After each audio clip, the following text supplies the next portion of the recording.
Good morning everyone, bon matin à tous et bienvenue au championnat canadien 2024 and welcome to the 2024 Canadian Team Trials. My name is Marc Bouffa, I will be with you all week. Mon nom est Marc Bouffa, je serai avec vous toute la semaine ici sur la chaîne de la FCDQ. Ça me fait un grand plaisir d'être avec vous cette semaine. It's going to be my great pleasure to be with you all week right here on the CTF YouTube channel. So again, we're switching it up.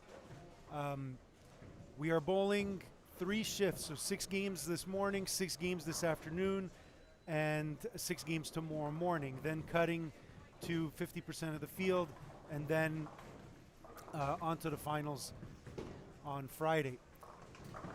Donc nous allons jouer 6 parties ce matin, ensuite 6 parties cet après-midi, et 6 parties demain matin, ensuite coupure, et ensuite le top 18 le vendredi pour déterminer l'équipe canadienne. Nous sommes ici à Burlington Bowl, en Burlington, Ontario.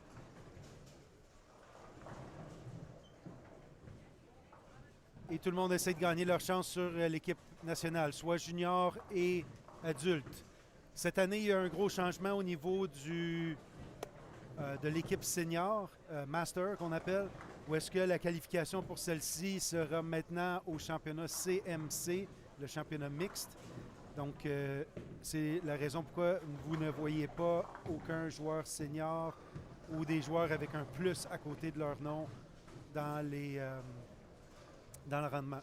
So, one of the big changes this year is this is only qualifying for the Canadian national youth teams and for the adult teams. The Masters teams will now qualify out of the Canadian Mixed Championships.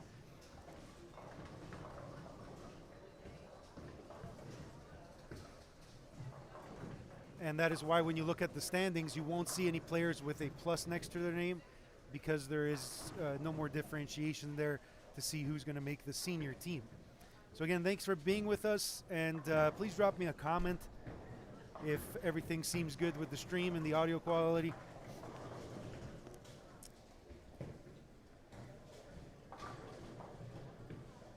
We got some early risers here with Clay. How's it going? From Vancouver. Hope you got the coffee ready. Ardo, good to see you, buddy. Looks like you need to have some coffee. Can't spell morning. But yeah, no, so everyone, good morning. If you're in the area in the GTA, come visit us at Burlington Bowl. We'll be here for the next day and a half, at least for the qualifying portion of it. And that's it. So great. We're already up to several viewers. Again, we're used to streaming this on our YouTube channel and Bouffa Distribution's channel. This is the first year doing it on CTF's channel. So please make sure to like, subscribe, like this video and subscribe to the channel. It's greatly appreciated. Even without any streams, we're already up to almost 100 subscribers. So please add yourself to the list. Donc, c'est la première fois qu'on fait la télédiffusion sur la chaîne de la Fédé, donc de Team Canada. Puis, si vous ne l'êtes pas déjà, ben, abonnez-vous à la chaîne. C'est vraiment cool qu'on n'ait rien fait sur cette chaîne-là jusqu'à date puis qu'on ait déjà 100 abonnés. Donc, on va essayer de monter ça. Donc, s'il vous plaît, abonnez-vous et donnez un petit like à cette vidéo. C'est grandement apprécié.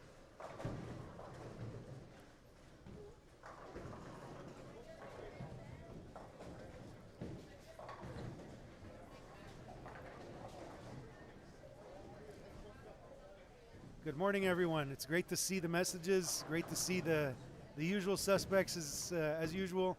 And I just want to say heartfelt congratulations to all the past teams that competed in the last year. We had a pretty eventful year. They just did an award ceremony here for the players that had been on those teams. And for those that didn't follow, obviously the men's team Canada bringing home the first team gold medal at the World Championships since, I think Jane was saying, like the 1970s. So that's pretty awesome.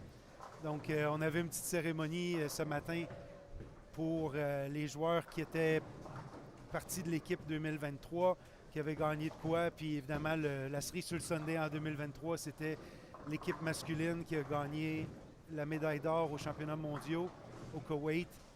Puis c'était la première médaille d'or en équipe depuis les années 70, si je crois que j'ai bien compris ce matin. Donc, vraiment cool.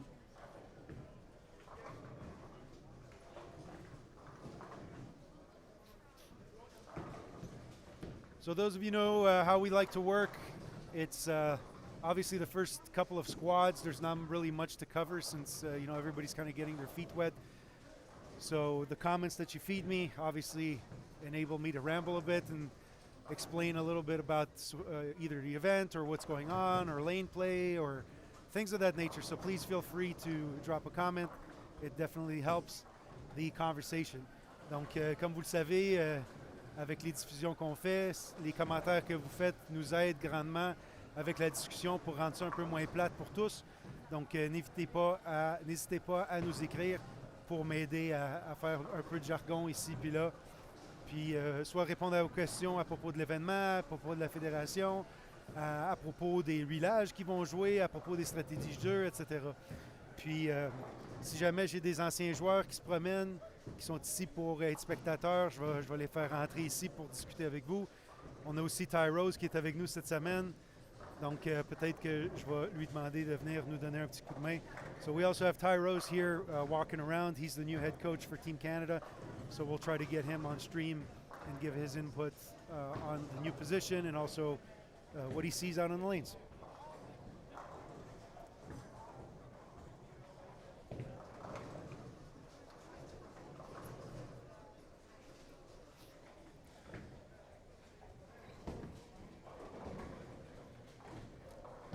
Okay, il reste quelques minutes de pratique. There's still a couple of minutes of practice left. So let's go over some basics for the week so everyone's on the same page here. Okay, so let's get this ready here. OK, donc un peu de pédagogie avant de partir, vu que la pratique va terminer bientôt.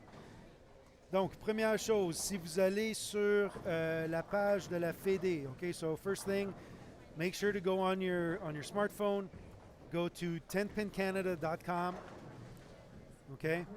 You go to tournaments and you go to team trials, OK? Donc, vous allez sur votre navigateur web, 10pincanada.com, vous allez ici dans tournoi, team trials, vous allez atterrir sur cette page-là. Si vous voulez en français, vous l'avez ici dans Select Language. Puis ici, vous allez descendre, puis vous avez ici le competitor list. Okay? So down here, you have the competitor list. If you click on that, it'll take you to the Lexer page. Donc, si vous cliquez ici, ça va vous amener à la page Lexer. Okay? Puis ici, vous allez avoir la cédule et vous allez pouvoir cliquer sur, disons, le All Standings ici pour voir les résultats. Présentement, il n'y a rien parce qu'il n'y a personne qui a joué, évidemment. Donc, c'est ça. Donc, une fois que vous êtes ici, vous allez sur votre navigateur, là, ajouter ça dans vos favoris. OK? Puis, tout ce que vous avez besoin de faire, c'est rafraîchir à chaque game ou quand vous voulez. Puis, dans le fond, gardez ça dans vos favoris, puis c'est bon. So, what you want to do now that you have this on your browser, save it to your favorites. If you're on a desktop, go Control-D, or if you're on a smartphone, just hit the share button and add to home screen, and then you just refresh this page over and over again. Right here, I'm in the all standings, but obviously there's no standings because nobody's really started, but this is where you want to go, okay? So definitely make sure to check that out. Another useful link is Lexer has a results page for all the events going on around the world and all the leagues. So if you just go to lxresult.com, you could see, your local results, what's happening at the Ballmaster in Finland right now. Every event is there, lxresult.com. That's like the quick link. Right now it's not showing up because we didn't push any results, but that will definitely come shortly. Un autre site web qui est utile pour les utilisateurs Lexer, c'est lxresult.com. Ça va vous donner tous les résultats de tous les événements qui utilisent Lexer. Donc, présentement, cette semaine, il y a aussi le Ballmaster en Finlande. Donc, si jamais vous voulez voir les scores de ça, vous pouvez y aller de cette façon également.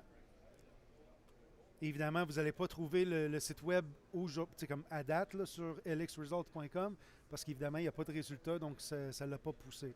Donc, comme je dis, la meilleure solution pour vous en ce moment, c'est d'aller sur 10pincanada.com, et aller chercher ça. So again, your best bet right now, since no competition has started, actually we're starting right now, is to go to 10pincanada.com. Also, a quick shout out to to our sponsors and new sponsors as well. CPM, Canadian Preferred Moving, Atlas Canada, Sport Canada, Dexter, Burlington Bowl, Fana Sports. Fana is the official garment supplier for Team Canada, so all the Team Canada jerseys that you see are courtesy of Fana Sports. So shout out to Frank and the team there. Buffa Distribution and Tourism Montreal. Donc un petit coucou à tous nos commanditaires. Nous avons des nouveaux cette année, dont CPM, Canadian Preferred Moving, Atlas Canada, Sport Canada, les chaussures de quilles Dexter, Burlington Bowl, évidemment, c'est où est-ce que nous sommes. Fana Sport, c'est le fabricant de choix de Team Canada, donc tous les vêtements que les athlètes vont porter mondialement sont courtoisie de Fana Sport, Buffa Distribution et Tourisme Montréal.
So on our feature pair this morning, we have several existing Team Canada members.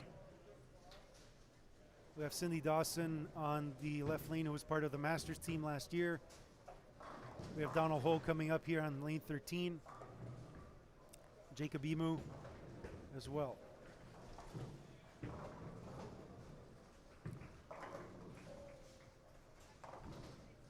So when looking at the standings, if you see an asterisk next to a bowler's name, that is because they are a youth bowler. They are eligible for the youth team.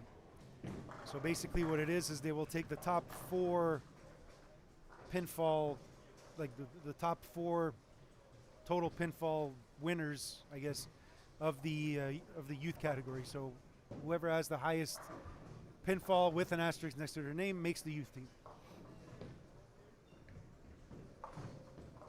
So probably tomorrow afternoon we'll have a good idea of who is going to make up the youth team for 2024. Donc si vous regardez les classements dès qu'ils vont apparaître, puis vous voyez des astérix à côté de certains noms, c'est parce qu'ils sont éligibles pour l'équipe junior. Vous pouvez aussi descendre pour voir le classement junior, mais dans le fond, pour faire l'équipe junior, c'est les 4 plus hauts scores juniors. Pas obligé de se rendre jusqu'à la finale. Dans le fond, c'est les plus gros, les 4 plus hauts totaux de qui est abattu du côté junior pour faire l'équipe junior.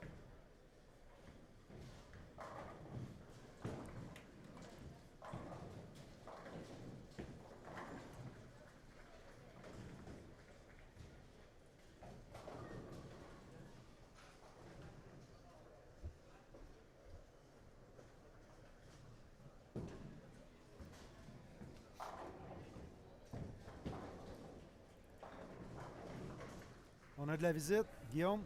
Salut tout le monde, bon matin. La question, c'est de savoir, est-ce que vous êtes à l'écoute un mercredi matin à 8 h? Ben, on a déjà le père à Jacob qui est là à 4 h du matin, heure de l'Ouest. Yeah. C'est tôt. Yeah. Mais merci beaucoup d'être là. Je vais être plus ou moins présent au micro parce que, en fait, je suis... Ben, pour les qualifs. Ouais, pour les qualifs. Ouais. Pour ce qui est des finales, certainement que ma voix viendra animer un petit peu plus le direct. Mais par contre, c'est ça. En qualif, étant donné que on est dans un centre de quilles qui est un peu plus vieux, avec technologie plus vieille, je veux vraiment m'assurer que tout ce qui est score va être fait de la bonne façon. Les rotations d'aller, qu'on va être capable de récupérer les scores le mieux possible, puis aussi vous offrir ça le plus rapidement possible à la maison pour que vous puissiez suivre sur Internet. Alors, je vais surtout être de l'autre côté, mais évidemment, vous êtes en bonne compagnie avec Marc. Yeah, so Guillaume is taking care of the scores for us this week, yet again with Lexer. He's our resident expert. And as he was explaining in French, with a little bit of an older scoring, a little bit of an older scoring system, we are able to integrate Lexer to it. However, it is a little bit more of a manual process than what we see with more modern systems. So during the qualifying process, Guillaume will be a little bit more attentive to that, and you're going to be in good hands with me on the stream. Yeah, when it comes unless, to the finals, unless they vote me off in the chat. They're like, no, we want Guillaume. Yeah. Then I'm pretty sure that they will ask you to stay. Yeah, you're the master on this, Mark. Yeah. All right, so Guillaume, team trials, I always tell kids on the youth team, especially the guy, some of the more elite ones, I was like, it's easy to make the team, just make your spares. But that's not definitely an easy feat if you're coming into this pretty nervous. So I guess give me your 2 cents on that comment.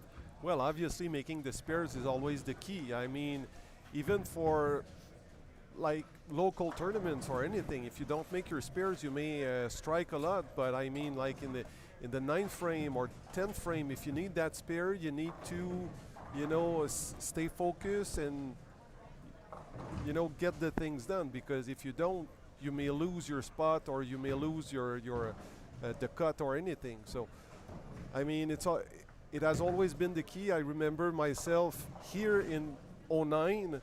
We didn't bowl the final day at Burlington Bowl, but it was at prime time. At prime time, and I had a kind of a huge lead coming into final.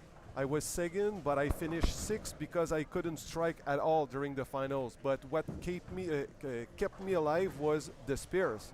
I shot spares all day, all night. I don't know, over 12 games, maybe I had just a very, very few open frames, and these were like splits.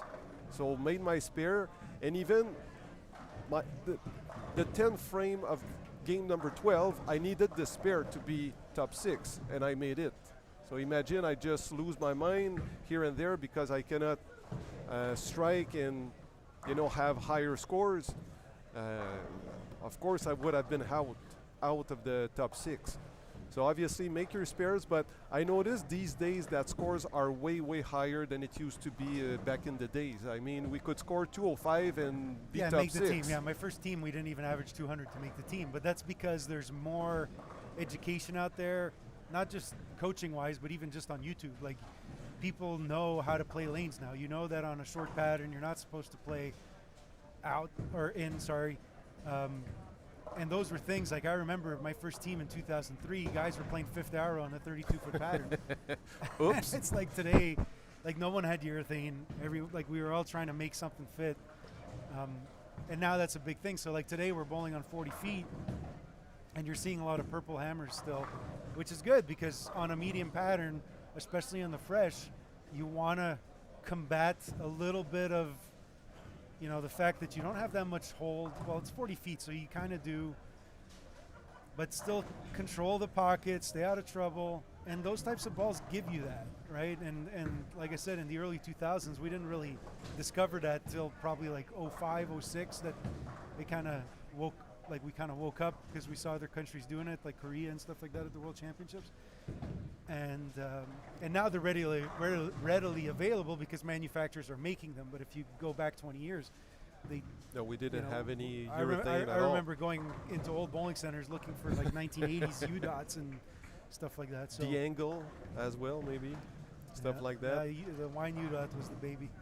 But so we're seeing a lot of players with urethane today. There is a little bit of a hook spot, like out. They will hook a bit. Well, So like we see Chris right now on the right lane, and I think he's a bit too far to the left, but whatever. Let's get the jitters out, make some spares. And correct me if I'm wrong, Mark, but I feel like medium pattern as this one here gives you like more possibilities. You can Yeah. throw a little bit in, a little bit out, Yeah. and use different type of equipment. You don't have to stick to one strategy. If you don't see something out there where you're comfortable to play, you can still move Yes. and find something very different, and it can work. Yeah, it can work great. So that's the thing, like what we're seeing here. We had two players on the men's side on lanes 13 and 14. They're both using urethane. They're both trying to hook it a bit. You know, the back end was a little bit crisp. Now there's 6 players on the pair. Urethane's going to push that down a bit, and you know both players missing the headpin right could be, you know, transition already happening. So something to watch out for. Oh, we just saw a nice pair here. I don't know if you saw it online, but on lane 10, that was a 6 count. That was beautiful.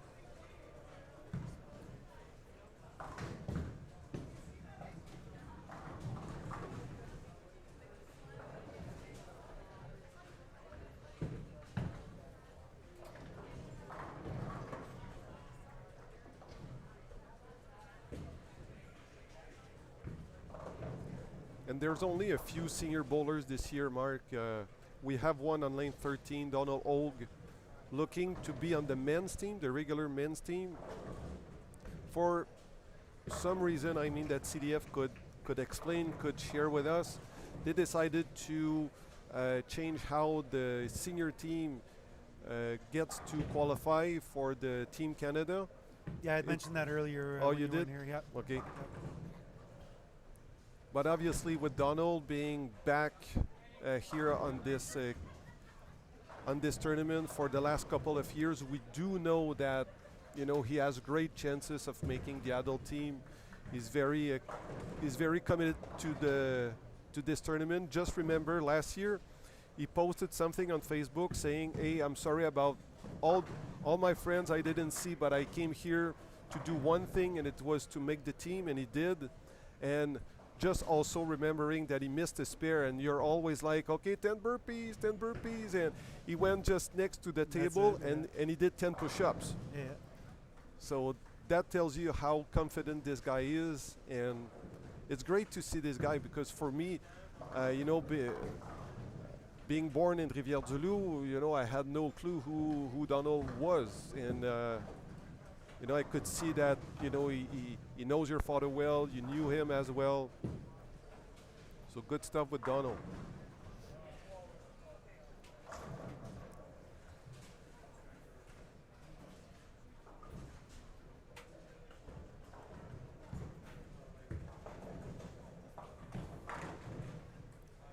So let us know in the chat where you're watching from. It's always interesting to see who's around. We already saw Vancouver.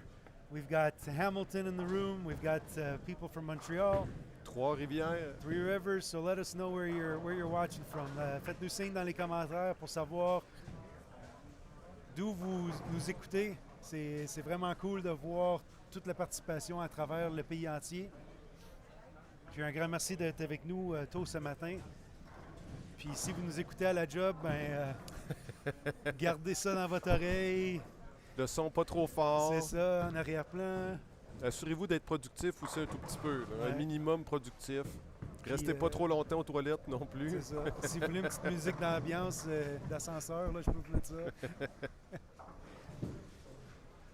Puis peut-être aussi, si vous êtes capable de partager avec vos amis sur les réseaux sociaux, ça serait super intéressant parce que, bon, ben vous le savez, maintenant on diffuse sur la page YouTube, la chaîne YouTube de la Fédération canadienne des quilles. Alors, vous étiez habitué de nous regarder sur la chaîne de Bouffa Distribution. C'est peut-être pas tout le monde qui est au courant. Alors, si vous pouvez partager tout ça, ça va faire en sorte que le nombre de téléspectateurs va augmenter et on risque d'avoir encore plus d'action dans le chat.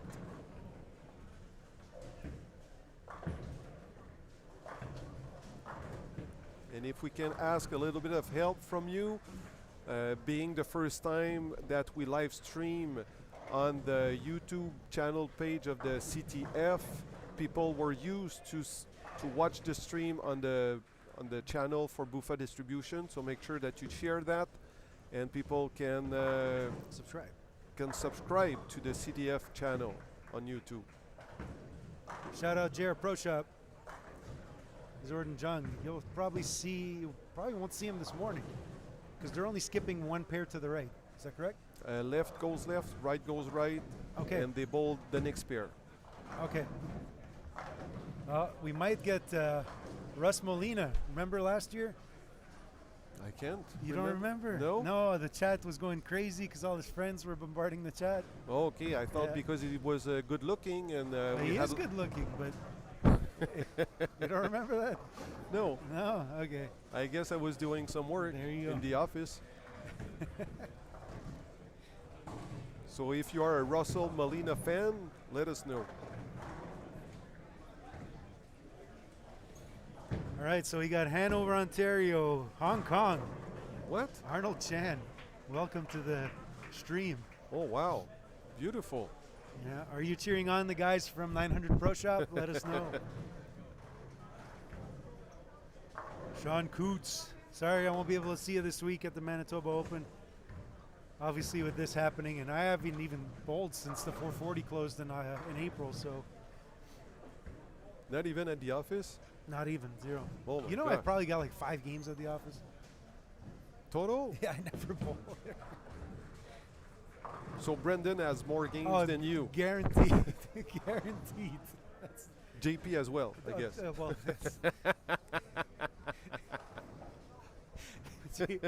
JP's got an astronomical lead. I'll never catch up to that. Oh, boy. Sherbrooke, Quebec. Amherstburg, Ontario. Where's that? Windsor, Ontario. There you go. Colleen Insco, Medicine Hat. How's it going? We miss seeing you guys here at the team trials.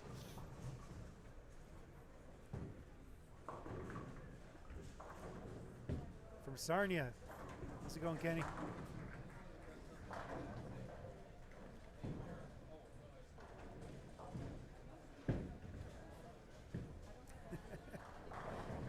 Yeah, Sean, I did.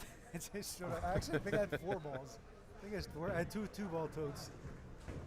Yeah, but actually, one of them was the spare ball, the Penguin, the Pittsburgh Penguins ball. It's true. Yeah, you're right.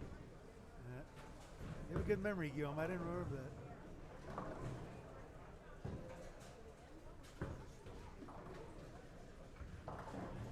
Yes, players are moving every game. Right goes right, left goes left. And something particular this year as well, after every game, there will be a bowler rotation as well.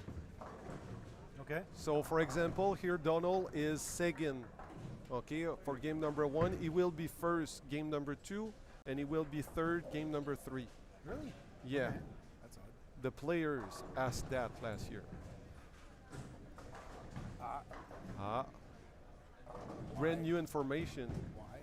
Because they think it's not fair, like for bowler number 1 to be first all the time and maybe miss the transition or something by not looking at the other guys throwing before him, right? Okay. Okay. Don't get me started. But this is only because we're at Burlington Bowl, and you know, here for lane rotation we need like to have 6 different shifts, so 1 shift per game. Okay. So you're able to do it. Yeah, I'm able to do that. Otherwise, if we were at Laurentian lanes or at Classic Bowl, Yeah, we wouldn't be able to do it. no, right. They would have had to change the lineup Manually Yeah. at the lanes, yeah. So I said, okay, we're going to make it happen this year, but next year we'll see like where we go, what we do, and all these things. And also after every shift, once again with Donald being second, he should start, I can't remember exactly, but he will not be second to start the second shift. He may be first or third. something like that. But there will also be a bowler rotation after each shift. So yeah, new stuff. Look at Clay's comment. I'll be moving to the other side of the bed. Are you on the left lane or the right lane, Clay? All right, so Chris is back on that right lane. Let's see if he makes the move. A better shot. Ooh. All right, he still owes 10 push-ups because he did 9 out the first shot, so we'll get on him for that. So you can mark everything on a paper and ask him to do it at the warehouse next week. And not get paid also during the time he does the push-ups. Okay. You tell him that. I will. Comme je disais à Marc, nouvelle particularité cette année, étant donné qu'on est ici à Burlington Bowl et que les choses fonctionnent un petit peu différemment pour l'automatisation des résultats puis du déroulement du tournoi avec l'Exer, on est obligé de faire 6 rondes par chiffre. Donc, dans le fond, c'est une ronde par partie parce que le système ici n'est pas en mesure de faire la rotation automatique des allées après chaque partie. Donc, à cause de cette particularité-là, après chaque partie, il va aussi avoir une rotation des skieurs sur l'allée. Et je donnais par exemple Donald Hogue, qui est sur l'allée 13 présentement. On en a parlé un petit peu plus tôt. Donald est en position 2 à la partie 1. À la partie 2, il va être en position 1, puis à la partie 3, il va être en position 3. Pourquoi? Marc, tu m'as fait genre un petit point d'interrogation dans les yeux. Pourquoi? C'est que, bon, en fait, l'année passée, les joueurs auraient demandé à ce que ça puisse se produire afin que ce ne soit pas toujours le skieur en position 1, donc qui débute la ronde, qui puisse avoir le look de l'allée après chaque partie. Alors là, bon, on prend l'exemple de Jacob Emu, qui est en première position pour la partie 1. Bien là, c'est Donald qui va avoir à faire le premier lancer sur la prochaine paire pour la partie 2. Puis là, ben Jacob va pouvoir peut-être regarder Donald, puis voir il rentre-tu plein, il rentre-tu mince, puis s'ajuster avec ça. C'est un peu l'idée derrière la rotation des joueurs après chaque partie. Je peux le faire cette année, mais lorsqu'on retournera par exemple au Laurentien ou encore à Classic Bowl Mississauga, ça ne sera pas quelque chose qui pourra être fait automatiquement. Si les joueurs le désirent vraiment, encore, ils vont devoir le faire à la console, changer l'ordre directement à la console. Mais bon, on est en 2024, Marc, on n'est pas en 2025, 26, 27, fait qu'on verra rendu là, mais pour cette année, c'est ce qui est à l'horaire.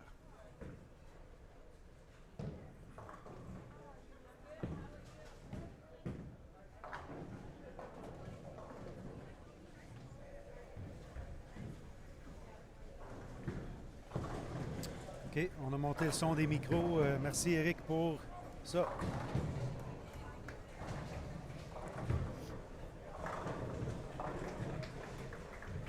On est rendu grosso modo à mi-chemin dans ce match. Par contre, je remarque 9 et 10 est sur le point de terminer la partie numéro 1.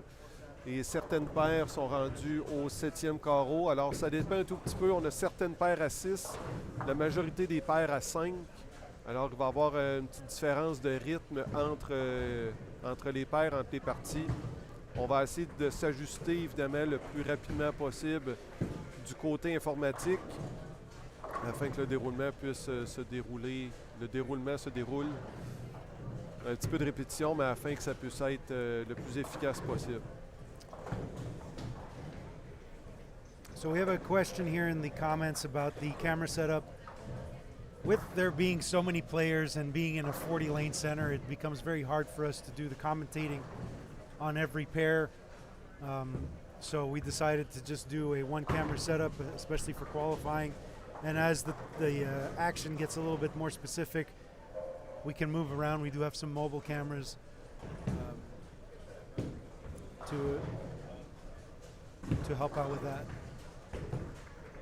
But the good thing, though, with the lane rotation, if you're looking to watch one bowler in particular, you will probably have a chance to see this bowler on the camera. So just be patient a little bit, and that will come. Yep. Maybe not first shift though, because since they, well, for the men at least, because since they bowl on the next pair, those guys that were somewhere on a different set of lanes will have to wait until shift 2 to have them on the live stream.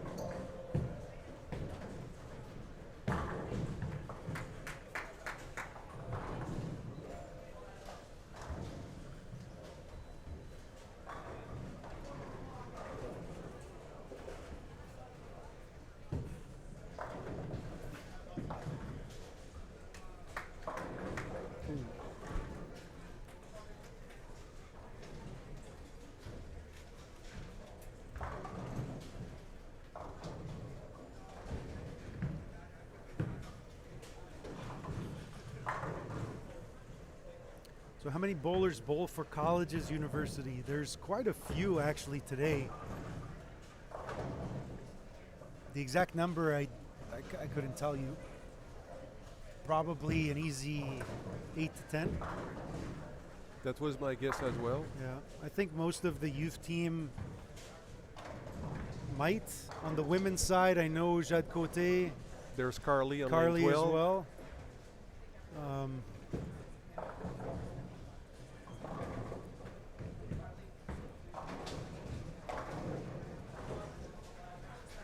Christine Johnston, I think, has bowled collegiately as well. Obviously Felicia, but that was 20 years ago. And on the men's side, Nick Blagojevic. And who else?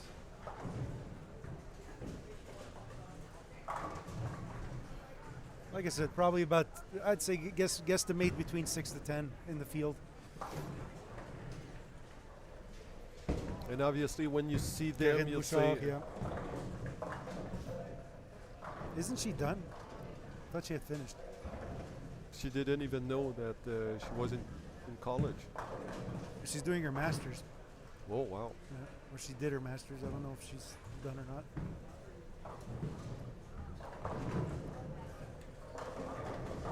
It feels, Mark, like when the ball exits from the oil pattern, it hooks a lot.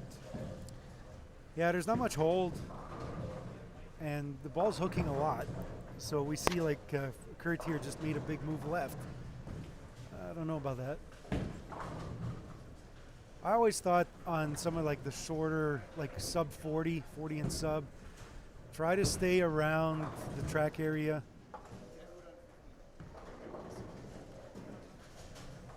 Kind of move around from that. But you will see players hooking it later in the block. Like it's 6 games, they're moving across the house. I wouldn't be surprised to see guys already left of 20 towards the end. I wouldn't go there this early, but that's why I'm sitting back here, Guillaume. Right? And then you would be on the lane, and it would be a different story.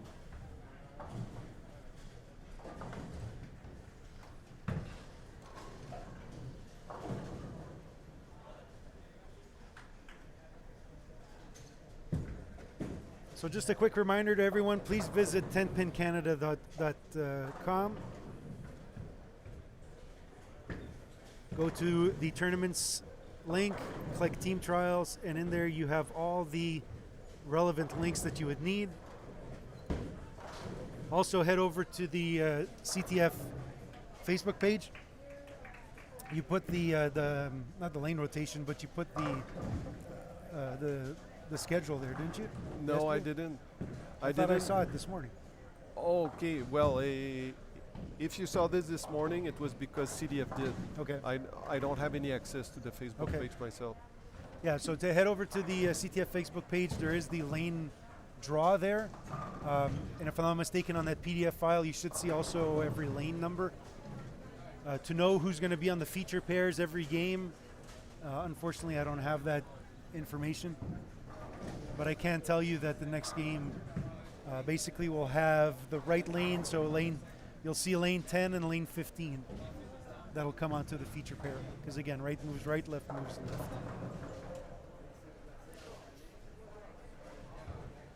So we'll try to get Ty Rose on a little bit later, maybe between the break between game 1 and game 2, to explain the tournament schedule for this year.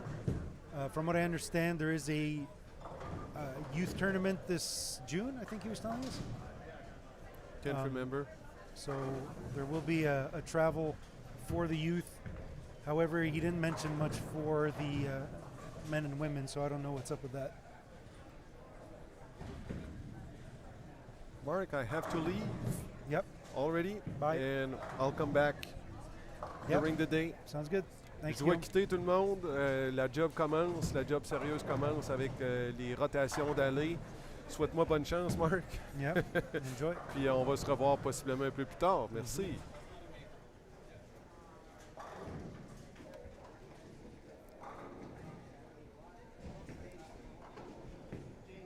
Yeah, in regards to the schedule, last year Team Charles ended up being on January 3rd, and that was a very big problem for the host center because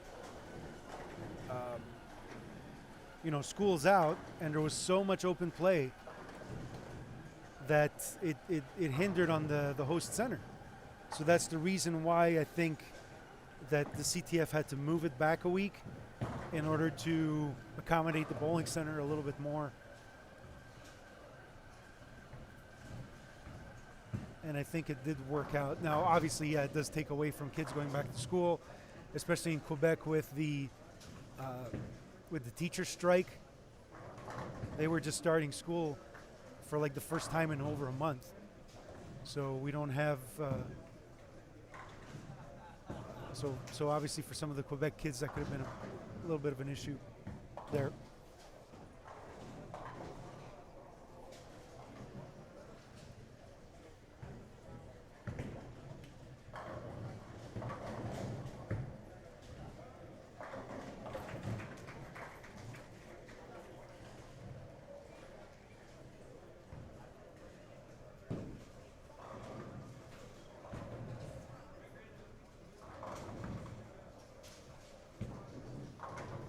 J'essaie de voir, bon, nous avons Cédric ici qui vient d'en coller. Je ne sais pas combien, mais il y a 6 abats d'affilée et un premier strike au 10e carreau. So, off camera, we have Cédric Ruel-Lajoie. It looks like he's got like a 6 or 7 bagger with the first hit in the 10th. So we should see a big game from him this game.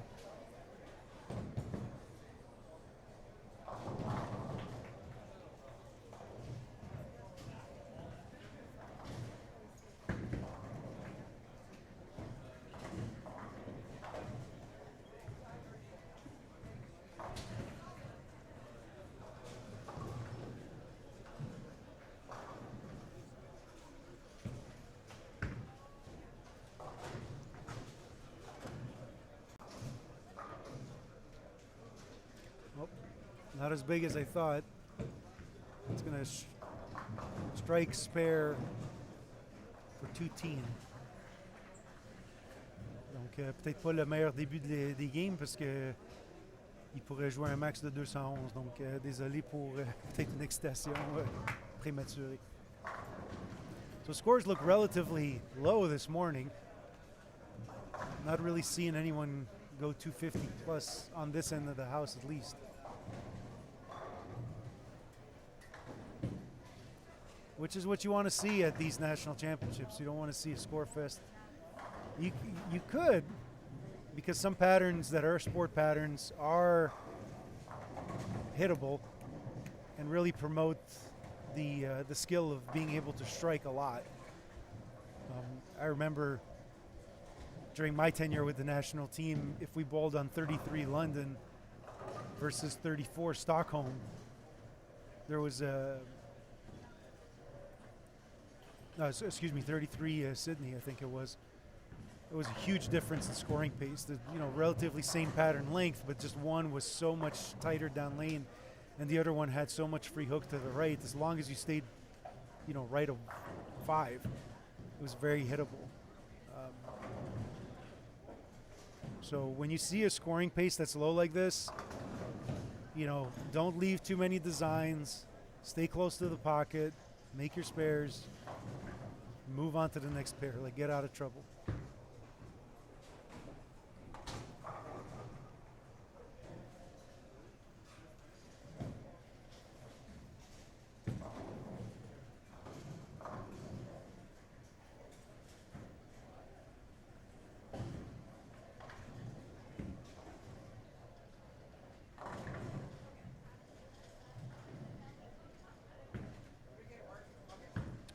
Bit of a poor shot there from Jacob. I think he's in the right spot. So we see there a little bit of an errant shot. Still hit the head pin. And can still make it out of here with a makeable.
I think we're going to have a good sighting next game.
right, so game one's going to be in the books. Please head over to 10pincanada.com. Go to the tournaments link at the top, and then scroll down to see the link for Lexer. You can also, once the first game is posted, you can go to lxresult.com. That's basically like the global Lexer database for all the scores. And you can check out, it'll probably show up at the top of the list as soon as Guillaume posts the scores. So just keep an eye out on that. Right now you won't see anything if you go to that website, but just give it a couple minutes and Guillaume will put it live there. But again, if you go to the CTF website, 10pincanada.com, go to tournaments, team trials, and you'll see the link there for Lexer. Make sure to bookmark it, and as the day progresses, just keep refreshing as you go.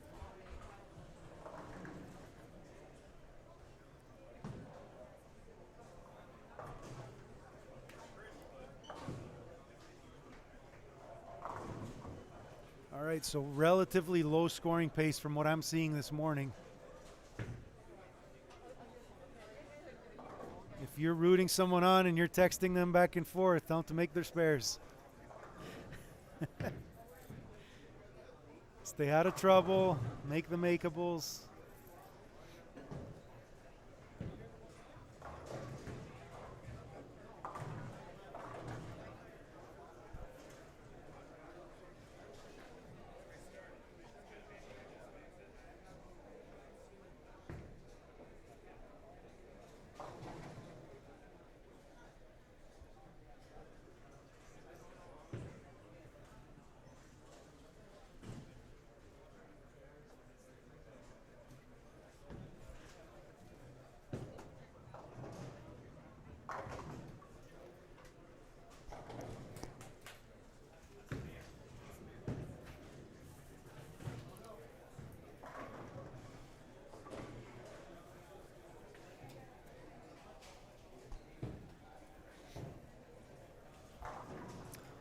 So again, we're bowling 6 games this morning on the 40-foot Athens. We are using a Kegel Flex lane machine. Thanks to the crew at Kegel for helping us out with the lane machine for team trials. We try to make it unbiased. We don't use the home center's machine. Michelle Martin is here from our team at Bufa Distribution to ensure the quality of the conditions. The bowlers are bowling on current oil and defense C cleaner. So if ever you're interested in trying that same mix in your bowling center, just make sure to reach out to us and we can definitely help you out with that. So on the spectrum of Kegel oils, you will see that they do have quite a few of them. Current is actually one of the more, quote unquote hooky oils. So obviously ice being the top of that spectrum, terrain being the bottom of that, so the hookingest, and current somewhere in the middle there. So most centers will probably use like a combination of fire and ice, and both of those oils are actually a little bit slicker than current, so that's why we're seeing a little bit more friction, a little bit less hold in the middle part of the lane, because we are using a little bit more of a hooking oil. This is a relatively new surface here with some ProLane. I think this was installed probably 5-6 years ago. So that was the whole idea behind that.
morning, Lee. Good to see you. I just saw your text message. Looks like you found us. Again, yeah, thanks for joining us. This is the first year that we're doing the live stream for the CTF on their CTF YouTube channel. You might ask why we made that change. It's pretty simple. If you look at some of the recent uploads on Bufa Distribution's page, we don't do uploads anymore on YouTube. Since the pandemic, we lost that staff member, and we basically just let the pro shops kind of take care of the marketing, being just a distributor. Anyways, we kind of pivoted there, our efforts, and the last 3-4 streams that we had done were all CTF content, so it just made sense to make that move. And fortunately, unfortunately, the CTF will be taking over all live stream duties for all the events, and this will be my last event helping them out in that regard. So moving forward, CTF will be managing their own content for all the events. Since we only did team trials, there is a want and a need to do all the other events as well, such as the youth championships and the Canadian mixed. So they're going to have the power in their hands to do their own content in that regards moving forward.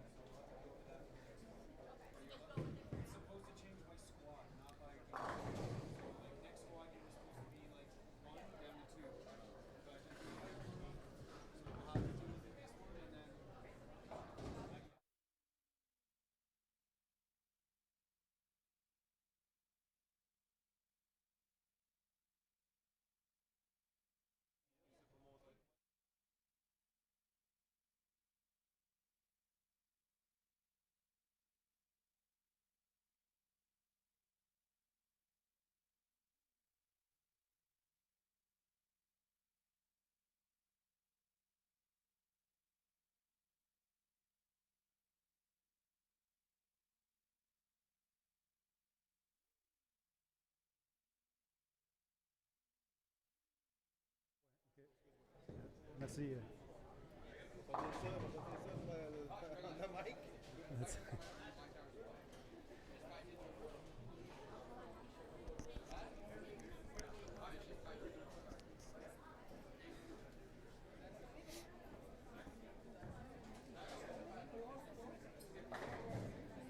Village cet après-midi pour Eric. Je viens de demander à notre ami Casey Normandin qui vient de passer en avant de moi, il sait un peu plus. Vu que sa fille joue, ils vont jouer sur le 43 pieds Mexico cet après-midi. So this afternoon, after 6 games, they are bowling on 43 feet Mexico.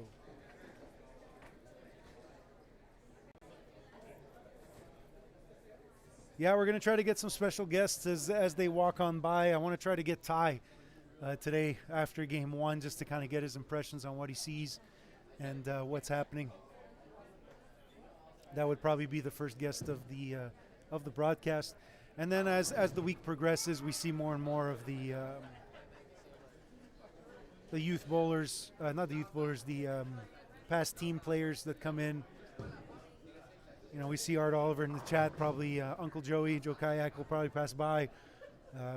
In the pro shop here at Burlington Bowl, we have Bill Rowe as well, so once he shows up, we'll try to get him in as well.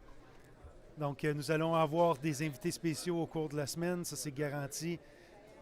Premier que je vais essayer d'avoir, ce sera Ty Rose, vu que c'est le nouveau coach de l'équipe canadienne. On va essayer de l'avoir pour avoir son point de vue sur certaines affaires qui se passent aujourd'hui.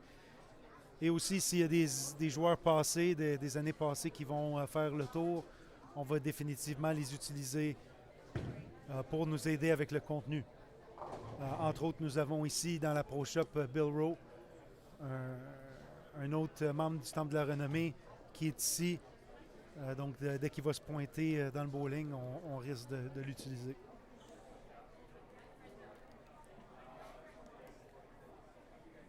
Oh, Caroline Lagrange dans le chat. Salut, Caro.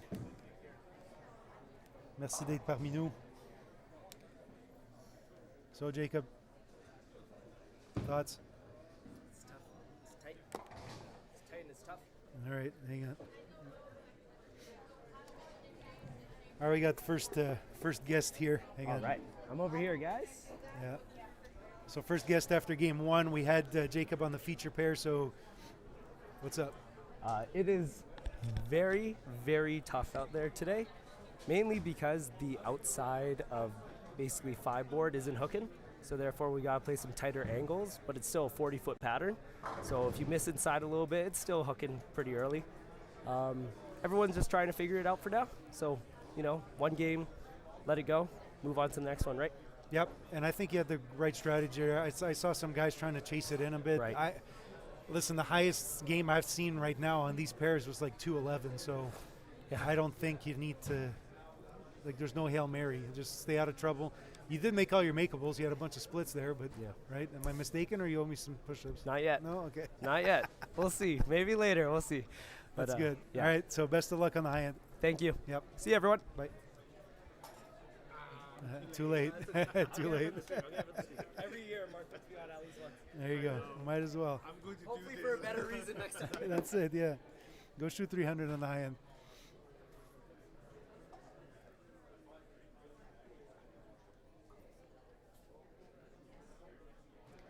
Let's see if we can get someone else here.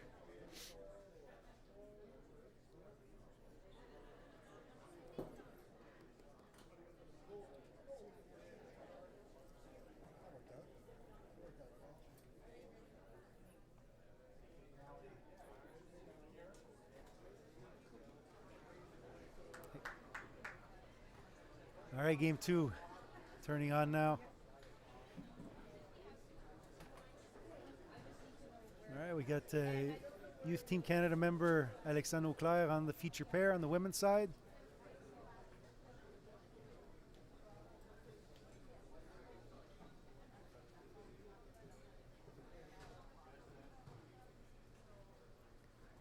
Let's see if we can get Ty to come on in. Can you come on this side? Please. Either there or here. Yeah.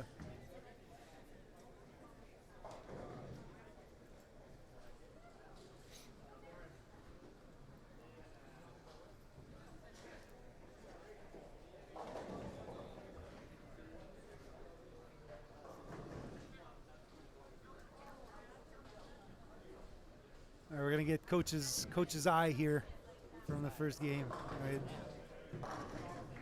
Hang on. All right, chat. Say hi to We're here. famous Twitch streamer Yeah. Ty Rose. Very, very famous. All right, so Ty, new position with Team Canada. Well, new old position. New world position. Yeah. So welcome back to the team. Thank you. What did you see game one? Low scores. Yeah. Other than low scores. Low scores. That definitely looks like there's a lot of like pair to pair. You see some lanes where you got some pretty decent bowlers there. Nobody's shooting more than 180, so that tells me the lane's tricky. It's not just the pattern's tough and it's fresh. Yeah. It tells me the lane's a bit tricky. Because you see other pairs where you got some decent bowlers and they're shooting, 2-0, 210, maybe 220. But mostly, what you expect on fresh is, even's a good score until the lane breaks down, opens up a bit. So, kind of what I'm expecting. You saw some rude awakenings for some people, playing bad angles and the kind of learning experience for some of them out there, right? Also, the fact that there's a lot of urethane being thrown in probably the wrong part of the lane really pushed a lot of it down. Like it kind of seemed like after 4 frames it already transitioned quite a bit. Yeah, I think the mistake that happens a lot with medium patterns that people make on fresh is, urethane notwithstanding, they see hook and they move left because that's what you do on a house shot when you see hook. Yeah. But when you see hook on a flat medium pattern that's fresh, you should be moving a little more to the right, get your break point further from the pocket. Yeah, be a bit more forward, minimize change of direction with axis rotation and not with your hand. Well, not. Yeah. You're trying to control the break point, get the ball to slow down a little sooner. I think there's probably a lot of bowlers without enough surface on the ball to start the day. Agreed. And Yeah, it's an early morning. Like part of that could be it, where bowlers aren't used to bowling early in the morning. You want to have a good routine. after the holidays. After the holidays, you want to have a good routine before you start. But if you're going to have a good routine, starting at 7:30, you got to be up at maybe 4:30 in the morning. And people aren't going to do that. They're going to sacrifice some of the routine to get a little more sleep, but then they're maybe not quite as, at the right energy level before they start. They're not the right place. So some people are going to come out a little flat, but I'd expect the scores to come up. This is not the hardest pattern they're going to bowl on this week. I'm expecting once the little transition hits, the pattern blends out a little bit. We'll see some more scores. There's too much talent in the field not to see some 260s pop off maybe this game or next game, Yeah, 100%. So what's the schedule like this year? You were telling me about the youth tournament this summer. Is that a PAPCON or a World? So there's a World Youth event coming up in July. I can't remember the dates off the top of my head. We have some dates booked end of July. From what I understand, there's actually a bit of a conflict between that and Junior Gold. So like Team USA is going to have to send their team, and some of that team can't then qualify for next year's team because of Junior Gold, because they're at like there's some kind of overlap. It doesn't affect us too much because we can't qualify at that tournament anyway. We have a lot of bowlers out of Canada that will go down to that, but that's for their experience and for maybe some scholarship. It's not for making a team. Then there's a PABCON event, which is the adult event. That's in August, I believe, and we're going to beautiful Reno, Nevada for that one. Going to be bowling in the stadium, and that's men's and women's. That's cool. So it'll be the big. I love bowling in the stadium. Yeah. Hate going to Reno, but I love the stadium. Right, is a trade-off, right? The stadium is really cool. I haven't been to the stadium in a long time.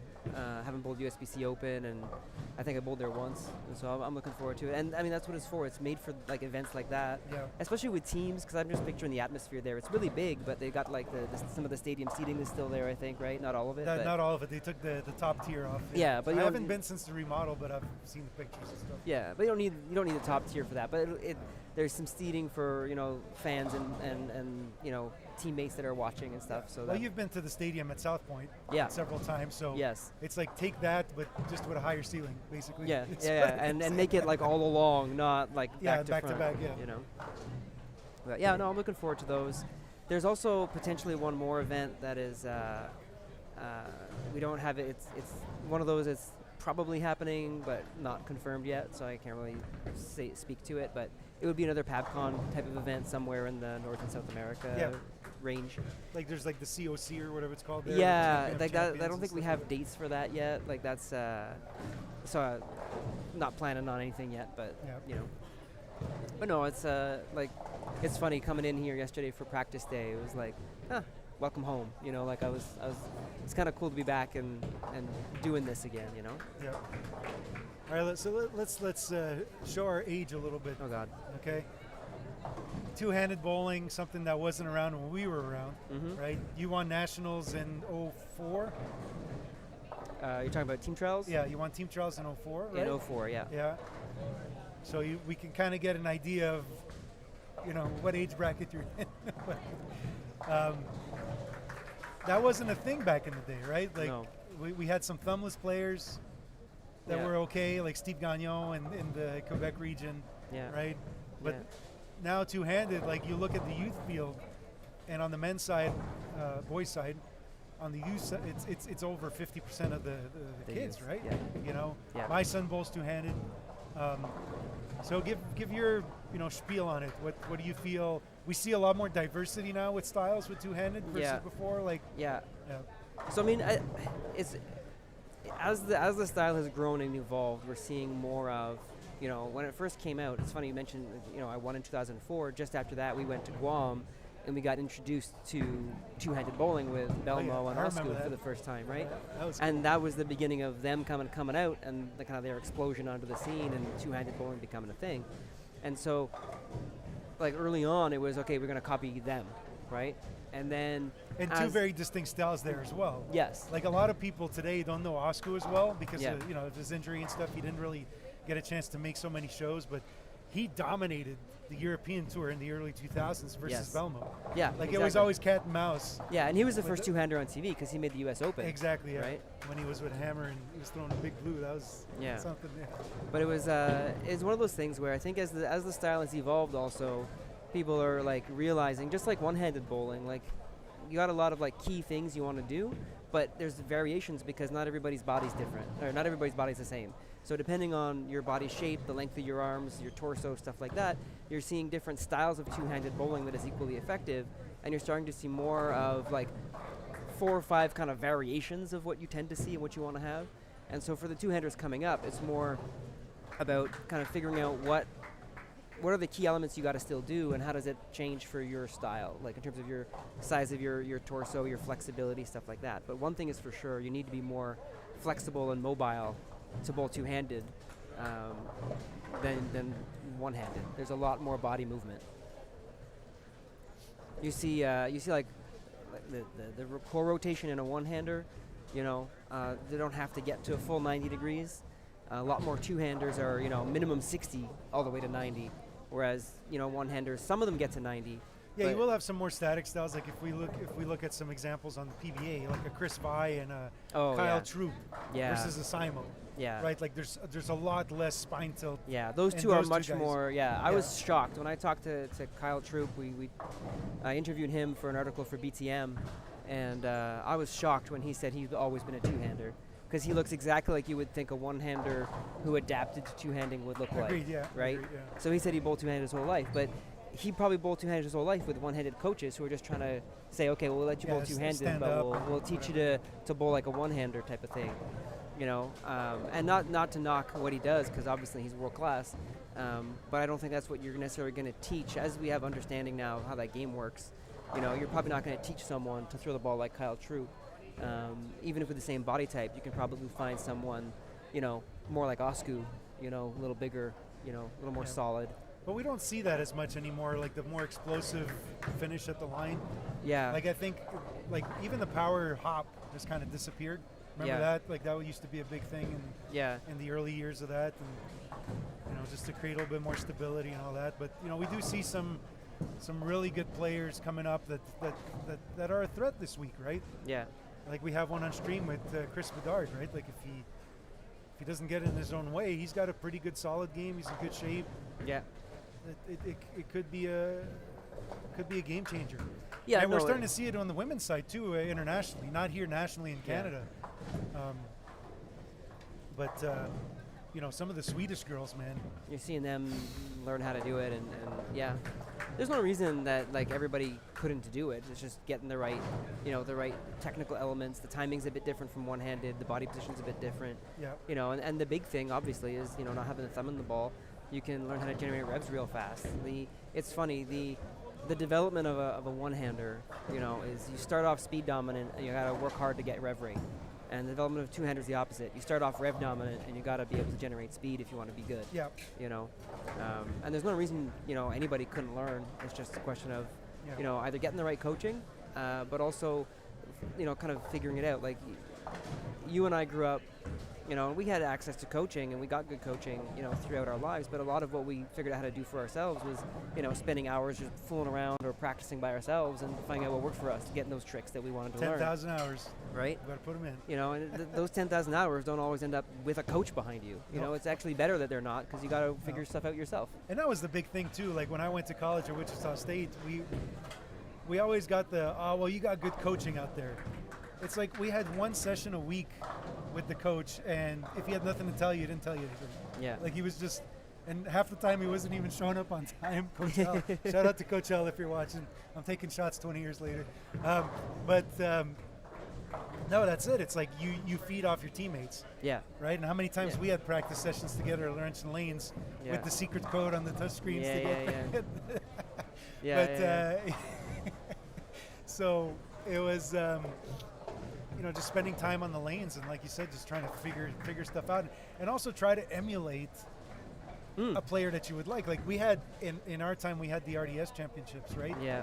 Where whatever your dad would be on, or like Mario Izzo or some of these guys, and like when Kevin Jessamine made his run on TV, and like he had a very unorthodox style. But what do we do after when trying to practice? Spin the crap out of it like he used to do it. Yeah. And I don't know, but Tyler, like let's talk a little bit about that. Like I feel like with working with some of the youth, it seems like they don't have any local fans. Like not local fans, but they don't have someone locally that they aspire to be, as much as I feel like we had that back in the day? I don't know. I mean, not. It's hard. It's hard to say that because we're not necessarily connected to all the local scenes. Yeah. But like I look at having been out to Richmond, several times. Like you can't tell me that Jordan Jung hasn't done that like for his local area, Definitely. right? No, And I get it, so yeah. definitely, there's definitely hot spots where you got that, and you see places like Winnipeg where you got a Mitch who's not there like full time. He's been back there Yeah. now and then moving away again. Where you've got multiple team members. Even before Mitch, there was Michael Schmidt, Yeah. who became the guy that people want to emulate. And then you got like Yeah, you got people, Marissa the now next, on the the girl next side. generation, Marissa and Austin. So the youth have had people to look up to, Yep. So there's a lot of areas I think that happens. It's just, it's not as obvious for us, and you and I being from Montreal has not been the hot spot that it was. There's no reason it can't come back, but it hasn't been as much of a hot spot I as it agree. was in the 90s and 2000s. Yep. So, that skews our view a little bit of it, Yep. But I guess one of the things I want to tell everyone in the chat as well, and everyone watching, maybe this later on, maybe some of the athletes are watching, is like you have to be a fan of the sport as well, Yeah. right? So like, if the next World Championships, like you said, coming up in June, World Youth or whatever, like watch as a player if you're in the field, but also like during your off squads, like go around and watch the other players too. Like you got to be a fan. You got to see what's happening. You got to see what some of these other players that are maybe beating you are doing, Yeah. and be able to look at yourself in the mirror and reassess what you need to work on. Yeah. Right.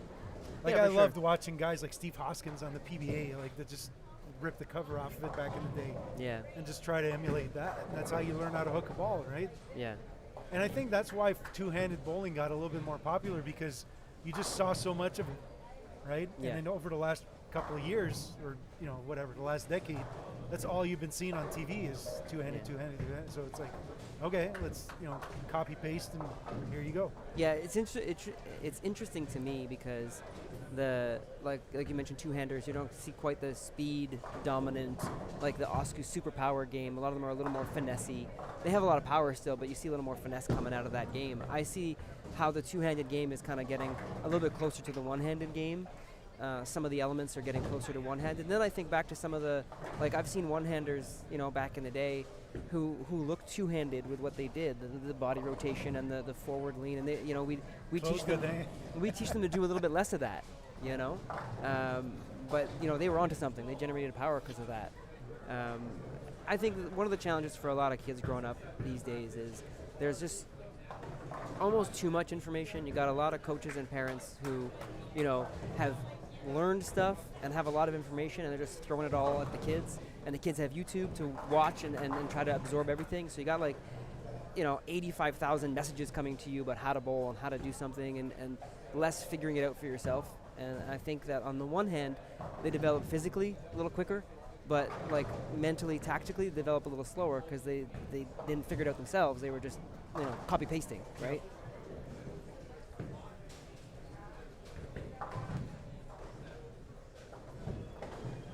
Doesn't seem like scores are going anywhere else. Jordan Jung here looks like he's got a 4-bagger on lane 17. There we go. I mean, you might also, like I said, I think there's some decent pair-to-pair, and one of these pairs, this is the one I was thinking about that like looks pretty tricky. So you might have a camera on a pair that never shoots more than 210. All the good scores coming from somewhere else in the house. I don't know, I don't know where they do their birthday parties here or where they have all their open play, like how they organize it.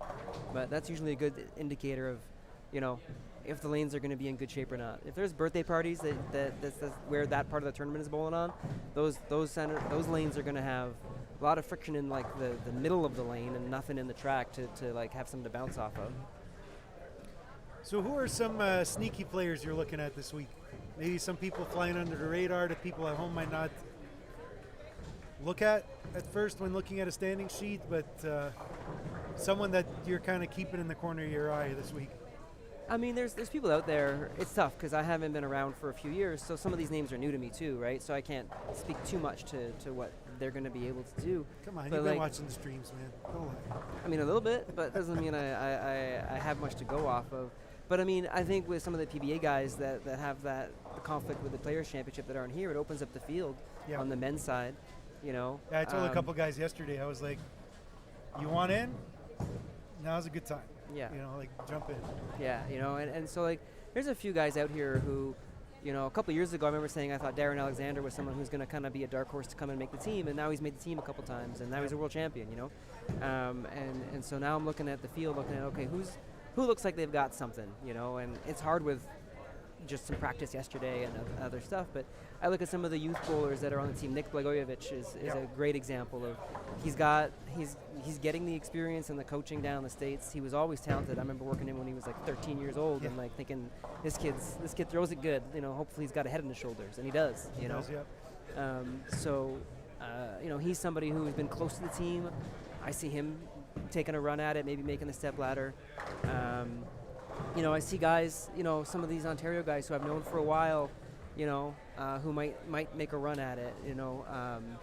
Just to pick a name out of my head, like a Tyler Lee, who's made the cut several times, but just missing, not quite getting over the hump. Sly's been around team trials a long time. Yeah, Tyler Loudon as well. Tyler Loudon, yeah, exactly. You know, these are all guys who, you know, they've always been close, and maybe if they can have just that little extra bump, bowling that extra couple pins here and there this weekend, and with a couple guys not here, that gives them that extra couple spots. You know, that could be the breakthrough for them that they've been looking for. Yep. You know, and obviously the youth team bowlers. You look at the youth team that were on the team last year. You're thinking not just youth team, but also making the adult team. You know, agreed. Especially on the girls' side. Yeah, I feel like there's a new wave with the youth players coming up. Like we saw Jade Cote last year really stand out. Yeah. You know, and on the stream here, we've got a couple with Alexandre Auclair and also Augusta Bachman, who had almost made the youth team last year. So, you know, we got Mayen LaChapelle as well. Yeah. Alexandre's about to throw the ball now, and like She's got a really good physical. I hadn't seen her bowl in years. Yeah. You know, and I just saw her for the first time yesterday. My eyes like popped out of my head. Yeah. Like she throws it real good. There's some things there, but you can't fake that kind of power and rev rate. You know, she's got speed, she's got rev rate. Like any kind of developing player, a little bit all over the place sometimes, but you can tone that down, you know, and get the accuracy dialed in. And as you know, when the lanes open up, you know, you don't gotta hit, you know, half a board down lane. So, you know, I look at her and think there's somebody who's, you know, again, if she sticks with it, got a good head, you know, she can have a bright future, you know. But there's so much of that right now. There's so many up-and-coming talented bowlers in the youth boys and girls division. You know, I think there's a bright future, you know, for Team Canada with what we've got coming up. Agreed.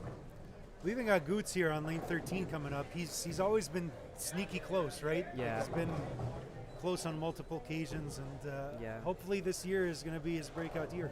Honestly, I've worked with him. I've known him for years now, and he's got his game under control. He's got like a sneaky good ball roll with like pretty good tilt, so his ball gets through the fronts pretty good, which is what you need. You know, this center actually, the heads aren't too beat up. You know, a lot of places we go now, the synthetic lanes are 20 years old or more. Yeah. The heads are beat up. It's not like wood back in the day, but it's close in terms of like early friction.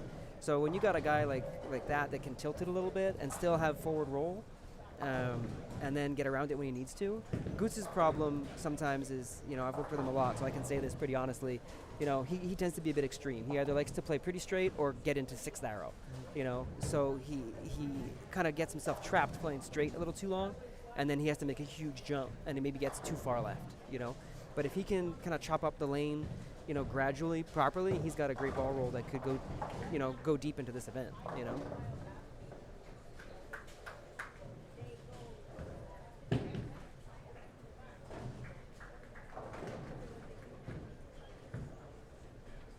So that's a good thing. So when I see this cross that goes left and right, like I see, like Jordan went left, and one of the youth bowlers he works with, Adam, you know, he moved right, and they are now on the same pair. So Adam had a rough first game. So that's kind of one of the things that is kind of fortuitous for him, because now he's back with, you know, somebody he's comfortable with, kind of a mentor to him, a coach to him, and you see him bowling much better. He's settled in a little bit, you know, like. Well, game one, right? Like yeah. Then game one jitters, right? Game one jitters. Yeah, we'll call it jitters, but for certain others, it's a relative stain. Yeah. Jet lag, you know. But like that's good for him. That's where, you know, if you're a young bowler coming out here, he's made the youth team, I think. Yeah, or he's been close 2 years ago. Yeah, you know, and he's eligible for it this year. So you know he wants to make it again, and like there's a talented kid who, again, just needs experience, and it helps to settle the nerves when you get to bowl with someone you're comfortable with, after having a rough game especially. So what we've seen in recent years has been that there's always been like a pattern that scored really high. There's always been a pattern that scored really low. Yeah. Safe to say this is probably going to be on the low spectrum. Yeah, it's not going to be the highest scoring pattern, I don't think. Yeah. And I feel that once they get on the 43-foot pattern where there's going to be a little bit more hold, because right now there's not much hold on this pattern, I think you'll see a sigh of relief from certain players. Yeah. But again, this is where having this as the first pattern is like we said, just stay out of your way. Yeah. Get out of here with some decent scores. Even if you can grind out like a 180, give yourself a pat on the back. Yeah. And just tell yourself next. Yeah, exactly. See, like an easy mistake like that's something you don't want to do on a pattern like this, because you can't back it up with a 3-bagger to cover it up. Yeah, right? that's one of the things. And I mean, I think that it's one of those things, when I was your age type of situation, I think we get a little skewed like that. I don't think either one of us was as good a spare shooter as we think we were when we were 15 years old, right? 100%, so it's easy for us to look at that now and be back and be like, oh, they got to make more spares. And yeah, you got to make your spares. Yep. But especially this day and age with, so much rev rate, bowling on house shots, you're used to, okay, I missed a spare, I'm going to just get a 4-bagger, So even us, we didn't think like that necessarily, because, we weren't necessarily averaging 220 in our leagues or 210 in our leagues all the time. Yep. So yeah, that's one thing. For people coming to like an event like this, a lot of the youth bowlers will spend their time trying to strike in practice, like figuring out, how do I bowl on this pattern? And let me put this pattern out and practice on it and figure out my balls beforehand. It's going to be different when I get there, but let me figure it out. And what they probably should be doing is spending their entire time shooting spares for a week beforehand. That would give you more value than trying to figure out the pattern at your home center, a week before. For a lot of people, and that's adults, youth included. It's funny watching Mathis Blanchette. I knew he made the team, but I've never seen him bowl. So it's fun to see some of these people who I've seen around Team Canada the last couple of years and followed a little bit, but not really, just to know their name and kind of see what they've done. But watching some of them throw the ball as a coach, it's also cool to see this, to know that, okay, I might be working with them again soon, or Yep. get used to their There's been games. some progress with certain players. Yeah. It's good. It's good to see.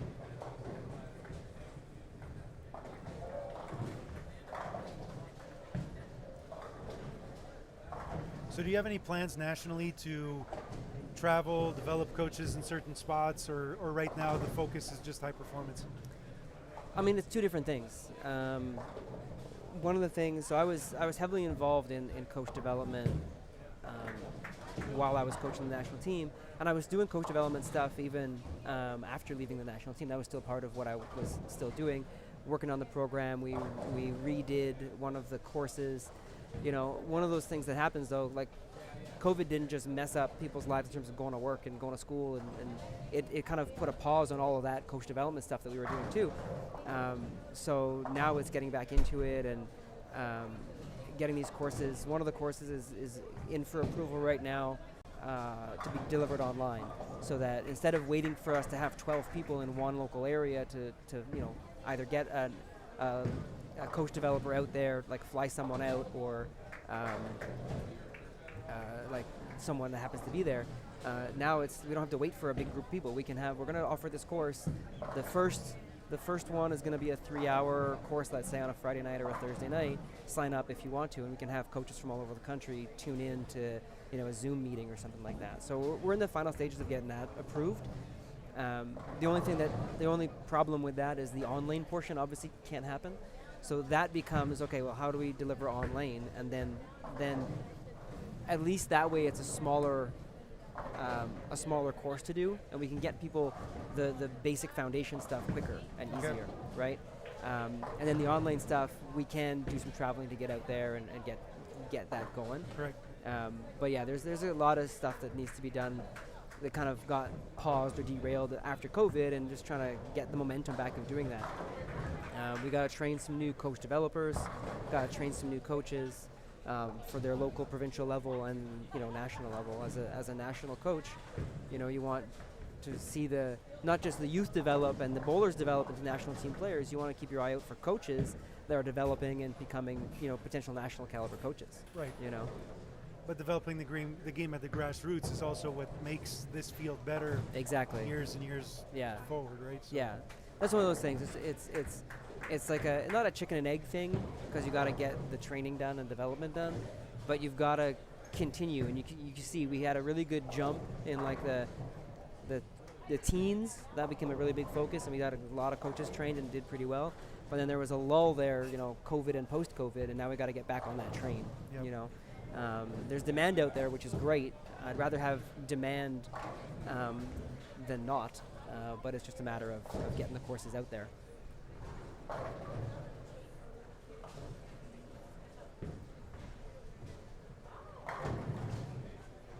Kind of want to see where people are bowling at the other end of the center to see like if there's an obvious difference in terms of where they're playing. They're already getting into like third, fourth arrow here, which isn't a surprise with the rev rate. Yeah.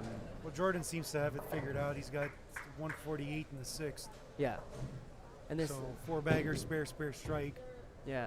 So it looks like he's throwing an IQ tour with a bit of lane shine on it. Just he's still somewhat right. Looks like he's like around 12.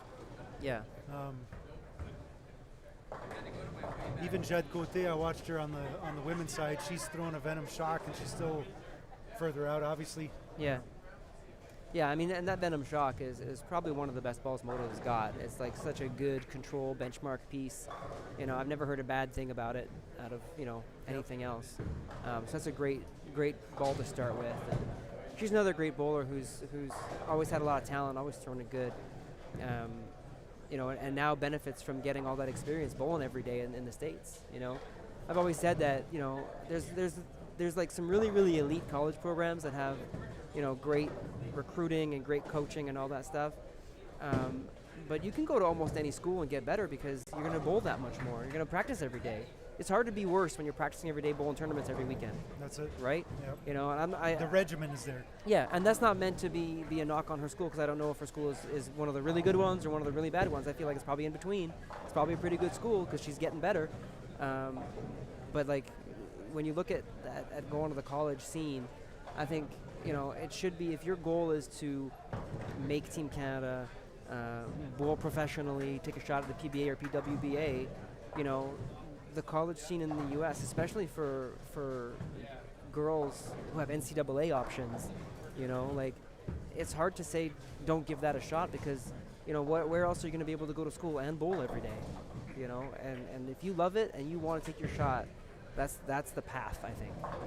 I agree. Yeah, especially on the women's side, like you said, with the NCAA.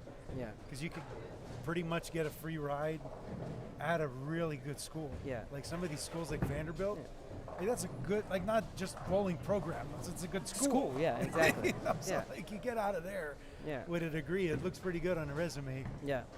Yeah, and obviously you want to go to school and go for the school and a program you want to go into. 100%. Don't just go there because you want to bowl. Yeah. Go there so you can get a degree you actually want and hopefully pursue a field down the road, because even if you're on the PWBA, you probably got a full-time job somewhere because they only bowl a few months out of the year. But from a standpoint of as a pathway, it's not so cut and dried for the men's side, the boys' side, because one, without NCAA, the full ride situation is not as much of an option. It's not as obvious. And two, on the boys' side, they can develop, if they're in a really good local scene or regional scene, they got all kinds of tournaments to bowl. And not that the girls and the women can't bowl in the open and men's tournaments, but that traffic, that transition is not what you face at the PWBA level. So you're not necessarily going to learn anything. You're going to get experience. Yeah. But it doesn't guarantee success. Nothing does, but it doesn't necessarily give you the tools you're going to need for the competition you actually want to bowl in. Yep.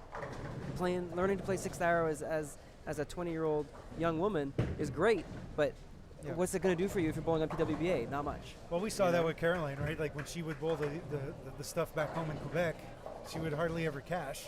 Yeah. But then when she bowls on a women's field, it's like, get out of the way. Yeah, and especially when you're, especially as you're, let's say, a young, developing, young adult, if you're bowling tournaments and never cashing, it takes a hit on your ego no matter what, So when Carolyn's doing that, she already has some of the resume, some of the training, some of the safeguards against. I know I'm not going to cash all the time in these men's fields. I'm just going because I want to get better, But if you're a 17-year-old, 18-year-old, 19-year-old that doesn't necessarily have that yet, going and getting your butt kicked every week is not teaching you much. It's just hurting your confidence, So go bowl against fields that are going to help you develop the skills you need, and with fields that you can build confidence, see some success, see some challenges, because that's how you're going to learn, but not just get blown out of the water every time. Yep.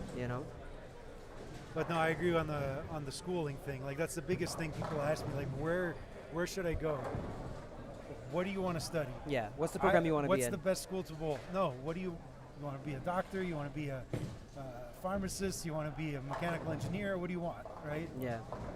So, like, I could easily say, like, if you want, like, a business degree as an example, right? Weber is a business school, right? Like, that's all they do. It's a business school. So, like, if you want to be a pharmacist, probably not your best option. Not your best choice. Right? Yeah. You want to be an aeronautics engineer. Well, they have a wind tunnel at the WSU campus, Wichita State. So yeah, that's probably a good bet, right? Like, some of these things, like when I was in the process of getting recruited in the early 2000s, it was that I studied computer science. Mm-hmm. And that was basically the underlying factor was, between Nebraska at the time and Wichita State. Wichita State had a better computer science program. Yeah. And ultimately that's where I went because of that. Yeah. So. And that's the key thing, right? Like. Well, better in my eyes, right? Yeah. Not to be negative in any sense. Yeah. But like, that's one of those things where it's such a strange time of life for people. Like, trying to choose a major. You don't even know what you want to do, what you want to be necessarily. You just know you want to bowl. But you got to still choose something and a school that's going to have programs that are, interesting to you, that you want to, pursue a little bit. Otherwise, you're just in limbo when you're bowling and you come back and you still kind of no idea what's going to happen, So if you're interested in sending your kids to college for college bowling, I think also on the NCAA schools for the girls, they do offer, like, visits. If I'm not mistaken, that are covered by NCAA. Yeah, NCAA has very specific rules and timelines and stuff you gotta do, but So just reach out to the school, head over to their website, show some interest, and you in the end, like, you have to approach it like you're a client, right? Yeah. So everyone's gonna try to, get you in. Yeah. So go visit, do the campus tours, and make your own 2 cents out of it. Yeah. Right? Like, get some ideas. I know Turbo also has the Collegiate Expo, which is a good event where it's basically like a glorified tournament / trade show for the kids. Yeah. Which is in the Detroit area, so you can definitely check that out. Junior Gold, like we had mentioned, probably another good hodgepodge of where you can get seen. Yeah. I guess more than anything, like, that's where back in the day when we had the Coca-Cola championships, that's where I got spiked interest, was there. So yeah, that was. Yeah. I miss some of those tournaments from back in the day, but I still have the knapsack that they gave us. Oh, do you? That's cool. No, I don't have it. I think I have my medal, the provincial medal that I won to qualify, with the Coca-Cola on it, and I think that's about it. I don't think I have any of the other stuff. Right, I'm not a big souvenir guy. Yeah, neither am I. So Tyler Loudon squeezing out of here with a 188. That's gonna be the highest game on the pair. Bedard, 160. Yeah. With a gutter in the 9th on a double. Yeah, Grayton's got a chance here for 230. Nice. Oh no, that's Chris. Chris has got a chance for 230. I'm mixing up the arrows here. And in the chat, we've got the Russ Molina fans. They came back out. It's a bit early for you guys. Last year, they blew up the chat. Come on, Goots. Ooh. Ring 10. Good shot. So he's still with urethane a little bit further out, but he's very forward with it. Yeah. Like, he's not trying to spin it much, keep it in play. And it's kind of paying off. That hit would have been huge there. Yeah, that's a 230 game if he hits it.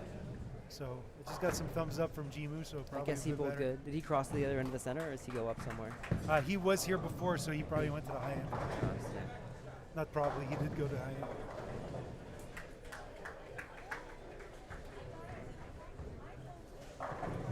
And there's a 220 over there too. Yeah, scores are climbing a little bit.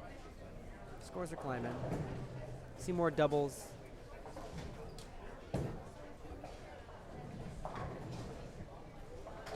the field's waking up a bit. It's more of a regular time. It's tough though, because that's one thing that bowling, it's a challenge for any bowling tournament organizer is getting the lanes. And this tournament we do it during the day, and the center is a great host, but they still want to be able to have their leagues at night without displacing them if possible. So we got to kind of make sure that we're done at a reasonable hour and starting early. Not the end of the world, but like I said, it hurts for people who have a morning routine, people who maybe jet lagged a bit if they flew in from somewhere. Yeah. But it is what it is, and it's up to you to kind of adapt and make sure that you're ready to go when the lights come on. It hurts us with the setup. That's 5 a.m. comes quick. You got to be here the earliest of machine anybody. Staff and all. Yeah. Yeah. I think that a lot of times, when it comes to an event like this, some of the unseen work doesn't get appreciated enough. The organizers, the volunteers that are here. I'm kind of on that side of things, but as the coach, I'm not really responsible for anything.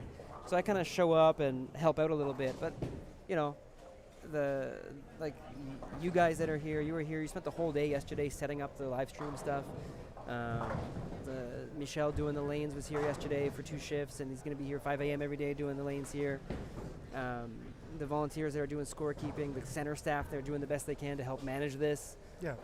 Kathy and Jean with managing the entries and all the money and all that stuff. Exactly. Some of that unseen stuff, it goes underappreciated, I think. And it's if it wasn't for the whole group of people, at this point we're looking at 15 different people that are making this tournament happen for the bowlers.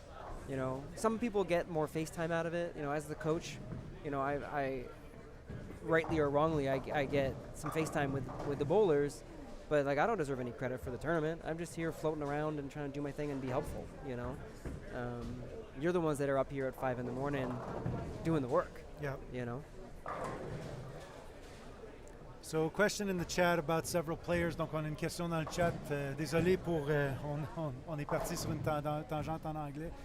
On avait une demande pour Cédric Ruel-Lajoie. Lui avait joué 211 la première game, puis là, il est rendu, il peut jouer 201.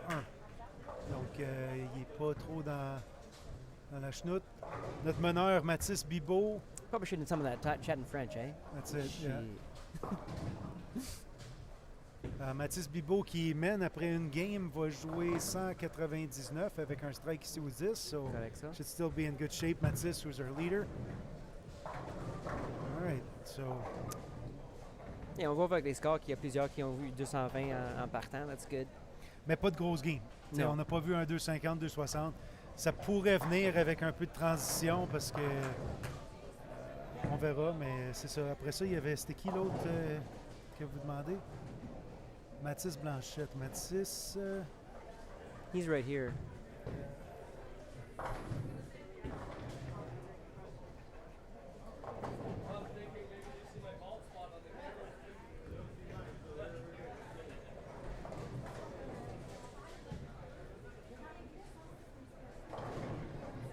Mathis... 170 la première game. Ouais, puis pas grand-chose ici, malheureusement. Il me semble qu'il y a 94 après 6. No? BL on top, it's not him? No. Mathis Blanchette. BL is Blanchette BL, but that's not his initials. I need more coffee. Ouais, c'est ça. Puis Mathis, la deuxième game, 94 au 8. Oh, 8? Oh, that's worse. Hey boy. Yeah. OK. Un peu de misère Donc, ici. 150 possible, 154 maximum cette game-ci. Donc, Mathis a besoin d'une petite bière, peut-être. Yeah, a little early. Yeah, that's it. Mais l'important ici, c'est que on a un autre, genre 20 parties à jouer. Ben oui, c'est sûr. C'est pas quelqu'un qui vise juste 18 parties. Il vise 24 puis 6 autres. Ouais. Fait qu'il y a beaucoup de temps. C'est sûr qu'il veut mieux partir que ça, mais Ouais. il y a beaucoup de temps à jouer un 250 pour récupérer, remonter. Puis les scores sont assez bas que s'il est capable de se trouver de quoi, ben c'est ça. Yeah, I think that we're going to see a 250, 260 next game. Oh, it's coming. It's coming. We're seeing too many like Jordan just shot strings. 236. Yeah, 230 with a couple of taps. Like it's coming. We got a couple big games here on the girls' side. We had 216, 217, 201 on the feature pair. Yeah. So you could say that bowlers are kind of finding their rhythm. Yeah, find the rhythm, the lanes, the patterns blending out. One thing that I'm noticing in this center, again, whether it's because of the topography or the lanes or just the pattern right now, the ball's not slowing down real quick. It's slowing down a little bit later than they want.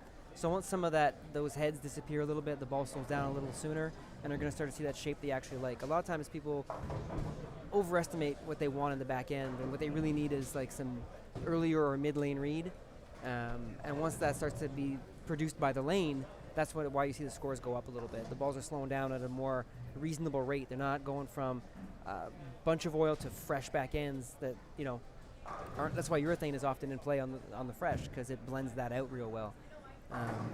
And it still seems like certain ball reactions with reactive are still very herky-jerky. So Yeah. I don't know if the move is yet to go left. I don't know. Well, I still think we don't have enough surface on some of the balls I'm seeing here.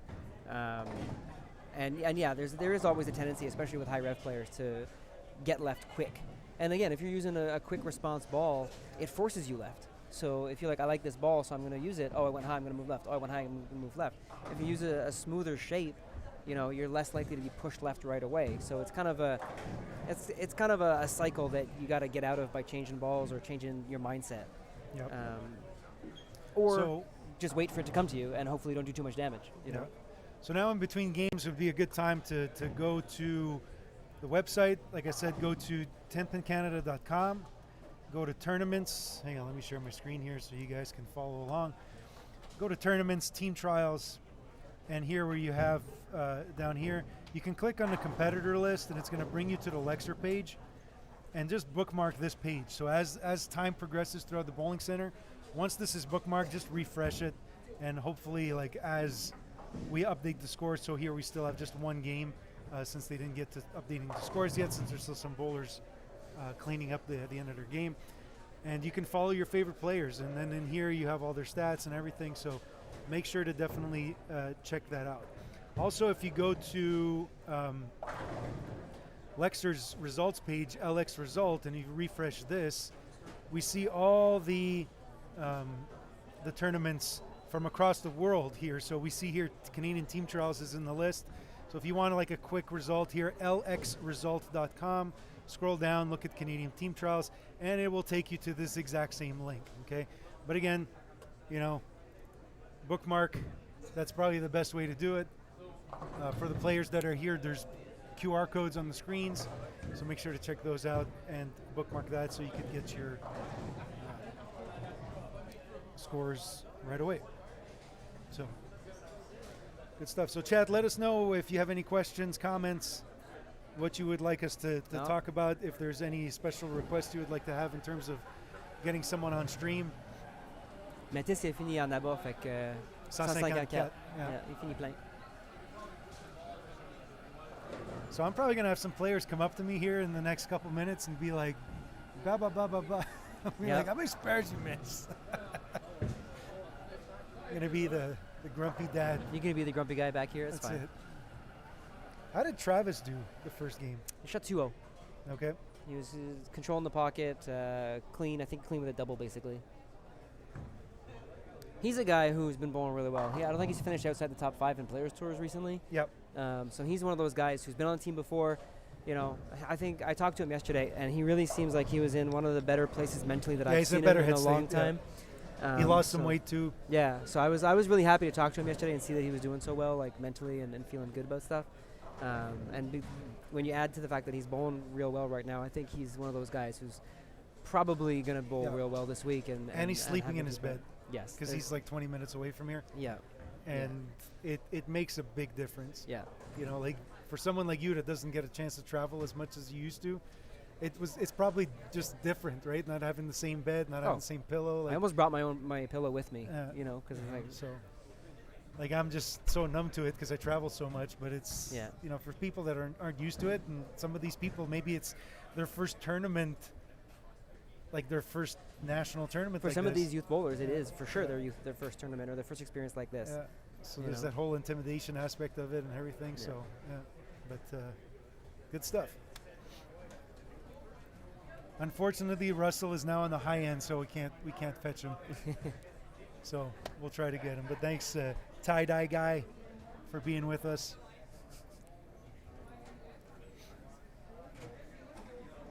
We saw Wes Ilagan in the chat. Shout out Wes. Wes designs most of the Team Canada apparel for FANA. So he's a really good designer, and he actually came out with his own brand recently, so check out 300club.ca. A little shout out there for him. And while we're at it, let's go back to the website here, and let's give a little shout out to the sponsors for this year's event. CPM Moving, Canadian Preferred Moving, Atlas Canada, Sport Canada. With honestly, like, without Sport Canada's support, we're not going to all these world events. Yeah, Sport right? Canada is the big is you forget, right? Because we talk about sponsors and supporters of the team, you know, as people who provide services, give money to, you know, let the team happen. Sport Canada is the one that does the most by far, you know, and there's a lot of complaints that they could do more. As a coach, as a person involved, absolutely, I'd love to see Sport Canada give, you know, CTF even more money to support this program, but they could also give us $0, you know, and they give us a lot more than zero. So could we get more? I'd love to get more, you know, but they give the most of anybody, Yep. you know. So this doesn't happen, Team Canada doesn't happen without the support of Sport Canada at all. Yep. You know, these other sponsors, I'll shout you out, Bufa, because I don't want you to shout yourself out. You know, you hate doing that. But like these other sponsors, CPM and Atlas Movement just came on board. You know, Fana and Bufa, Dexter's been around for a long time. Burlington Bowler host. Tourism Montreal, that's the wrong city, so I feel like that's probably next year's sponsor. Yeah. But like, you know, without Sport Canada, you know, kind of keeping the boat afloat, there's no point in having the other sponsors, Yeah. you know. So we love all the support that we get. We could always look for more. And Sport Canada, we're working really hard. A lot of the behind-the-scenes stuff that, you know, people don't see is trying to get as much as we can out of them and do all the things we can do. You know, getting, hopefully, you know, part of the equation is international success, and we've probably had one of our most successful years ever this year for Team Canada. So, you know, hopefully that translates to whenever they do their next evaluation of CTF. You know, one of the boxes that we can check off is, you know, world medals, you know, Done, you yeah. know, Pan Am medals, you know. So one of the things is there, and now we got to keep working on some of the other stuff that we need to keep working on in the program. We do a lot of things right, but again, you're at the mercy of, there's so many other sports in Canada that get funded, and bowling isn't as high profile. So we got to do everything we can to raise the profile, do everything we can to check off all the boxes, and do all the things that the government and Sport Canada is requiring of us. And that doesn't sound sexy at all, but that's the stuff that goes into gold medals. Exactly. Yep. Right? It's like an iceberg. You see the medals, you see the results, but you don't see the work the athletes put into it, the practice time and stuff like that. Same thing for an organization. You see the team and the shirts and the travel and the pictures and the stuff like that and the medals. You don't see the work that goes in just to try to, you know, eke an extra couple $1,000s out of Sport Canada, or you know, all the, you know, the phone calls to try to get you know, a sponsor or a donation or something like that. So, you know, And if you do have any interest in sponsoring part of Team Canada or some of the events, reach out. Yeah. Right. Yeah, You know, absolutely. It's not closed. It's an open book. Yeah. If you want in, there's room. Yeah, right? we actually had a meeting last night, and you know, we're looking for both event sponsors, so sponsoring team trials, for example, sponsoring the mixed championship, sponsoring the youth championship. So we're looking for like event sponsors, which contributes to running those events, and you know, any extra money can help for Team Canada, you know, or other programs CTF has, or team sponsors where, you know, there's all kinds of benefits associated with, you know, being a sponsor of a national team. Oh, wow. Jordan just threw a ball good and went Brooklyn, so he's a little confused right there. Yeah, and it looks like he moved in quite a bit, actually. Yeah, he probably made a little move on the other lane in the fill. I think he tried to stay there. Yeah, it's we wouldn't be where we are as a team without the support of Sport Canada and all our sponsors. So now we're looking for, you know, it's always a battle a sales pitch to try to get more, you know. Yep. Donc, on vous avait montré sur l'écran tous les commanditaires de cette année. CPM Moving, Atlas Canada, Sport Canada, Dexter, Fana, Bouffa Distribution, ainsi que Burlington Bowl. Si vous voulez vous joindre ou si vous avez des contacts avec qui vous croyez qu'il pourrait avoir quand même un bel ajout à l'équipe canadienne ou même des événements, pas seulement juste de l'équipe entière, mais vous pouvez aussi être un commanditaire d'un événement. N'hésitez pas à écrire à la fédération ou à nous écrire, puis on va vous envoyer vers la bonne piste pour ça. Ils sont toujours à la recherche de commanditaires. Oui, Sport Canada est le commanditaire principal de l'équipe nationale pour du côté haute performance. Cependant, on est toujours à la recherche de plus d'aide possible.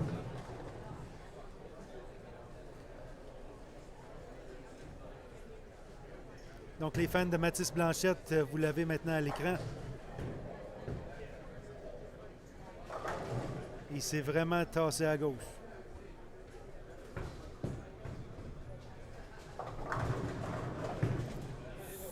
Looks like he balled up. Looks like an NV Tour Pearl. And that didn't do much down lane. Yeah, that came in a little behind the head pin. Lucky to get a 9 out of that. But the first ball in that lane, hopefully you can make a little adjustment to that and get a little better look out of it. You know what's amazing, Ty? Like, now that I'm not active anymore and all I do is watch bowling, I feel like I have such a better eye for ball reaction. Oh, yeah. Just because I'm watching so many other balls go down lane than just mine. Yeah, well, that's the thing that people make the mistake of doing is they only watch their own reaction, or they're looking for one person to kind of get a line up because they're bowling well. But like you get better at seeing ball reaction by watching ball reaction. It doesn't have to be yours. It doesn't have to be, while you're even bowling. Yeah. And that goes back to being a fan, like we were discussing earlier. Like if you watch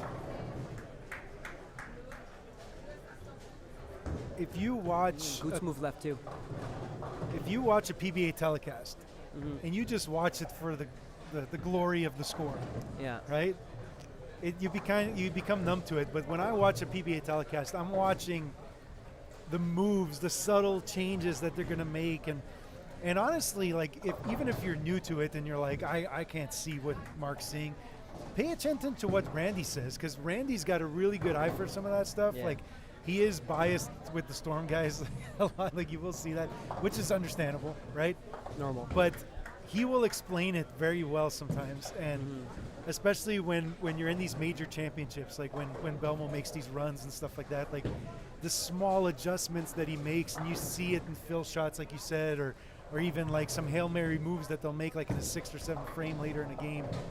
Like those are the things that give me goosebumps when I watch bowling. Yeah. Right? Yeah, when you see those moves, those subtle things, it's a little harder to see on TV than live. But like I said, Randy does such a good job of pointing them out when they happen. Yeah. You know, that even if you don't necessarily see it on your own, they do a pretty good job of covering it. And like we said earlier, if you do have one of these Team Canada guys in your neck of the woods, maybe try to do a watch party with them, right? Like all these pro shops have PBA. Like Bill yesterday in his pro shop here, he was streaming Bowl TV. Yeah. Right? Because the PBA is going on. So, if you're in the area here, Bill's a great, person to throw ideas on the wall, see if they stick, right? Yeah. And be like, hey, who are you watching? Oh, we're watching so-and-so. And, oh, well, what are you seeing? Oh, I think this and I think that. And, I had some players even yesterday that are like Felicia came up to me yesterday. It's like, what do you see? And, oh, I see this, I see this, I see this. And it's just to get an idea, general idea of what someone else is seeing. Yeah. Right? So she's asking the right question. Yeah. She didn't tell me what ball you think I should play, what arrow you think I should play. Like, just in general, what are you seeing? Right? Yeah. Yeah, I think that's a mistake a lot of bowlers make on practice days. They're trying to get lined up and figure out their strategy for the patterns. The patterns aren't going to play the same the next day, 2 days from now, 3 days from now. People are going to change their strategies. The transition you're seeing in practice day is not the transition you're going to see in competition. Oh, don't talk about practice day. Come on. So the goal of practice day, is to figure out the kind of shapes that seem to be knocking the pins over. Yeah, the types of balls that kind of have a better chance. Yeah, the shapes that look like they're making the pins go down. do these pins seem to want to be knocked down high flush? Do they want to be knocked down a little more like light shaker mixes? Like, obviously, when you go nut flush, you're going to strike. That is not a good ball reaction for Metis Blanchette right there. It's like it gets through the front, but it's like too slow down lane. It needs to start up earlier if it's going to be that slow, or it needs something quicker. But quicker is going to be strike or 6 count. That's so it, yeah, and that's what he's been doing since game 1, and I don't think that's... Yeah, that ball with surface would be a lot better. Like if I was behind him after the last game, if that's what he was doing, I would be saying, let's hit that ball. Even if it's like 3,000 instead of polish, or 3,000 instead of 4,000. He only needs a couple feet. He's not far, but he's far enough to not be able to get 250 out of this ball right now. Yeah, he's in between. Yeah. And he's following one of the guys that's close to being in the lead with Jordan. Yeah. So like, you know, step back. Yeah. Watch him throw 2 shots and try to mimic it. You got 160, 150. You need to make a move, right? Yeah. And it's easy when you're close. Like, and this is the hardest part. When you feel like you're close, it's hard to make a big move like a surface change or a big ball change, right? Yeah. But when you're not close. Yeah, but no, when you feel like you are, right? So that's the thing, is from a bowling point of view, you got to understand, like from a bowling point of view, he probably doesn't think his ball reaction is terrible. It's like, I can strike, and he gets 1 or 2 strikes, he's like, I got a good look, and then he goes 9 count split, whatever, you know, and all of a sudden he's shooting 170 at best, right? It's an easy trap to fall into. So this isn't a question of, you know, it's easy for us on the outside, right? It's hard when you're in that moment, right? So taking a breath, stepping back, talking to somebody he knows and trusts, just to calm down a little bit would help, you know? But that ball reaction he's got right there, he might just need to move like 2 and 2 right, and all of a sudden that ball picks up a little early and he's great. So we're saying his ball reaction's not good right now. He might not be too far from shooting, you know, a 4-bagger to come back from that. But when you're in that moment, you've got to take a breath. You've got to be able to, you know, look at it analytically, pause a little, and figure it out. Yeah, Darren Alexander was always going to be one of the top bowlers here this week. This center seems to like to be played straighter, and that's Darren's bread and butter. So I think he'll be fine this week. Yeah, especially on this pattern. Yeah. Yeah, I think he's going to come out on top here. Not on top, but you know. He'll be in the top group close, for the block, unless he hits a bad pair. Unless there's a bad pair that's just really squirrely for him.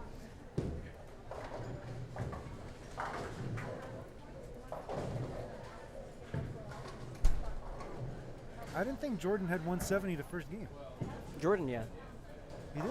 Yeah, he just got back to plus with that 230. Okay, I thought he had more than that. Yeah. My bad. All right, so again, just hit the refresh button on the lecture page. So I'm impressed. The thing that most impresses me right now is third place on the women's side. Karine Bouchal's got plus 10 without her own equipment. She's borrowed balls from somebody. And not even borrowed balls from somebody. She's borrowed the balls from someone who brought balls and chose her 8 balls to bowl with, and she's using the ones that she didn't choose to bowl with.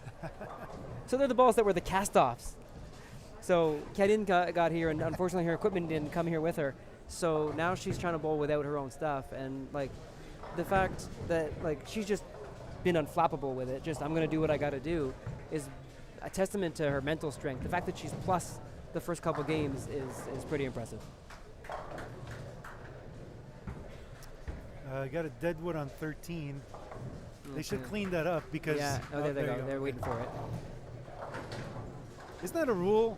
Yeah. If there's a deadwood, then the shot wouldn't count? I can't remember what the rule is if you throw it with a deadwood, but I'm pretty sure it doesn't count. I'm pretty sure it said you got to redo it. So we spoke about this on the write-up. Like, that's one of the importances of being sanctioned, is that you all bowl on the same rule base, and that being one of them, right? So. Yeah. Looks like Goots went left with reactive, regretted his decision and went back to urethane, back to the right. Well, like I said, he's doing good. 436. Metis, is that the same ball he was just throwing? I don't know. I looked down at the scores while he threw it. So. Yeah. Looked a bit different. Not sure if it was the same ball or not. I don't know his equipment, but looks like it was a little bit tighter to the pocket and struck. So I'm not sure if that was an adjustment or just a better shot.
What did Cedric shoot the last game? Did we see the score? We had a question about it. 12. Oh, so he's okay. Dursar. Yeah. We had that question. We didn't have his scores in front of us. So. Frank Tikar, good morning. Morning, Frank. Past host Classic Bowl. Shout out to Ed Souza and the staff and Frank. Miss you guys. There's a good example of a center that if we put these same patterns out, it would play very differently, right? And that's not any kind of knock, because I love Classic Bowl, but it would be a very different tournament with different equipment being used. 100%. It's different center, different lanes, you know. And that's like you something said, that the age of the synthetics is just a key differentiating factor. Exactly. 30 years old, probably synthetics. They were one there. of the first with synthetics that I can remember. That's it, yeah. Right? And these ones were just installed in the last decade, so Yeah. big difference. We were actually talking about this, let's go on a tangent here, with Del Warren at Kegel, right? About the fact that, like, in the majority of centers across North America, synthetics are over 25 years old. You know, so like we think like, oh, they're synthetic, there's you know, free push or whatever. Like the lanes are just, because you don't see the wear like on a wood lane, so the proprietors don't really change the panels that often, right? But if you think about it, like the majority of the centers are still very high friction because of the age. Yeah. You know, and you guys see that when you travel to South America, mostly because, you know, some of those places they're building the centers using used equipment or whatever because, you know, the funding isn't there or whatever. And it could be that's the case, you know, like we see some of these tournaments, like there's a lot of tournaments recently that have been going to Cali in Colombia, right? So that place has been notorious to, you know, bring in stuff that flares less, high RG stuff, just like get stuff to get down the lane. Yeah. You know, like talking with guys like Frankie and them, like hustles roll good in that house.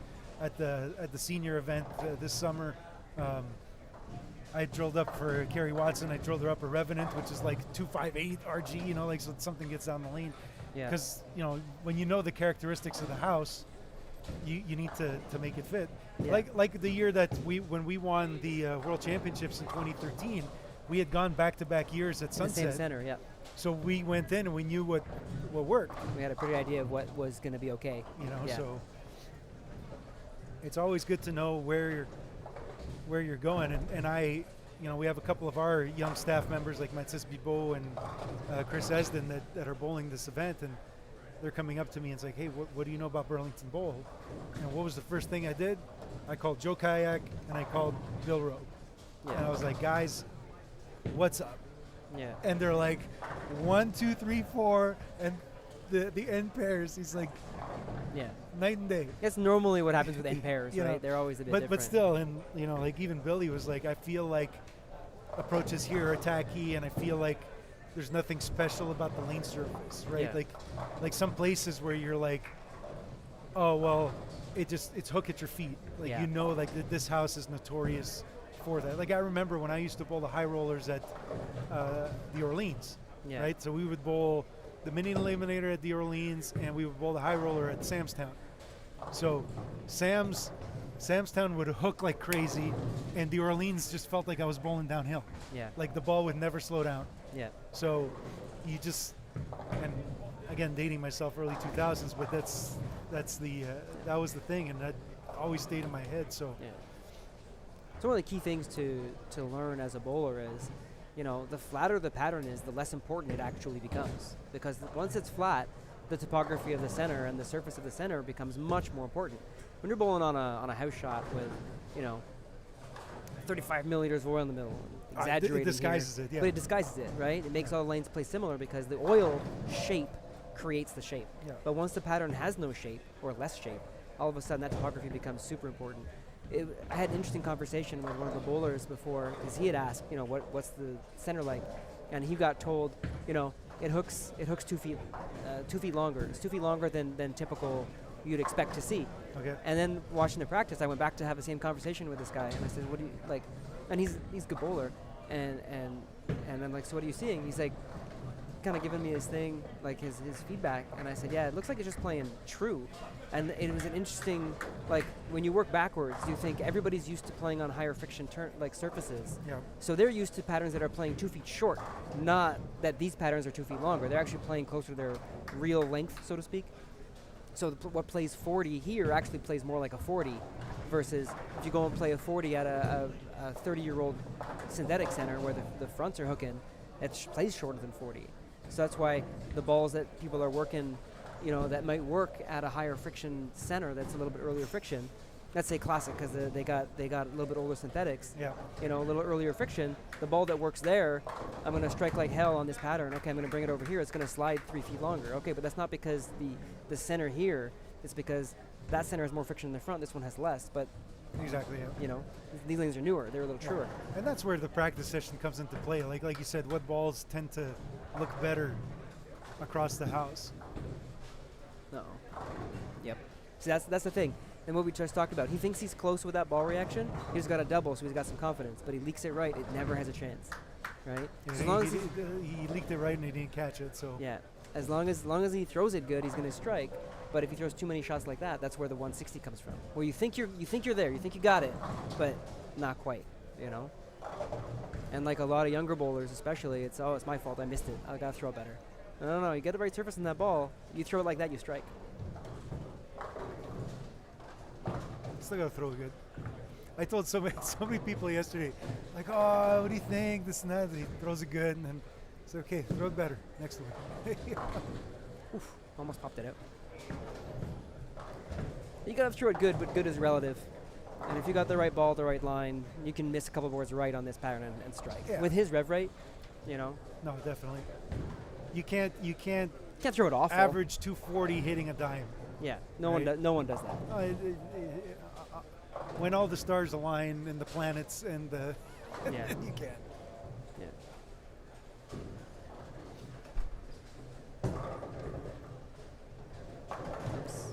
Alrighty. Before the game ends, I'm gonna go take a little walk around, take a little personal break, grab a coffee. So I'll be back before the end of the game. Ty, if you want to walk around too. Yeah, I gotta float a little more, so we'll just take a little pause from commentary. I'll be back later if you want me to. Yeah, we'll be back.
All right, everyone, I'm back.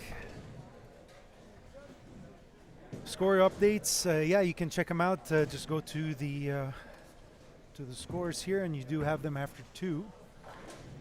So we got Brendan Ladouceur first place on the guys' side, Miranda Panis on the women's side. And if you scroll down to the bottom here, you're going to see the youth standing there as well. Okay, so again, go to lxresult.com, scroll down, and you should see the Canadian Team Trials here, and then just bookmark this page, and you're good to go. Okay.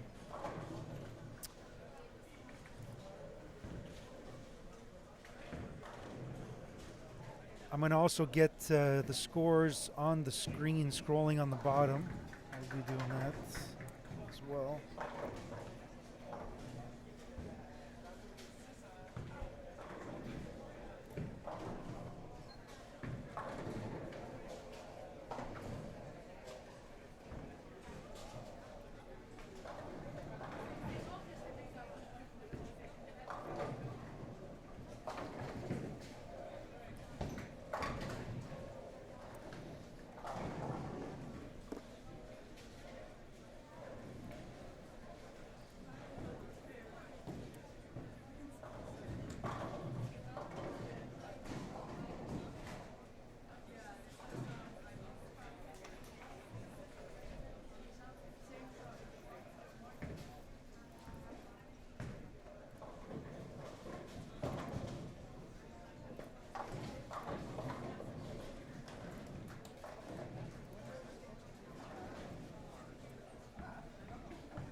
What's up, Billy?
All right, so we've got Cédric Ruel-Lajoie with the front 9. We're going to go cover him here shortly. Donc nous avons Cédric avec les 9 premiers. Donc on va aller suivre ça sous peu.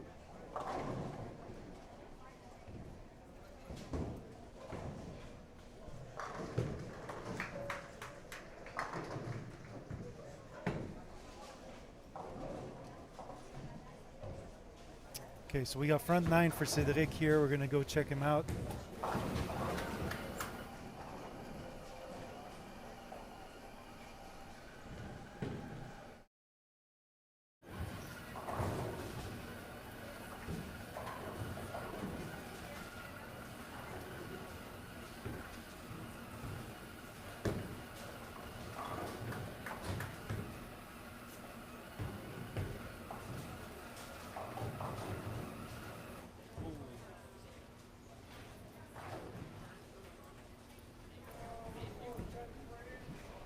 Donc, ça en va haut pour un compte de 6.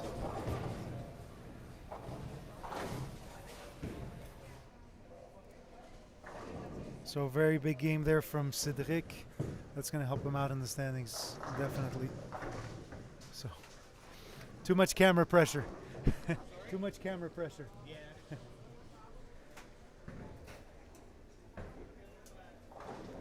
Excellent. Bon. Donc, la caméra à distance fonctionne bien. Excellent.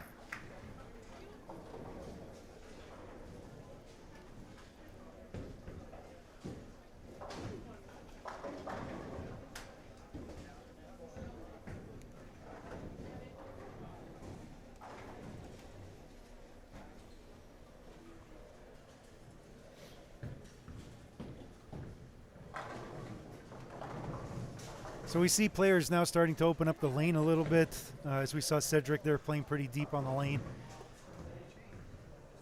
So probably a move here that we're going to see from most players coming up as the lanes transition. Even you're going to see here off screen. So Goots is in the top 3 right now. He's playing 4th arrow, still with Urethane, however. But we see the ball's not getting down the lane as easy as we want it to be. Matsis way far left. Wow.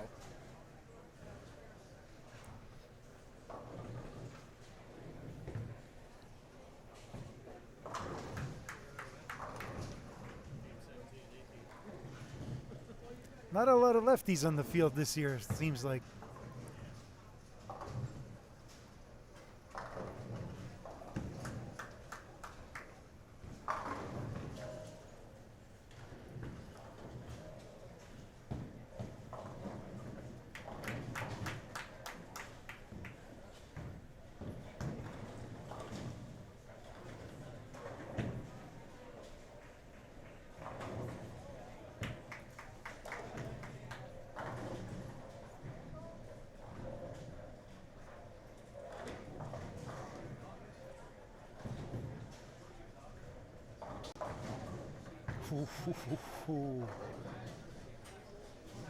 Angel with the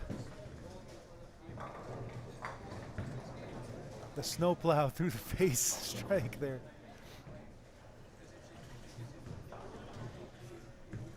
Let's have a good look here at Jed Cote. Could shoot 220 this game. Goes high. 3-9-10.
Aucune idée. Je m'occupe des résultats, mais je regarde pas les résultats.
We got some bowlers that are already throwing balls.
All right, so we got scores now on the bottom of the screen. We'll try to keep those updated as best as possible. But don't forget, keep the Lexer link useful. Just keep it handy and keep refreshing as the games go on. Donc n'oubliez pas ici pour Lexer, donc de juste continuer à rafraîchir. Je vais essayer de les mettre au fur et à mesure dans le bas de la page le plus possible.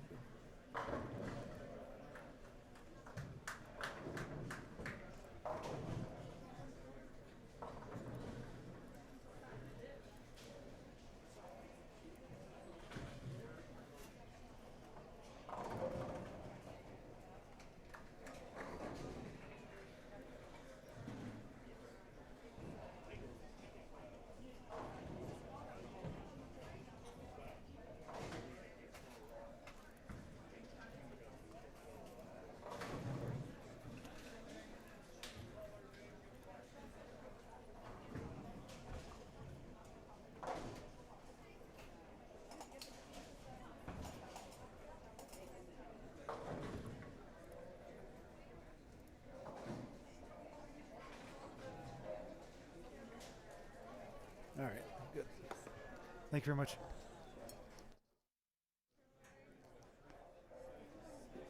All right.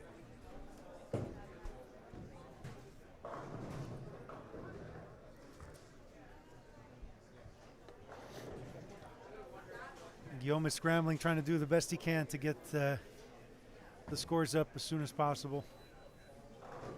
So what do we have here? 233 on the women's side. Who is that? Marissa Naylor, 233. So that's good for her.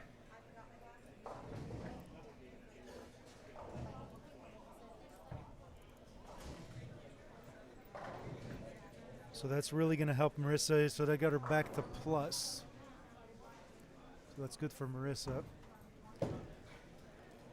And Goots, what did Goots have there? I can't see it. They already switched it off. All right. So in the feature pair now, I think we'll have Jordan Jung, from what it looks like. Michael Snow is on his way over, but I think he's going to be on the pair next to us.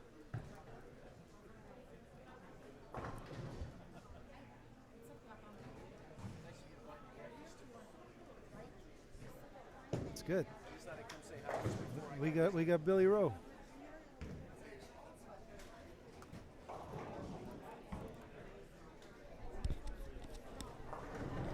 All right, Billy. How's it going, man? Good morning, Mark. Good? How are you? Say hi to everyone in the chat. Hello to the bowling world. We're good. Awesome. So you just showed up a couple minutes ago. Did you get a chance to roam around and see what's going on? I really haven't even looked at much other than what's in front of me. I just heard it's the end of Game 3. I just did a little interview with someone from the Burlington newspaper, and I don't even know what scores are like. How's it going? Scores are kind of low. With a medium pattern like this, where like anything goes, as soon as the players go a little bit too far left, too quick, you tug it in and it's like it falls off a cliff and just goes, So bang this left. is 40 feet, right? This is 40 feet, yeah. So more of a medium type length. Urethane kind of looked good on the fresh, a little bit straighter. And then, they're starting to chop it left now a bit, seeing players get into 20, which is kind of normal. You'll see that. So. Well, 15 guys plus after 2? That's kind of normal, right? Yeah.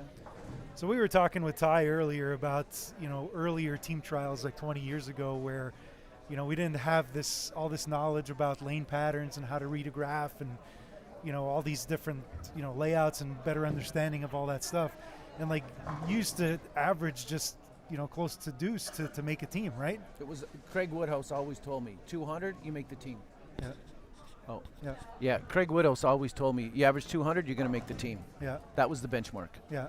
I agree. Even the first couple of years that I made it, like 2003, 2004, that's what it took, And even the year that we both made it here in Burlington. That was 09. Right? That was 09, right? Like, even that year, I don't remember it being astronomically That high. year, even though technology, as we all know, was going crazy for those 5 years, this was really old wood here, and then we had new primetime down the street.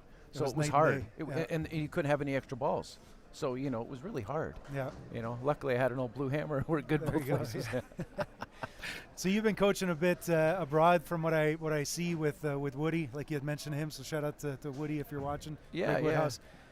So helping out the Dominican a bit. We did. Him and I had a little reunion last year in Santo Domingo, which was awesome. He's my coach. He is one of the best in the world still, and he's my guy. Is he still here, or is he still living out there? Like, No, he's still in St. Catharines with Irene, and they're just Is he going to swing by? You think this week? I haven't spoke to him in a week or so. Okay. I'm sure he knows he actually got off Facebook, so he's kind of a little bit out in the dark world there.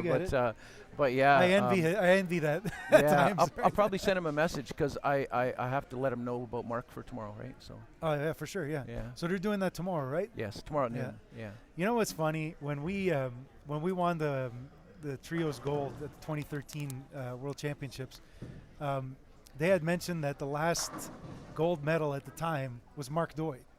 Really? At the World Championships in singles, I believe. Wow, yeah, it was. Yeah. And 95 in Reno.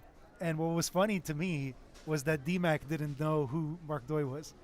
Really? Yeah.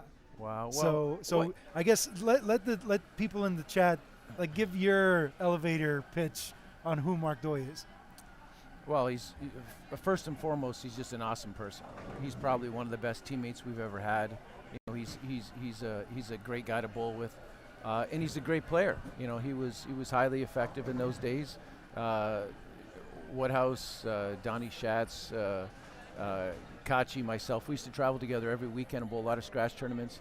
One of the four of us was usually bowling in the final match. Yeah. You know, we were a pretty good group of guys back then. And Mark, I think he made 3 teams.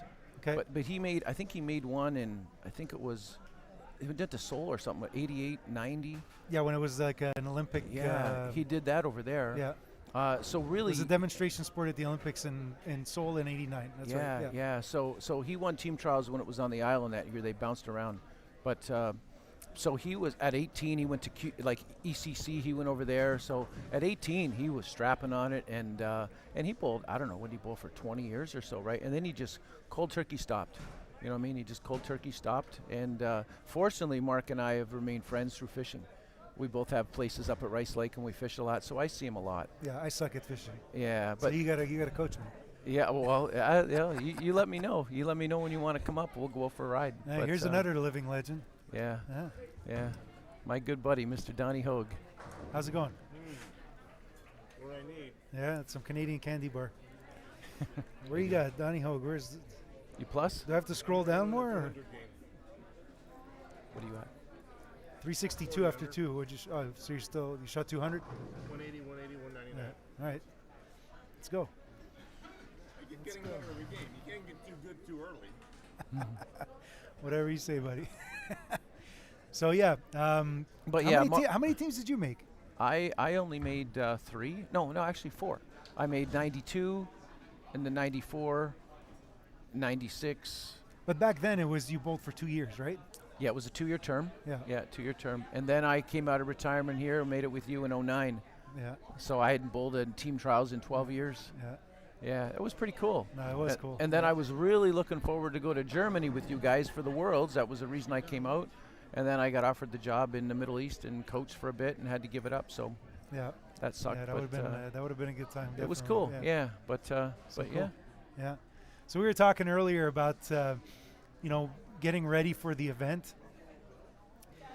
Was like to know like the lay of the land of a certain bowling center, right?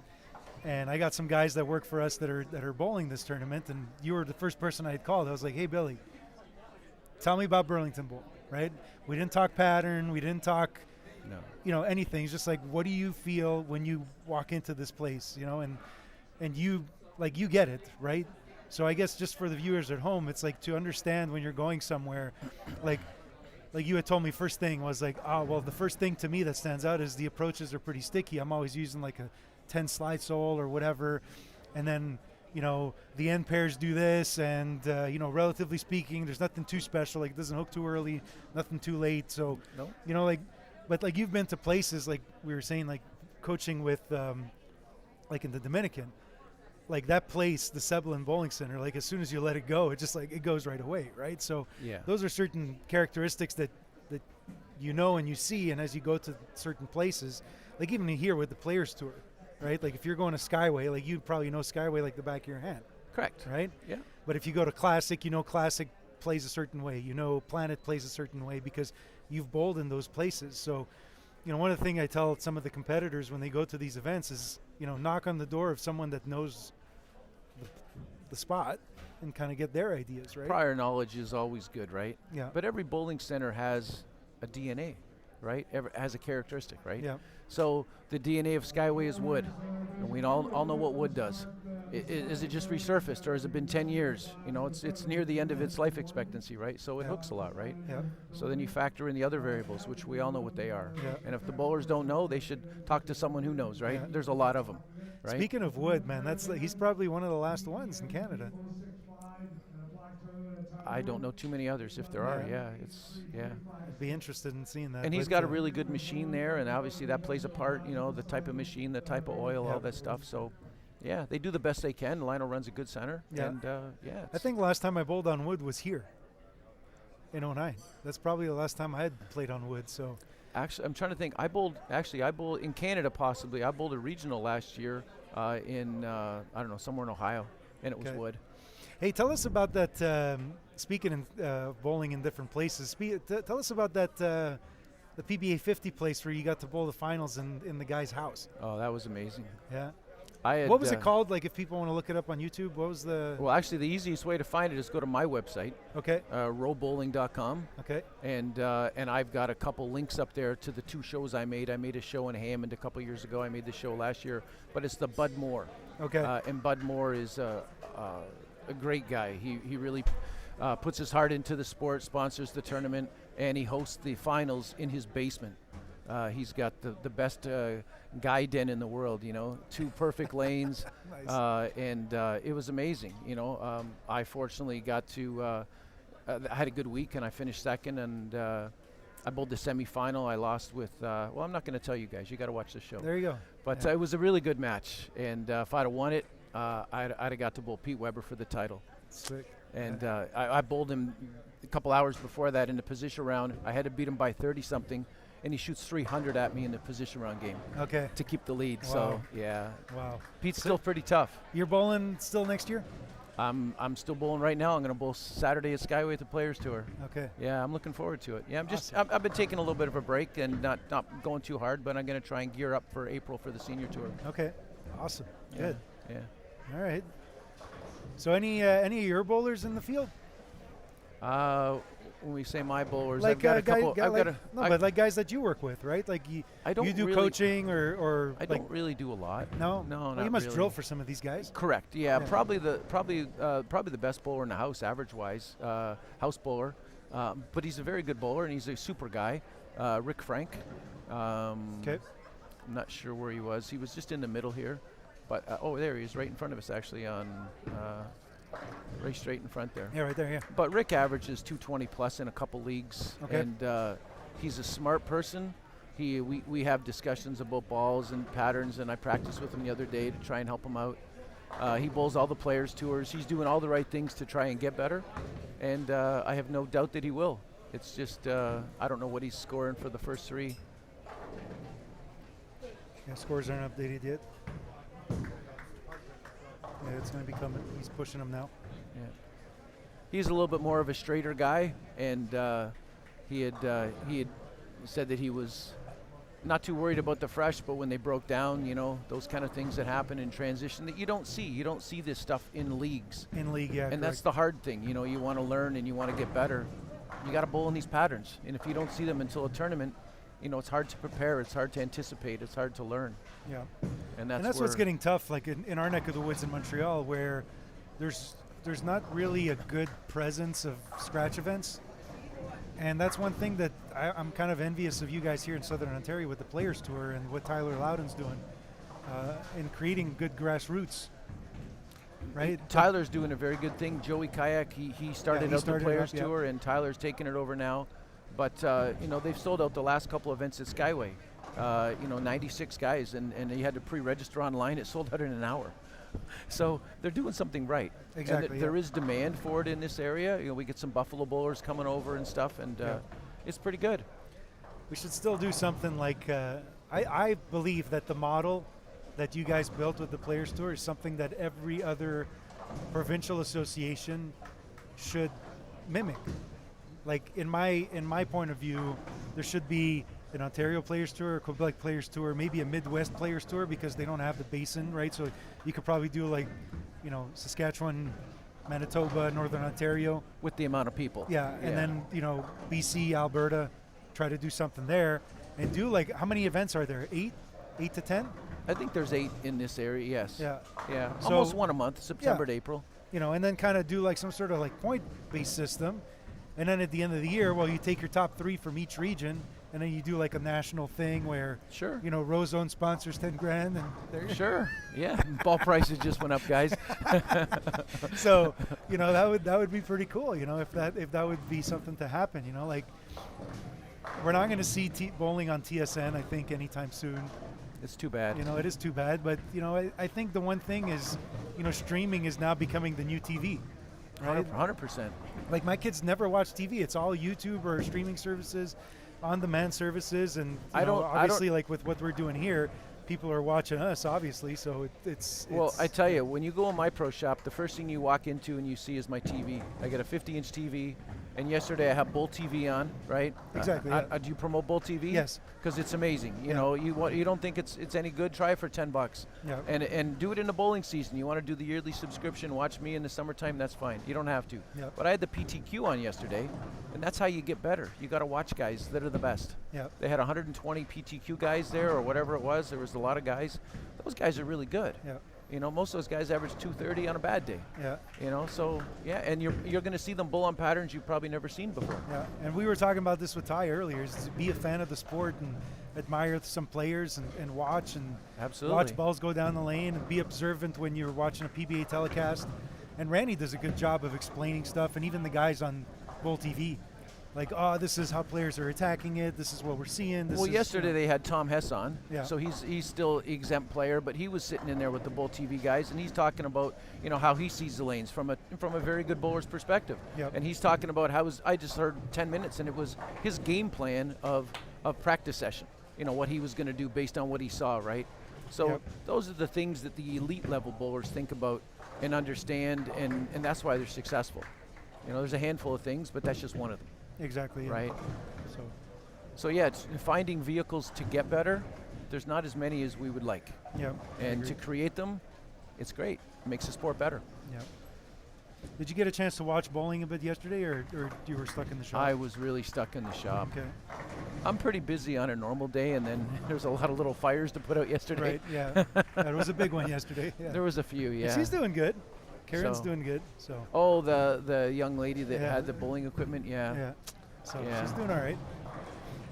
So Good, yeah, Cool. Well, the one young man. You asked anyone I work with. I actually do work with Daniel Kwan a little bit, and Daniel actually is made a step up. He's oh made yeah, a he's couple improved cuts quite a at, bit. Yeah. He's made a couple cuts at the Players Tours, and he's but the last 2 months he took a step up. He bowls League at Planet, and he was around the 200 hump, and then he just went crazy for a while. So a few things that we were working on clicked, and just talking ball motion and stuff like that. So I hope But he bowls everything under the sun. Like we see him all he the does. time. He's very avid. He's Yeah. a smart young man, and he's very he just loves to bowl, and And he grew quite a bit too. He's probably 18, 19 now, right? no, he's older. I bet she's 21. Oh, He's not really? eligible for YBTs for a couple of years. Okay. Wow. Okay.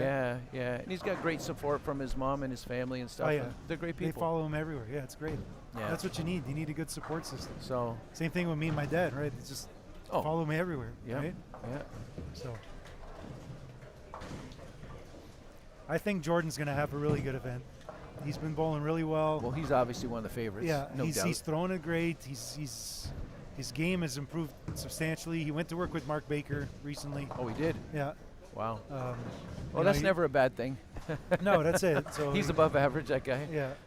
So just every time you work with someone different, you always get like one piece of the pie. Like they might give you like 3-4 tips that are kind of like, well, I'm not too sure about that one, but one of them probably stands out. I had a chance to work with so many people under the sun. Did right? you? I really didn't. Yeah. I just stuck with Woodhouse. Yeah. Yeah, honestly. Well, with all the clinics that we used to do in Montreal, working with Bill Taylor, Bill Hall,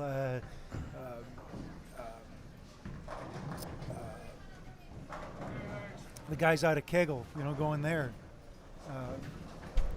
and also with the coaches at Wichita State, and it's all the super schools that we used to do. Mike Jasnow, Carol Norman, just to name Those a are- few, right? Like you just get a chance to Super work with so respected many- names you're talking. Yeah. Those are super good people. Exactly. Yeah. And then obviously, having, my father, Frank Buffa, in the back pocket, that's, you can't, like you were saying, working with Woody your whole life, like working with my dad my whole life, you have a good base there, right? So When I get people coming in the pro shop wanting to talk about stuff, and this comes up a lot, my advice is how many family doctors do you have? You have one. Yep. How many bowling coaches do you have? Yeah. You should have one regular one. You can get Exactly, opinions yeah. from other people, but a lot of people ask 12 people 12 different things, and they get in a circle and No, they I go agree. crazy, right? But So like if you we're- get the opportunity to find someone that you trust and respect and you can stick with them, they get to know you. They get to know your personality. Get the Exactly. things that coaches Yeah. realize. And that helps even more. Other opinions are good, Yeah. but that's more effective. yeah. Yeah. But like going back to, like I know, like talking about Jordan, since he's here on the feature pair, he works a lot with Ty's. So Ty's his home base, right? But then he's got a teammate in François Lavoie, and he's like, hey, I'm going to go work with Baker. And he's like, okay, I'll go. So, book a lesson with the guy. You get his opinion on certain things, and you're like, oh, okay. This kind of hit home. Let's work on that a and bit. That's an elite bowler, Yeah. right? Jordan's an elite bowler. He's Yeah. one of the best in Canada, and maybe needs a different set of eyes. He needs something, right? And Exactly. obviously Mark's eyes are very good. Yeah, and it's not. He didn't reinvent the wheel. He's Correct. probably just like Correct. He tweaked something Yeah, or saw like- something different or whatever, his Yeah. swing or something, right? Yeah. Whatever. And even at that, like sometimes it even just becomes a question that you wanted to ask the guy, right? Yeah. Like you'll call me or I'll call you on certain things. Like, hey, Mark, what's your opinion on this? Right. Right. Like I know that his big question lately has been axis tilt, right? And he's like, well, how do I increase my axis tilt? And I'll give him an answer, and you'll give him an answer, and you Yep. know. So Those- then he kind of picks and chooses what he wants to follow, right? So But I was kind of evading more to the development path, which is what we need to see more of. oh, agreed, We need- 100%. That's where I was kind I of agree, stemming more. 100%, yeah. Like a guy like Jordan's already really good, and that next little step is hard to get to. When you're at 220, 230, whatever, it's hard to get there. But the kids, a lot of the ones that are in development that might be 170, 180, 190, they're in a longer path. They're in a developmental cycle, Agreed, right? Yeah, when you're in development, I agree. Yeah, you need a good home base, someone that you could go to. Correct. Dot the I's, cross the T's, and then as Build the foundation. you go, start building pieces forward. Yeah, agreed. And I wish there was more opportunities like that for kids. That we would see that cycle shorter in Canada. It's just hard, right? Yeah, I agree. How many seniors are bowling this one? I see the snowman here. Yeah, we've got Mike Snow, we've got Donnie Hogue, and that's about it. I On was the going guys' to bowl, side. but I decided not to. Yeah. I think on the women's side you have Cindy, and that's about it. They're obviously not bowling in the senior division. They're bowling just, Right, Yeah, yeah. which is nice.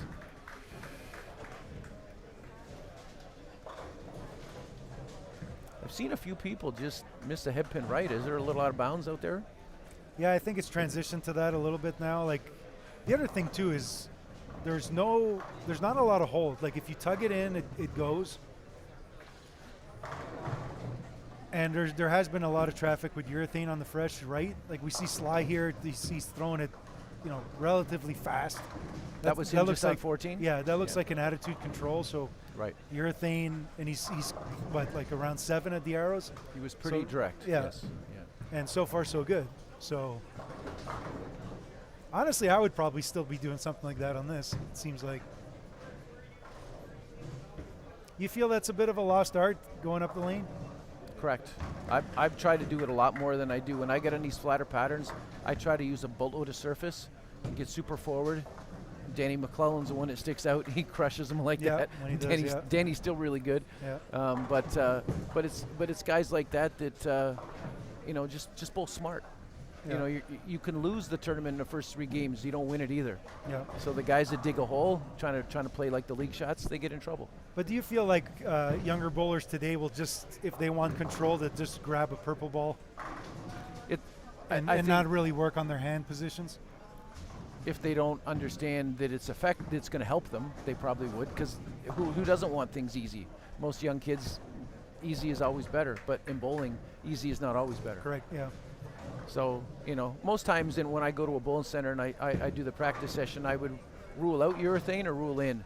Maybe it's a game, maybe it's not, but you got to know when to get rid of that ball. Yeah. Because I hear it all the time where, power, I want more rev rate because that's what they see on TV or that's what they see because now there's so many more two-handed players. But if you look at a guy like Belmo, right, who's had, a tremendous decade, right? Crazy. What made him better than the others is his touch, right? He needs to go more forward. He can do it. He can slow down his ball speed by 0.5 mile an hour like this. So he has all the tricks plus the power, right? Yep. So I feel like players will often discount versatility today for power. Yeah. What's your take on that? Well, I think if you have both, I think that's the best. But it's hard. You talk about Belmo, which obviously, he's obviously arguably one of the best ever, and his skill set is very good. And that's what a lot of people don't see, and they don't realize. They can't see the way the ball's rotating, the little touch things that he does. Exactly, yeah. We know, a lot of guys can see it, but he feels more than we see. Simonson is another guy, yeah. ridiculously talented young man. Well, anybody in the top 10 on the tour, right? Like, I bowled the Masters last year, and I saw those guys, and as much as I didn't want to try and watch, I just sat there in awe a few times, especially in match play. I made match play, and I found him a little tricky on the fresh, and he shot 800 a couple times in his matches. I couldn't believe it. Yeah. That's how good that kid is. It's crazy. It's amazing. Yeah. But yeah, understanding all those little tricks and stuff. When you bowl in a house shot and you don't bowl in harder patterns, you don't see the need for it. The way people practice can always be better. I come in here some days and I just pick up a purple ball and I pick up a plastic ball. That's it. Today's a plastic day. Today's a urethane day. That's it. I work on hand positions. I work on stuff. If I want to hook it, I do other stuff. But I have a practice plan, right? Smart bowlers. There you go. Yeah. They have a plan, right? Yeah. So especially in development, like you were saying with some of the youth. I remember when right before going to college, my dad gave me the sheet with every line, like 3 to 3, 5 to 5, 7 to 5, like the program where to sheet. stand, where to do everything. So like if I needed to make a big jump, let's say I'm going from like playing 10 to now playing like 25. Different zones. Right? Yes. It's like, okay, I know I need to stand here. So like there's not any more guesswork. And then also having a practice plan for spares, right? Like I stand here for this, stand there for there. So we all do. Basically you just punch your card when you're ready to shoot a spare and it becomes easy, right? Yeah. So yeah, it shouldn't change too much if you have a good spare system and you have a plastic ball. Yeah. Last year at team trials, Cedric, who just shot a big game, shot about 260, 270 something last game. He just missed making the team, I think. And he came up to me, he says, well, what should I change? And I pulled up his stats on Lexer. And he had missed like a bunch of single pins, probably about 8 to 10 of them. Really? And I said, next year you better have a spare ball. Wow. So yesterday when he was checking in his balls, I go on the rack and I saw a Peekaboo Maxim. And I was like, nice. Someone understood. Someone has to feel the pain in anything before they really actually figure it out, Yeah. Scores are now updated, and speaking of Cedric, he is now leading on the men's side. Wow. So there we go. So Cedric and Miranda rounding out the top. We got Jacob Emu second. Actually, I told Jacob if he finished top 10 today, I had to do 100 push-ups. So it looks like I'm screwed. You better stretch, buddy. That's it. And then on the youth side, so let's scroll down here. So May and Jacob leading, and Alex Garot and Taylor Strickland rounding out the top 4 for the youth. So Nicholas isn't youth anymore? No, I don't think so. Where's no, he I at? know he was up there at the top. Yeah, 13 here. So 7 over. Okay. But Yeah. 7 over would have been pretty good on the youth, right? I Yeah. didn't go down that far, but Oh, it's pretty consistent, right? wow. I'm not going to say that's a bad block so far. Is that Nicholas scores? Yeah. Wow. Yeah. Yeah. Nicholas will be bowling a long time this week. Yeah, Kid throws it pretty good. he does. He's improved a lot. Yeah. And again, this like we were talking about the support system. His dad and mom follow him everywhere. Yeah, I know the They parents. they and bowl so much. Yeah. It's great. super supportive, but when I was younger, I didn't have the same education path as a lot of did. I have a different path, but it would have been much different. My career would have been different if I'd have went to Wichita. But I don't even know if that was around in early '80s. I don't know either. Yeah, probably not. But Nicholas still goes to McKendree, correct? Correct. Yeah, I don't know if he's done though, because you only have 4 years of eligibility, right? I think this is his 3rd year or 4th year. I'm not sure. Okay. Wow.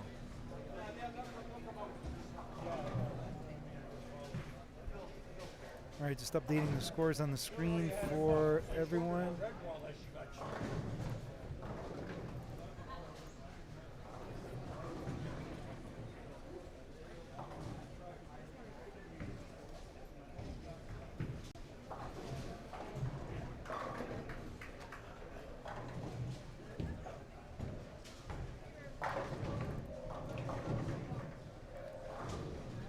the home button on this.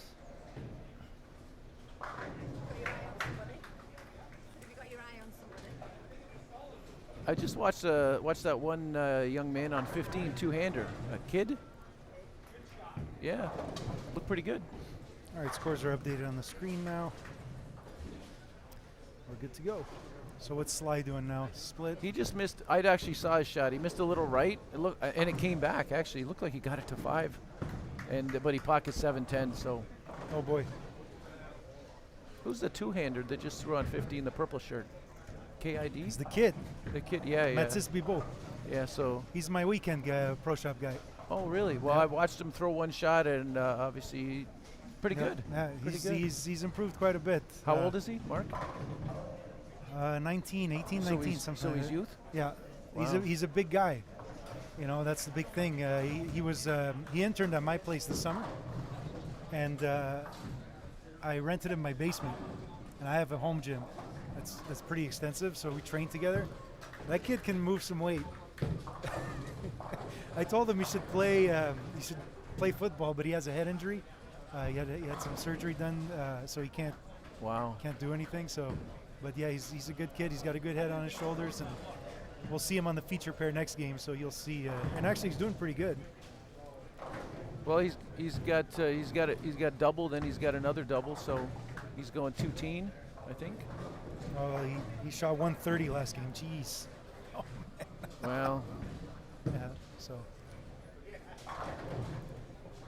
it's okay. He'll get back.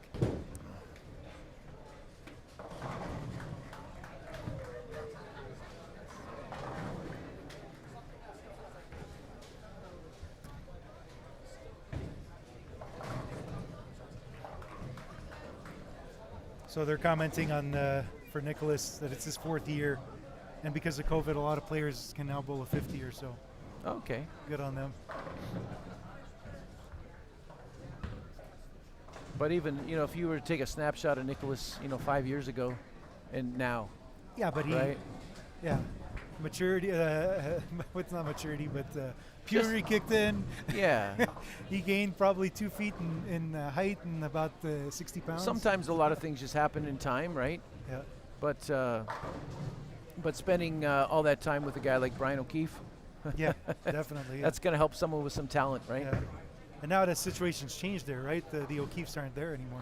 I believe they left last year, right? Yeah, they went to Jacksonville or something like that. Yeah.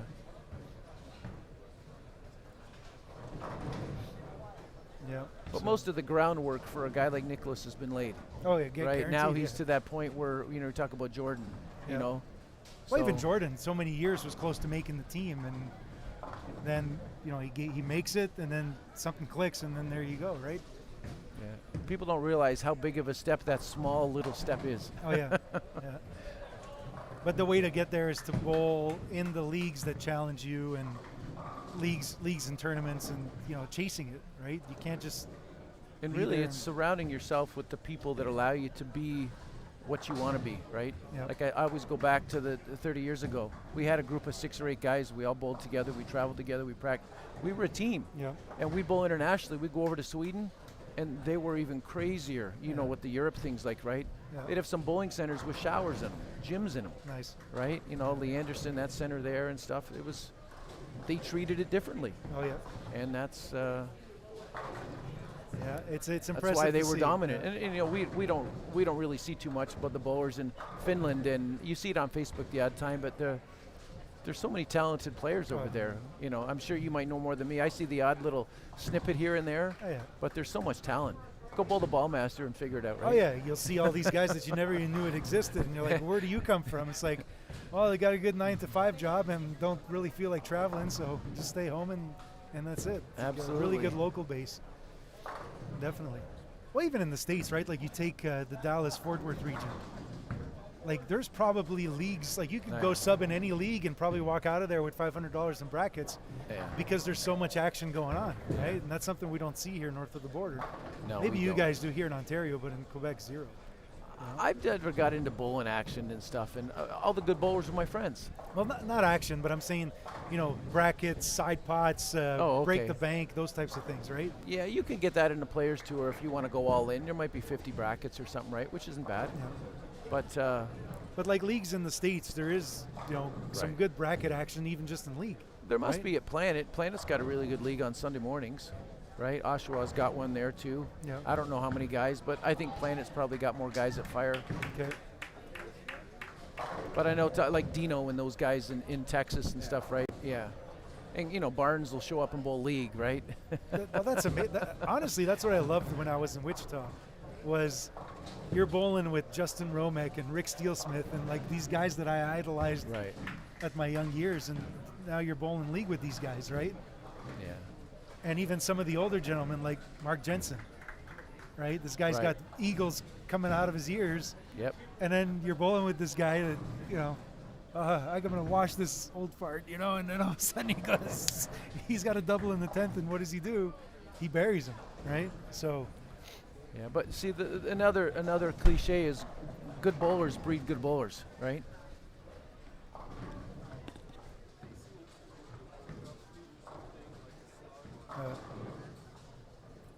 no, but you can go ahead, Billy. Yeah. Goodbye, everybody. We'll Yeah. see you again. Billy's got to get to work. Thanks, Billy. Yeah, thank you. Yeah, all right. So Billy's called to action here. So, and yeah. So let's see here what we got. We've got Jordan Jung still trying to figure this out. Coming up here on the left lane. But on the women's side, who we have here? Tiffany May.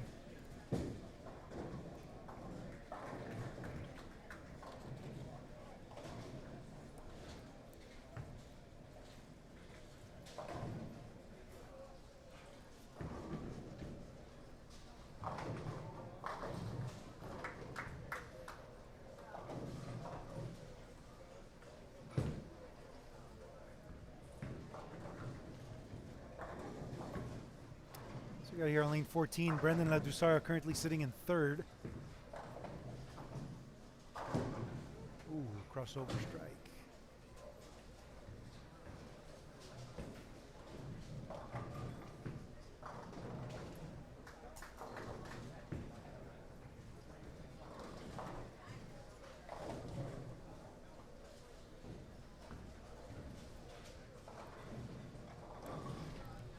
Looks like Jordan's pretty far left now. Still throwing the IQ Tour solid, looks like.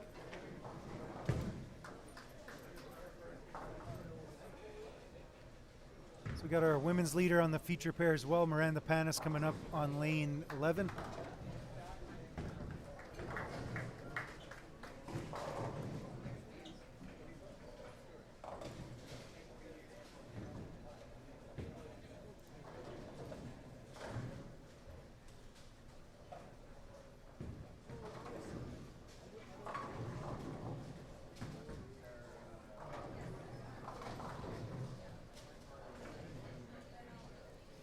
Michael Snow coming up here on lane 13. Current senior team member, Masters team member. Really good game out of the Windsor area.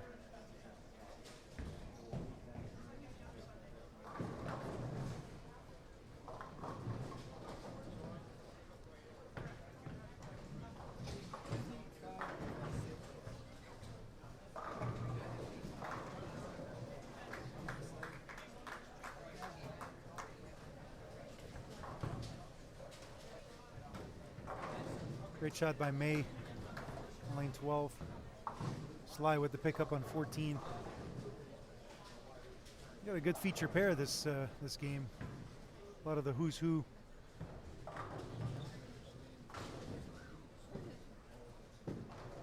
We see tournament leader Miranda.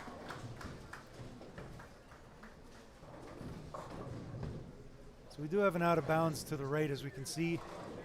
This is not an easy pattern. Get it right, doesn't hook. Get it left, duck hooks. Right there.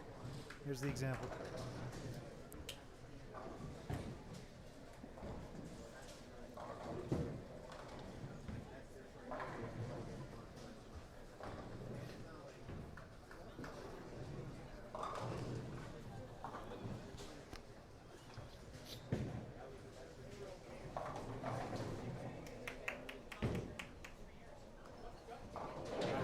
That's the main reason.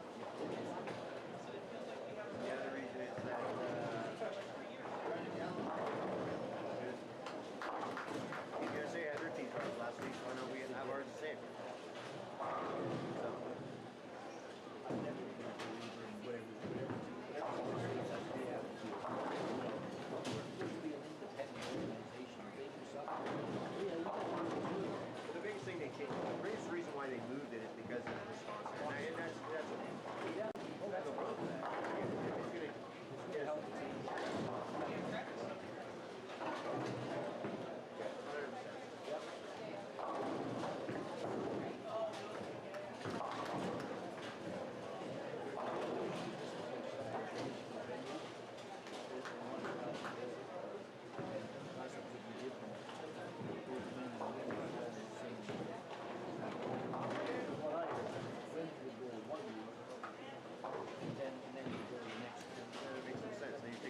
So if you're right.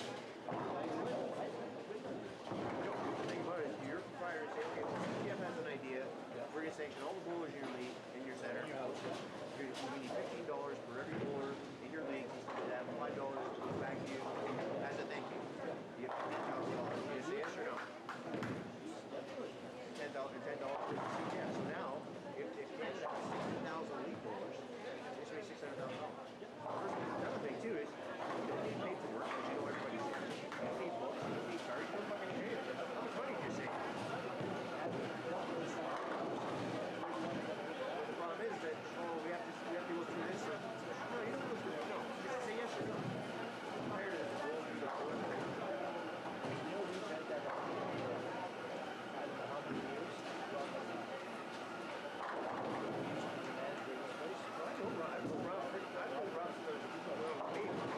He's always said that to me.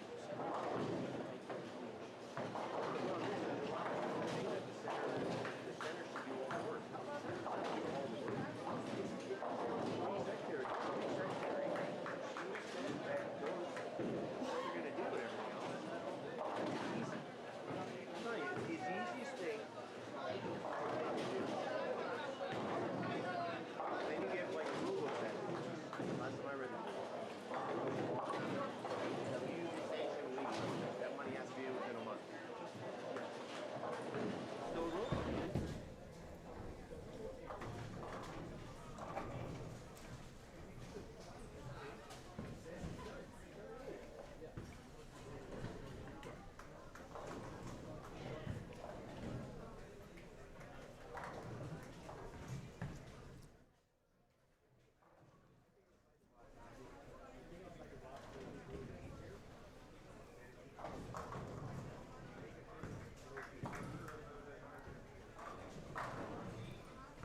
Great shot by Jordan. Try to get his input after this game.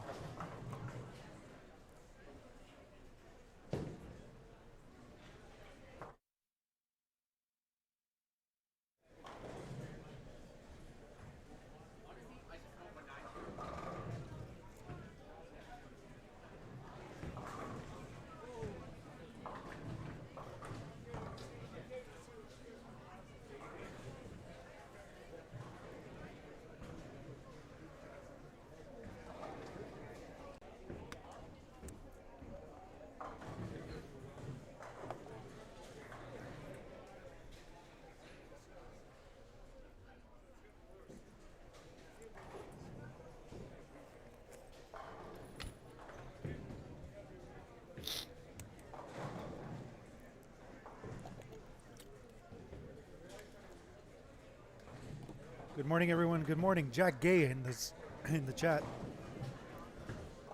It's written on your screen, brother. Go to lxresult.com. Scroll down till you get to Canadian team trials. Click on that, or you can go to the CTF webpage. Go to 10pincanada.com. Tournaments, team trials, and all the information is there. Or also on the bottom of the screen, you can see the scores after 3 games.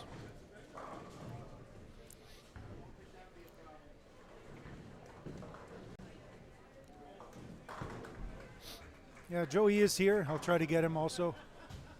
He's walking around talking with players and helping out, I guess.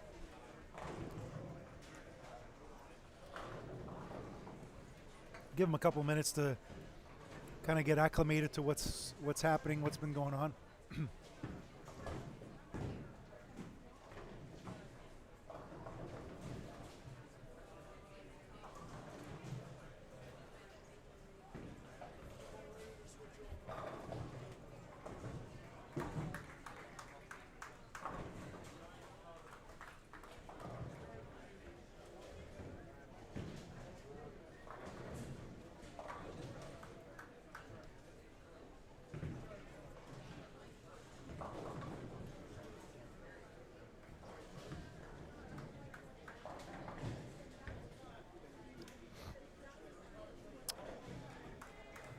Salut Eric. Le village le plus tough, honnêtement, semble être celui-là.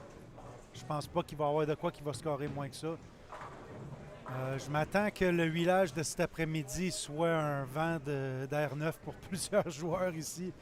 Avec le huilage étant un peu plus long, je pense que ça va en aider quelques-uns à respirer parce que présentement, le problème, c'est que quand tu manques à l'intérieur, ça curve trop. Fait que je pense que c'est ça. Je pense que les scores cet après-midi devraient être un peu plus élevés qu'aujourd'hui, que ce matin, en gros.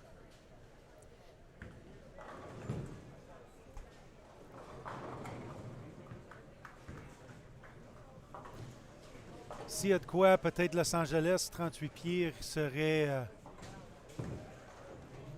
peut-être un peu plus difficile selon ce qu'on voit ici, là, vu que c'est un peu plus court. Mais toutefois, je me rappelle même l'an passé, il me semble que la Athens aussi était très faible en score. Donc, je pense que ça risque d'être ça.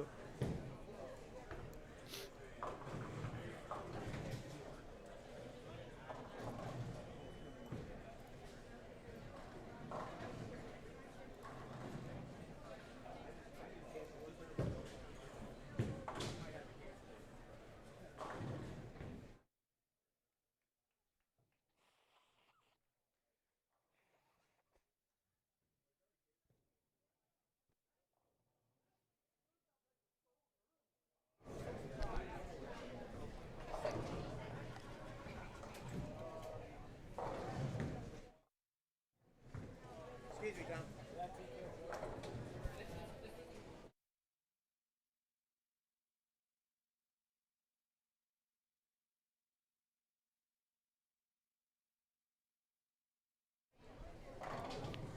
Got a special guest on the way. Special guest. The most special of specials.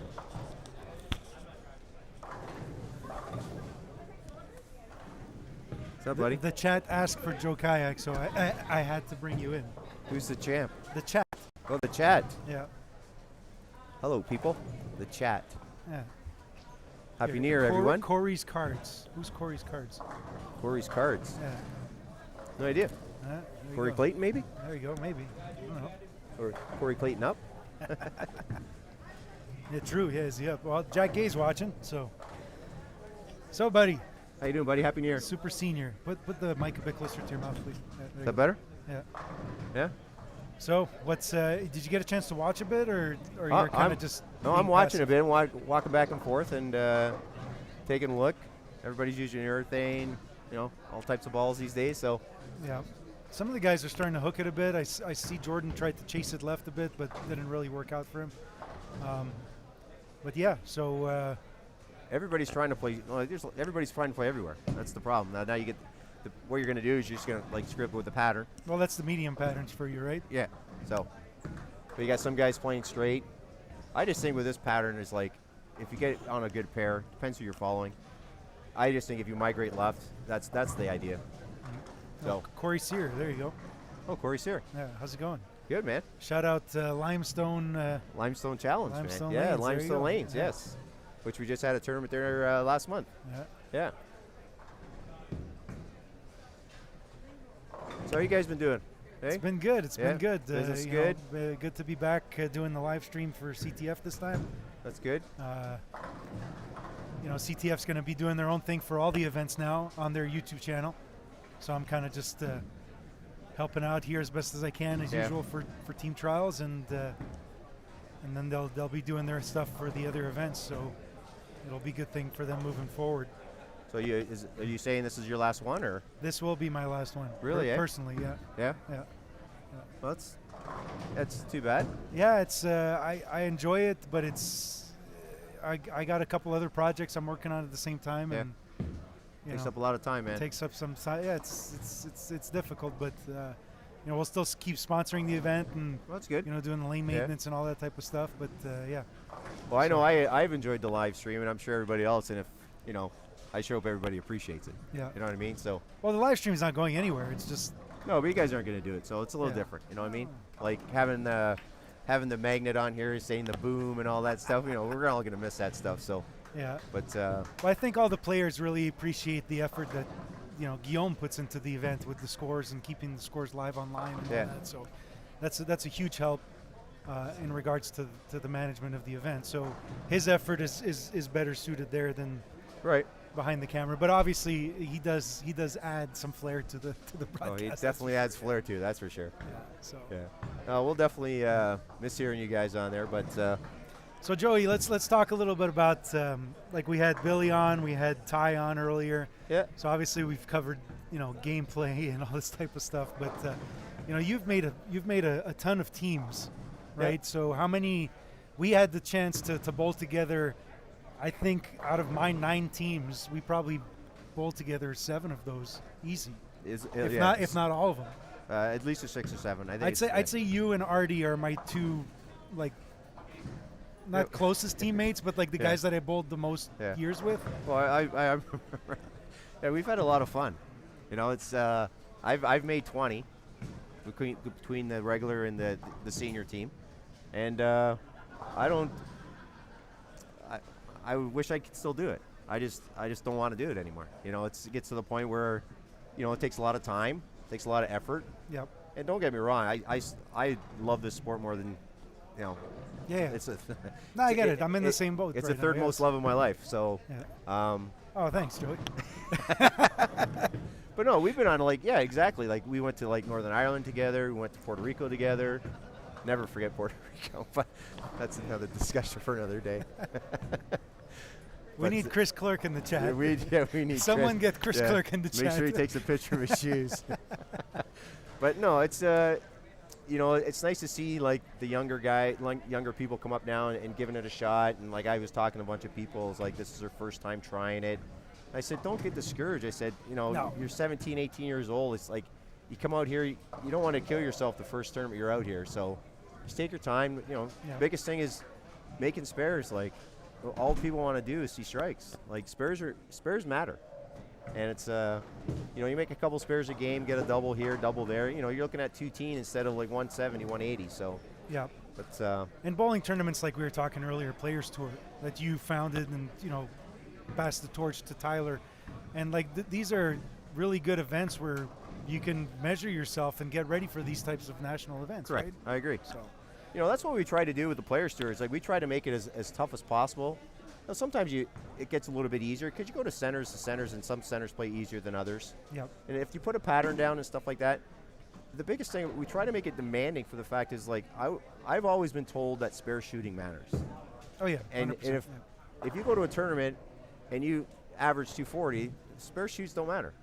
But the other thing that's good with the Players Tour is not only that the patterns are tough and all this type of stuff, but it's the quality of the field. Correct. The fields have been really, really good the last probably 4 or 5 years, which is nice. You're getting a draw from the guys in the States, Tom Source has come up a bunch of times, and some of the other notables. Yeah, Kevin Bianco and Pat Brick, and Brad Angel used to come up, and then then COVID hit. So, but and ever since COVID came, since we started back from COVID and everything else, it's bowling's been strong here. I'm not sure about Montreal or anywhere else, but a couple centers around here they're busier than they were before. Mm-hmm. So, but tournament action and bowling itself is back, I think, and which is good.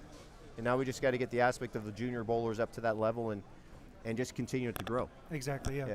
Well, here in Ontario with the YBTs. Yeah.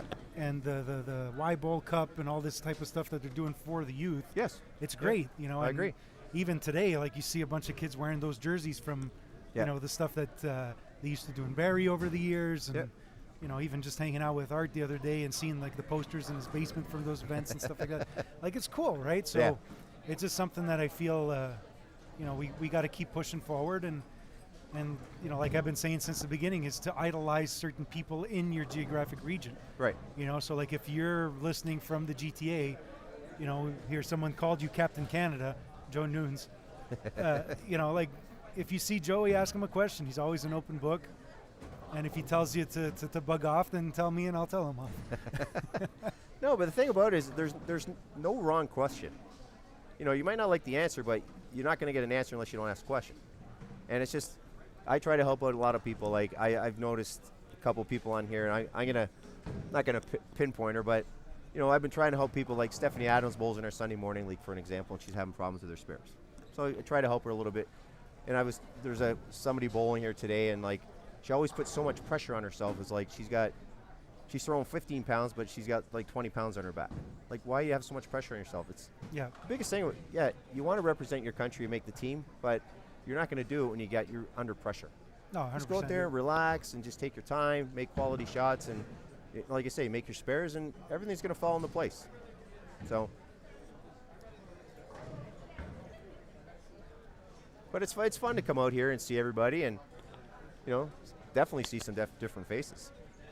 I think there's like 100 bowlers. I think maybe I know like 40 of them. It's crazy. Yeah.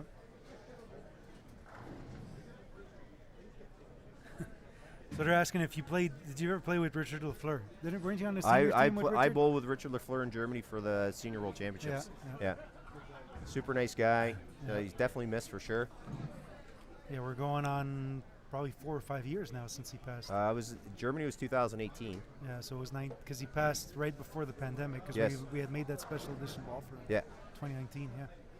Yeah, he was a super time nice guy. flies, man. Yeah, super nice guy. But yeah, he's definitely missed for sure.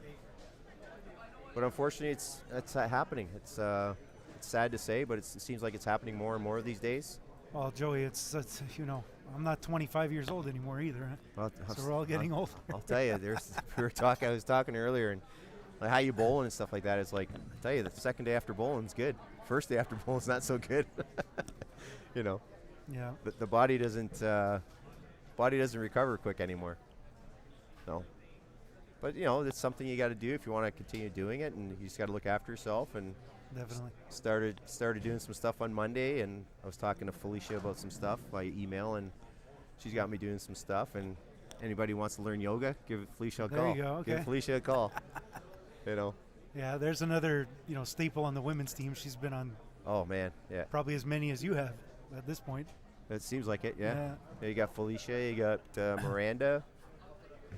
So there's a couple, I think. Then you got Jennifer. Jennifer Santa's going to be on a few teams in the next few years. Is Carrie still bowling a bit? Yeah, she bowls once a week. Okay. Yeah. She averages her 210. Is she watching? Shout out. She's probably working. Okay. But yeah, it's the guys' team is there's. You got a lot of new blood this year, like because of the conflict with the tour schedule. Yeah. Like a lot of these up and comers. Like I was talking with Tyler Lee.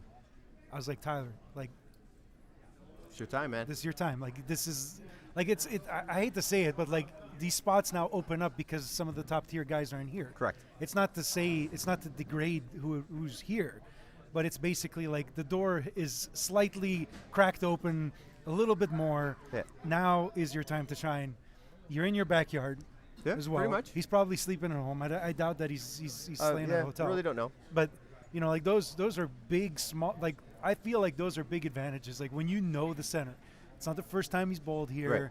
Like some of these guys, and now okay, we're singling out Tyler here on this one, but it could be anybody else. But Travis Collin. Correct. Right. Like he's having a really good year on the Players Tour. Made a couple Stepladder finals. Want 1-1? 1-1. Yep. He's 20 minutes down the road. He bowls here quite regularly. It's like if I had to pick in a draft, he's top 3 draft. Correct. Pick, right? Like it's just. But he also if you look at the list of bowlers that are here, and you see that Frankie, Mitch, and Graham aren't here, it's like if it ain't a confidence booster, I don't know what is. Exactly. So he's got to pump up your game a little bit, give you a little bit more adrenaline. So, I'm pretty sure that's happening. I think he had a big game down at the end there, so I think he's coming down here now. So. Yep. So. And then obviously with the youth contingent, there's quite a few youth, especially on the women's side. Like I think it's out of 32 entries, it's like 18 youth or something. Yeah, I like thought that. it was 18 or 19. Yeah. So which is good, And last year we did have several youth team members also, double down on the not senior, but on the adult team, and that's what you're going to see, right? So. Right.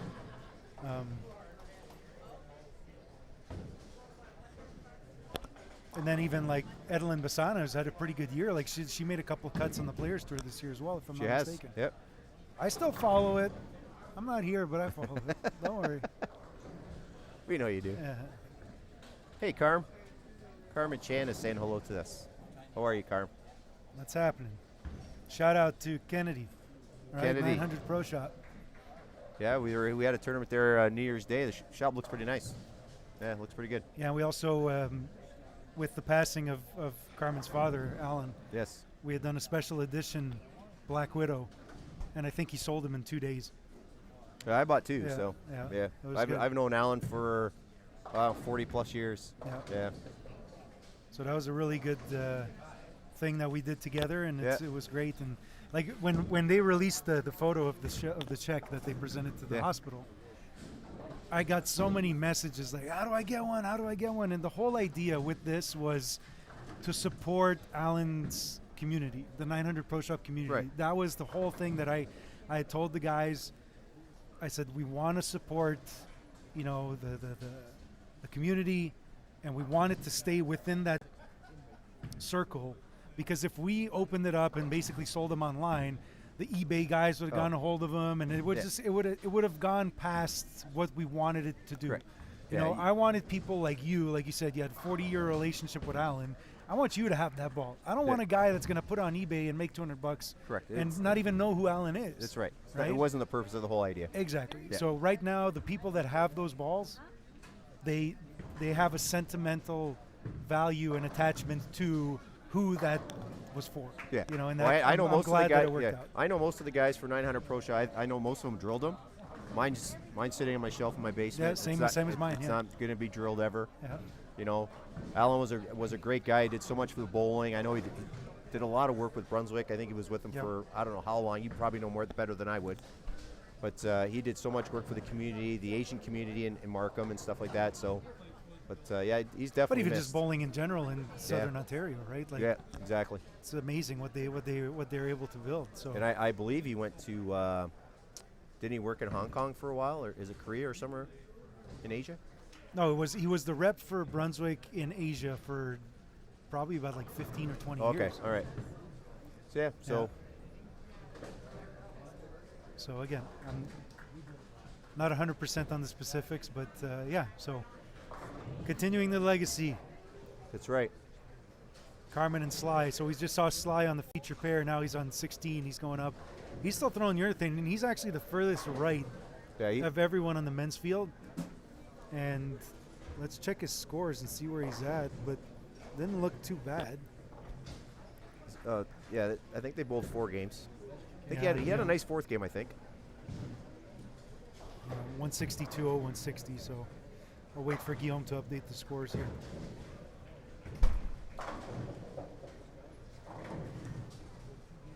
Yeah, he's definitely the furthest right than I've seen anybody.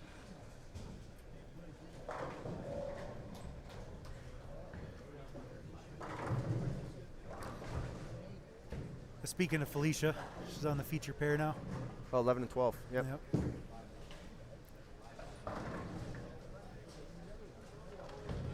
So you still bowling or no? No, Do it the odd time? since the 440 closed, no. Yeah. Because Caroline still bowls on Mondays. She bowls with some friends. Just Yeah.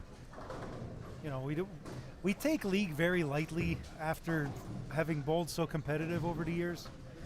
Like, so I'll tell you this story. So last year, I know through the grapevine like what's going on with certain bowling centers and all this type of stuff. So I had known about the 440's fate for quite a while. Well, yeah. Right. So I haven't bowled league in probably 5 years. Right. So I show up on Tuesday night, which is like the big scratch league there, and one guy comes up to me and says, "I know why you're here," and I'm like, "I'm just here to have fun," and he's like, "I know why you're here." So like I didn't say anything, right? Obviously. And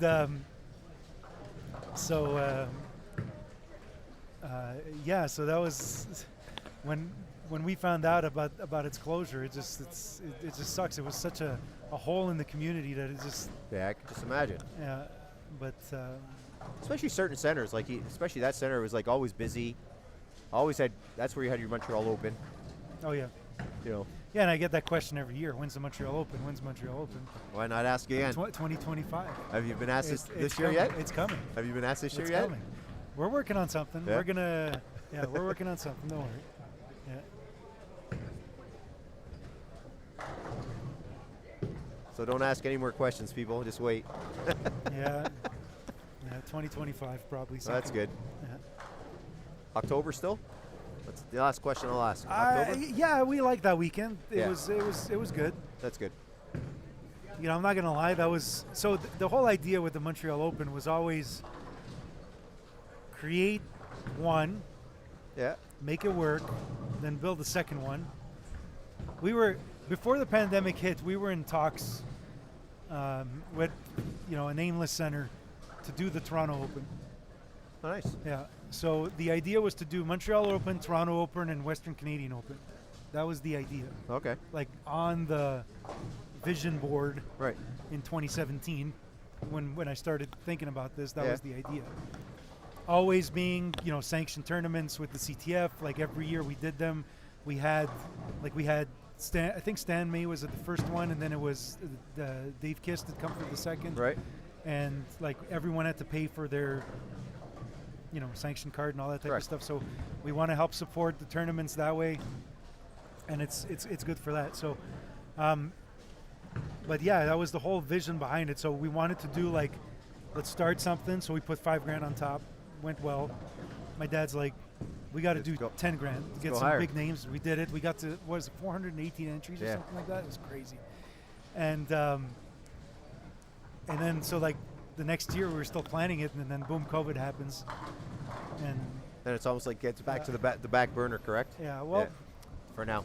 it was that, and also the fact that it's a long weekend, and you know what it is to try to get lineage on a weekend in a bowling center during Oh yeah. because with Yeah. the players 2 years, right? It's tough. It's just tough. So, you go into somewhere and you're like, I am buying your bowling center for 3 days.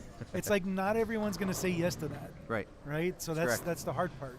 And honestly, after the pandemic, that was always the issue, Right. right? So I would have had to, honestly, the next logical decision, because team trials now moved to this date, would be to take the May date Right. that team trials had. Yep. That would be, so if it's not, just to answer your question, if it's not Thanksgiving. Thanksgiving weekend, it would probably be Long weekend in May. the long weekend in May. Yeah. Just to, if we had to do a brainstorming session between the both of us, those would be The two dates. the two spots, right? Well, since we're talking about it, I have one more question. Is there going to be a senior division? We didn't have a senior division, but we had handicap. No, but I'm serious. We had handicap for women, seniors, and youth. Right. I think we gave 5 pins at the time, and we also had 2 spots in the finals for the top 2 non-qualified seniors, women, and youth. So there was Okay, 6 yeah. spots in the finals for the non-qual. You get Right. yeah. So we didn't have a division for them, but there was easier ways for them to get into the Yeah, finals. a couple of incentives. And then the way that we did the Stepladder was it was 2-game total pinfall. Right. Whereas in 2 games, I could beat you, you could beat DMAC, you could beat anybody in this field. Correct. Because it's not a total pinfall, it's a match, right? Right. So Yep. we felt like that Well, that's good. that was Yeah. a very good way to do it. We did get some backlash for, some of the women, Caroline or Carolyn Doran Ballard, but a score is a score, dude. I don't know. You won't win on me on that type of stuff. It's like, Yeah. I know. I'm a little bit old school with that. This tournament here, now they're changing the order every game because the A bowler doesn't want to be the A bowler for 6 games. I've never seen that in 30 years of being I've never a seen bowler. it either. And it's like, really, you're gonna I've- complain about that? yeah. There's probably other stuff under the sun to complain about before that. I was walking around talking to some guys, and they said, I see you bowl one game. It's like your first. I go to that second game. You're in the wrong order. Oh, no, that's what they're doing. It's like, all right. Yeah. So. So whatever. Yeah. Well, I wish you all the success. Hopefully it works out well. Everything goes good. Yeah. And if I'm still bowling, I'll be there. I'll be there to You're support. still bowling for sure. What are you talking about? We got to bowl. We still got to redo that doubles thing. Hopefully the roof doesn't collapse again. Yeah, I heard we have a tournament at Skyway Lanes on Saturday, and or Skyway Bowl, sorry. And I messaged Lionel this morning. I asked him because we had a whole bunch of rain the other day. I said, "Did it leak?" He says, "No, it was good last night." So we're good. But yeah, I haven't bowled since the 440 closed, so you don't count on me. I'm out. Wow. Yeah. Well, the way your business is going and everything else, you're striving at your business. You've done very, very well for yourself. Thank you. And for the company. And for your dad. I'm sure your dad's very, very proud. Your dad's a proud individual. Yeah, and we're working on, I got 2 other projects in the works right now. One's non-bowling related, so it's a pretty cool time right now. Yeah, that's good. A lot of things on the go. That's good. Yeah. Mr. Turkey. Bob Mackay in the house. Yes. When I was talking about when I was doing the 440 segue, I lost my train of thought in the middle of the conversation. I was gonna tell you a story, and I forgot what it was. Yeah, you're talking about league and why you were there, and. Yeah, but there was something else to that. Oh yeah. Hopefully, I'm gonna have to rewind it and figure it out. But, yeah. Oh, we were talking about bowling with friends. So here's the thing. So I knew about the closure, right? Right. So my cousin's husband. So, anyways, he used to bowl. We're of Italian descent. Right. Okay. So on a Friday night at the 440, there was an Italian league. They bowled at 9 o'clock, so late shift Friday. And it wasn't anything spectacular. Like, there's no prize fund. There's a banquet at the end, so it's like super laid back, right? Yeah. So I told my cousin, I said, you used to bowl in that league, right? And he didn't bowl during COVID, so it was like 2 year off. He's like, yeah. I said, okay, I'm going to bowl with you in that league. And he's about like a 180 to 190 average bowler. Right. Like he's not, yeah. He just bowls for fun. And it was a 3-man team. And one of my childhood friends, Luigi, so again, another Italian kid, he doesn't bowl at all. So I drilled him a conventional misfit like 10 years ago or something like that, and he still has it. And he always wanted to bowl with us. So I was like, beautiful. Like they can't complain that I'm bowling in the league because I'm bowling with a 130 average, a 180 average, and me, right? Yeah. So he calls him up, and they're like, no, there's no more spots in the league. So whatever. Like 24 hours go by, and Hirsch calls me, the owner of the 440, and says, hey, you want to bowl on Tuesday? He's like, I heard you're looking for a league. And I says, yeah, but I was going to bowl Friday, but apparently it's full. He says, no, they called me asking who you were. And when I told them who you were, they're like, we don't want him in the league. So I'm like, I don't want to bowl in the competitive league. I just want to just hang out, you know? Yeah. And so that's how I got suckered into bowling on the Tuesday competitive league. Yeah, they wouldn't let you on Friday. And so I was bowling with, if you know Tony Bastone. Yes. Right? This guy's like uber competitive. Yeah. Right? Like it's crazy. Anyways, so he was like, Mark, we're gonna win this league just for you. And I'm like, I really don't care if we win the league or not. We ended up winning the league. Did you? Yeah. It was crazy. Yeah. Yeah, it was good. So that's, I guess with the closure of my home center, it sucks. Like you guys have had closure, like your home center, wasn't it Paradise Lanes back in the day? Oh, back in the day, yeah. Yeah. Hasn't been closed. Yeah, it's been closed for 30 years, I think, almost. But like when you lose your home center, like I've lost 2 home centers because my home center in Montreal used to be Boulevard Lanes. Yeah. You know, that closed down probably like 10 years ago.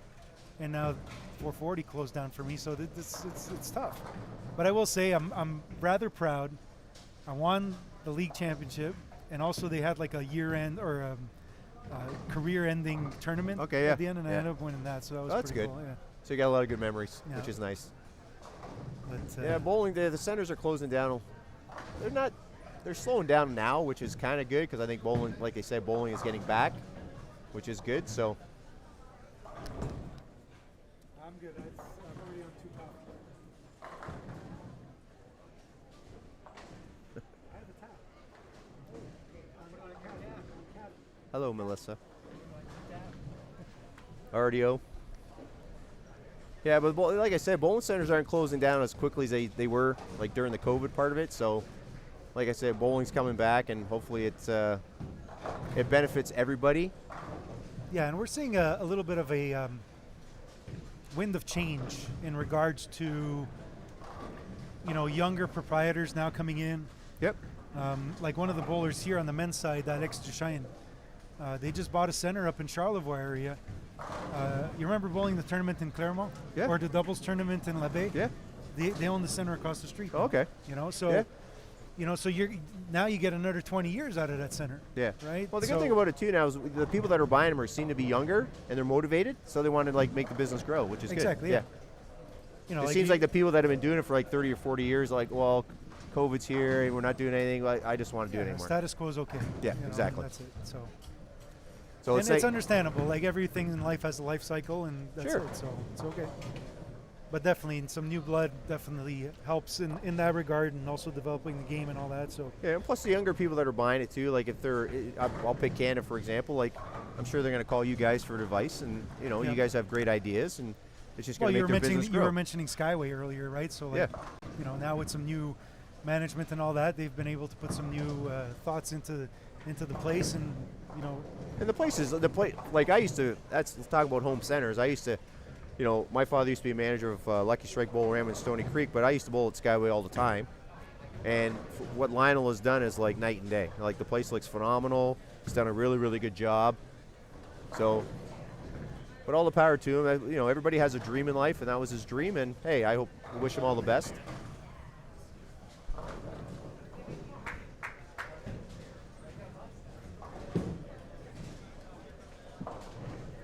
What did you got the scores up from the fourth game? Actually, you're right. Yeah. To Mr. Sleibold.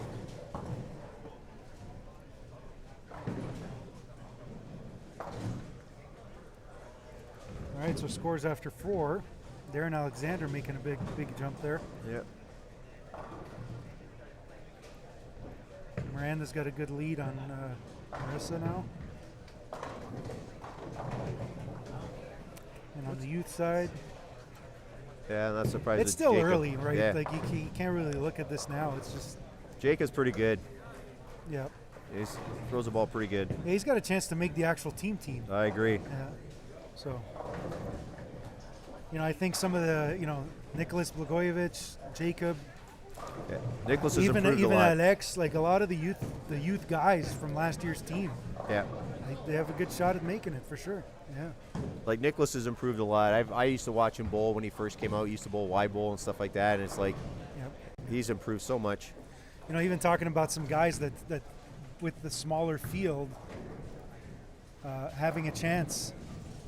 Brendan Rogers is another guy, right? Like he's good. He bowls a lot. He's always around, and yeah, so he's got a good shot at possibly making it because it's a smaller field. So, Like I think he's sitting 5th right now, right? Yeah. yep.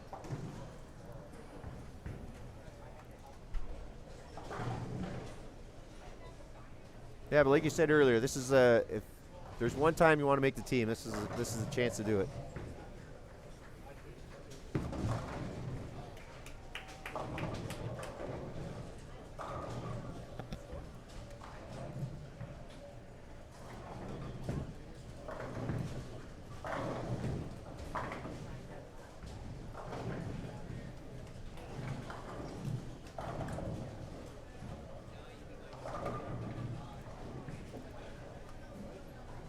And I think they bowl, 2 o'clock this afternoon? Yeah, hopefully it's earlier than that, but Yeah.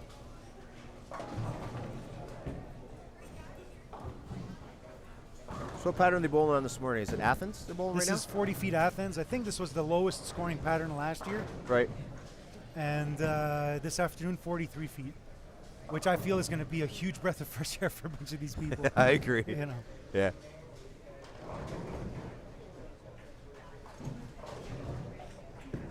Plus, the weird thing about this is like a lot of these bowlers don't understand is like they don't bowl on this stuff all the time. Yeah. You know, I understand like with the centers it costs money and everything else, but some of these guys they just come in here blind and it's so hard. It may take them 2 or 3 games to get used to it, and Yep. it's not like like even if you haven't bowled for a while, you could come in here and like probably throw 15, 20 minutes of practice and have an idea because you've done it for so many years. So we got a question about the cuts. So let's go back to this.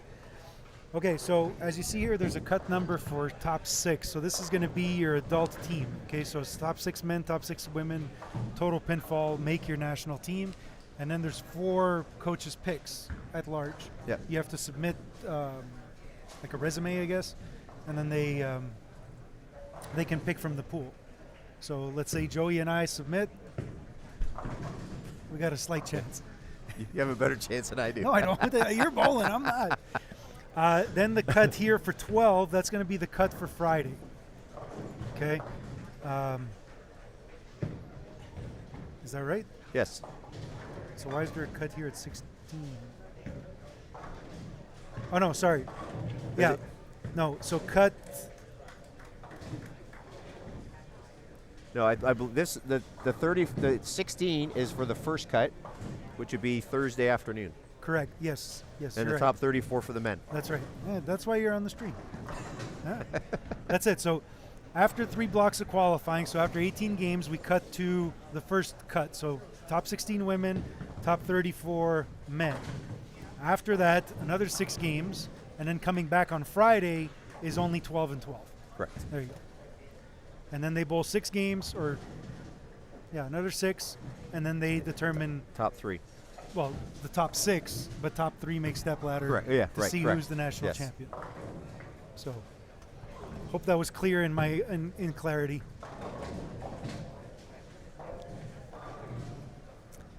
And that's it. All right, how's Tyler Lee doing? So we were talking about him. Tyler Lee earlier. was 21st.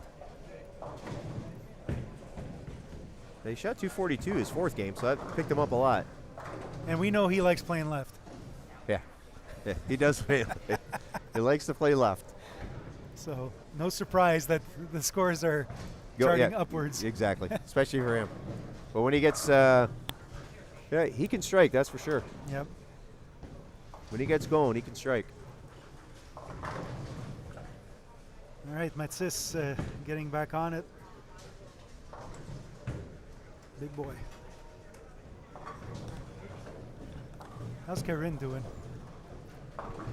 Corinne right now is 93 in the 6th. She had an unfortunate incident yesterday. Her balls didn't make it, so she only has her spare ball and a phase 2. And she's one of her buddies gave her 4 other balls that she didn't check in. Oh, really? Yeah, Billy worked on the stuff yesterday. Yeah, is she the one that had a friend from Michigan was supposed to bring him up? I think so, something like that, yeah. And she's sitting in 4th, so Yeah. Okay. I guess the ball's worked out. Yeah, so far so good. Yeah. I think she might be sticking around after. She might not be eating lunch. She might be eating lunch in the pro shop after. OK, désolé Eric, ouais, c'est sûr avec des invités anglophones, je parle pas trop français, désolé. So, how's your French? Not very good. No. Bonjour. Bonjour. Oui. OK, je vais revenir à ça, je vais vous expliquer. So I'm just going to explain in French the cut structure. So again, going back to the sheet. OK, donc on joue 3 rondes de 6 games. Aujourd'hui, ce matin, cet après-midi, puis demain matin. Après les 18 parties, on coupe à la moitié. Donc 34 hommes, 16 femmes.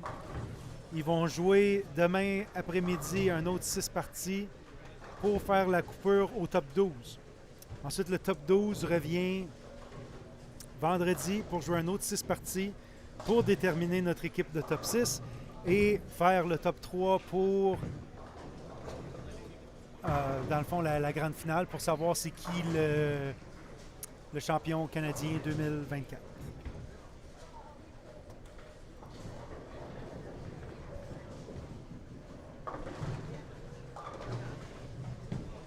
Yeah, Sly is not playing straight anymore. Sly has moved left.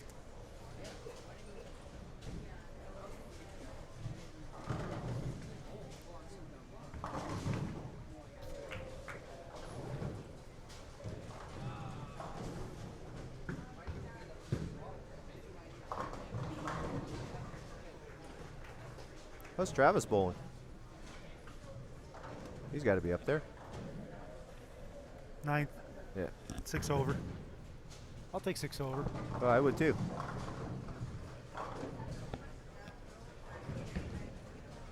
Oh, you take 6 over now. They haven't bowled in a while. I'd probably want to take 30. I always felt like at team trials there was really no. Okay, again, not to say that there's no stress, but it's like just keep your head above water and get to the last day. Agreed. That's all you have to do. That's all you have to do, right? Yeah. Like I approach this tournament in a different fashion because it's not a money tournament. You don't need to win it, Correct. right? So all you got to do is get above that top 6 number if your goal is to make the national team. Yeah, a lot of Right. people stress out the first day and they lose themselves and they're done for the tournament. Yeah.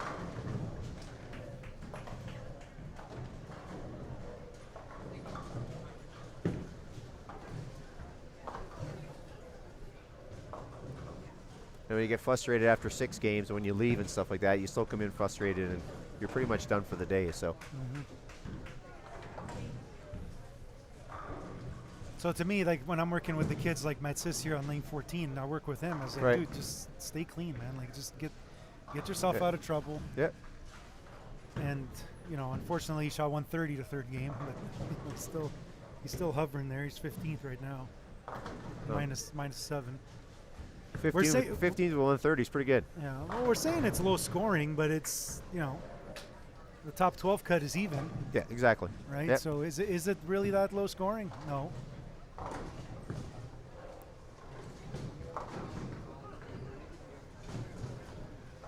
Problem is that we're all doesn't matter who, we're all going to miss spares. Oh, 100%. It's Well, just a matter of you keep it to a minimum. If you start missing spares like 3 or 4 a game, then all of a sudden now you put yourself behind the 8 ball. So yeah, to me the makeables are the big ones that you control. Like pattern gets out, like the pattern doesn't matter. yeah, It's just you just gotta like the single pin ones are like you Yeah, know, like this, That's th- unexcusable. take a second, regroup, Yeah, and just execute the shot. Like missing a spare is just bad execution. that's right. But to me, it's all mental. It's just most of us takes. I'm not sure about yourself, but I remember back in the day, I take spares personally. If I miss a spare, I get angry. I get angry because I hate missing spares. It's a personal slap to the face. I agree. Yeah, like one Really? one perfect example is like I remember, like even like we'll bring up George Lambert for example. Like the guy probably had handprint on his leg every time he missed a spare. It's like the king of the leg slap was him. So I texted him the other day because we went to Jack Astor's and I got pen bread. the pen bread, yeah, Yeah, yeah, so, yeah. that's his favorite. Yeah. Yeah, I was actually away And when he wrote me back a friendship symphony. okay, Yeah, well, so. yeah. I bowled the PBA had a tournament, the LBC Championships in Wisconsin this year, and I told him I was coming, and he came down to visit and stuff. And Nice. yeah, Yeah, nice. when I went to Chicago, he didn't even bother trying to meet me up. I was Oh, yeah? texting him. So Oh. now I know. I'm gonna Yeah. tell him off. Should I tell you that he bought me dinner too? Oh no. Hey, get George Lambert on the stream. Tell somebody, get him on. Throw him on the Yeah, bus. it's nice to see him. And It's those like- who don't know who George Lambert is, definitely look him up. yeah, When he made that Masters show, and Yeah. he's just a great. I remember when he bowled 300 in the Masters against Frankie from Puerto Rico. Puerto Rico, Frankie Colon. Yeah, and just crazy, like 300 in the final match. it's- It's yeah. like, wow. Yeah, yeah. If With a yellow and pink misfit. Yep, Of all- I remember that. Yeah. If you guys don't know who George Lambert, please Google him. Yeah, we used to call him Kramer because of his haircut, but he still hardly have it? has any hair That's what I now. was So gonna say, yeah. yeah. We'll talk about one of Canada's best. He's one of them right there.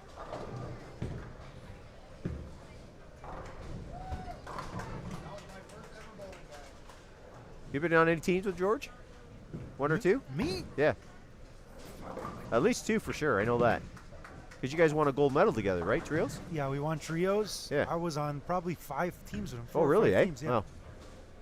Well, because he didn't bowl much when he was on tour and when he was in college, Correct. right? Yeah. So there was a tenure there where he wasn't there. My early years, George wasn't there. Yeah. Yeah, he's don't see him much very often. Maybe see him once a year. It's too bad.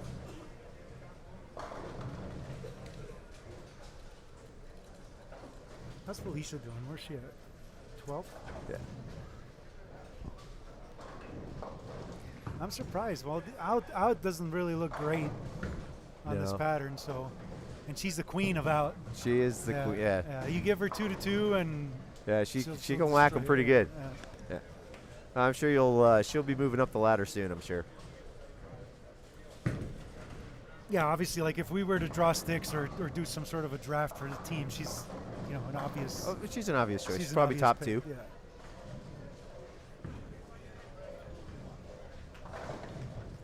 You know, a name that's really risen is Marissa Naylor. I was just gonna say that. Yeah. You know, she came, not to say she came out of nowhere because she's had a really good illustrious youth career. Yep.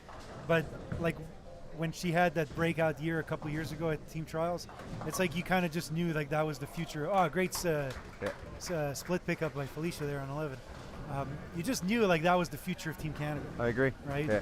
Same with Jade Cote, same with Karen Bouchard, even May and La Chapelle. Like a lot of these young women now are they got really solid physical games. Yep. Some of them now are starting to have a pretty good rev rate, which is I agree. good, Yeah. you know, because if you watch some of the World Championships, like if you watch Team Sweden, and you're watching like Jenny Wagner, like she gets on it more than you and I combined. Yeah. Right. So you kind of need someone in the lineup. Is that the two-hander? No, this is the I was gonna say the blonde one, but they're all blonde. They're all blonde there. Yeah.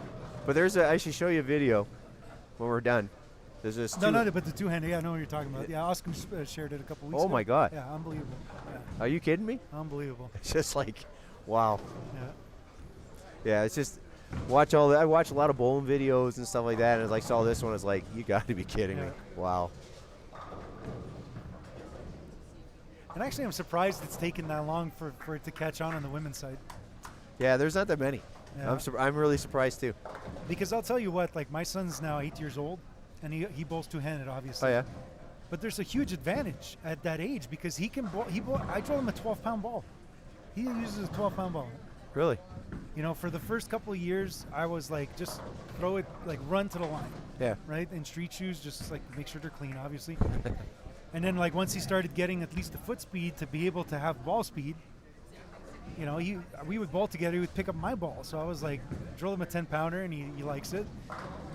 But he always kept gravitating towards the heavier stuff. So he's got a 12-pound fireball now, and it's good for him, good, man. You know, so fireball. Yeah, and two-handed backup.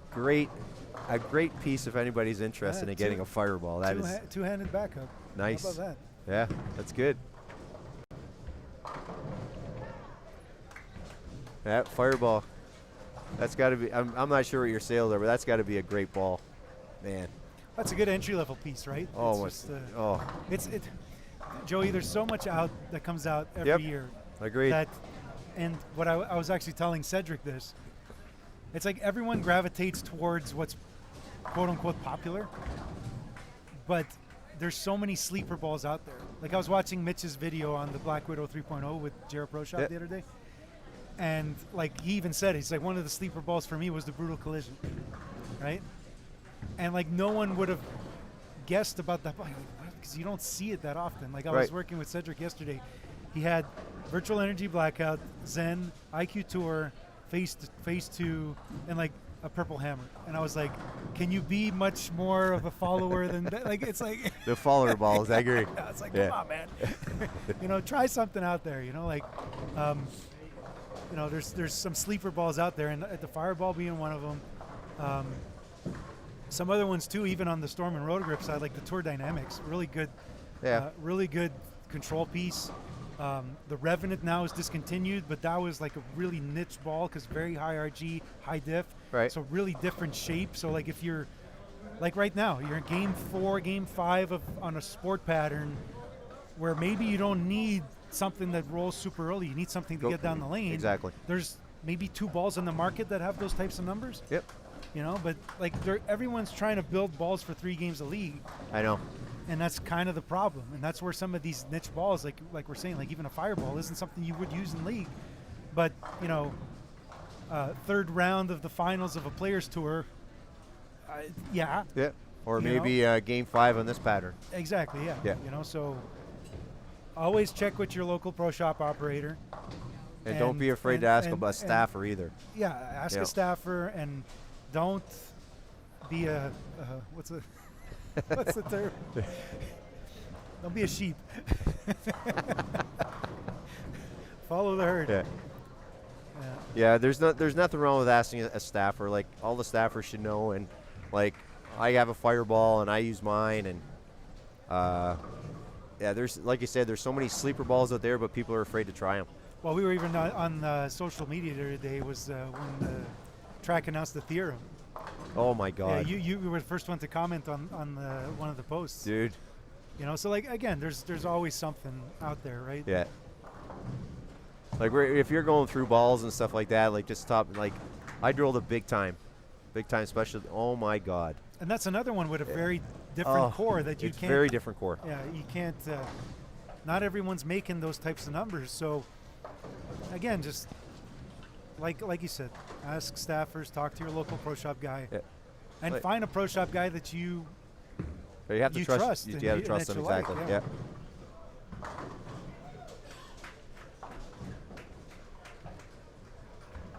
But I can't deny either the fact that yes, those popular balls, they're really good, right? Like the ones that stay in a line for over 5 years. Like there's a reason behind that. I get it. But do you need them all in your arsenal like that? Probably not. It's always nice to have one. You know what's funny is like you'll take like the Black Widow as an example, right? Like super popular ball, like they sell all the time like crazy. I can't throw them. Oh no? I tell people I'm allergic to spiders. I don't know. It rolls too early for me. Really, eh? I don't feel like I can do much with it. I'm always kind of stuck to having to roll a certain way. So this was back in the Ebonite days, right? I haven't thrown the Brunswick ones because I don't really bowl much anymore. But at the time, it was like the only one that kind of worked for me was the Assassin. Yeah. At the time, because that was like a weaker cover. Yep. But even at that, it was like good for like 6 frames. Yeah. Right, but whatever. Well, they just released the Black Widow 3.0, so. Yeah. Well, I shouldn't say just released. It's just. Well, yeah, yesterday. Yeah. Well, not released, but. It's been posted. Posted. Yeah.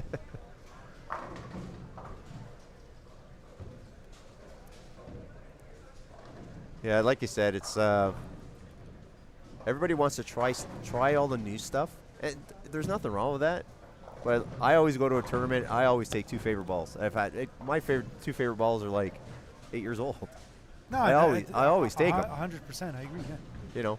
Well, even when I used to come here for players tours, like I used to come bowl all of them.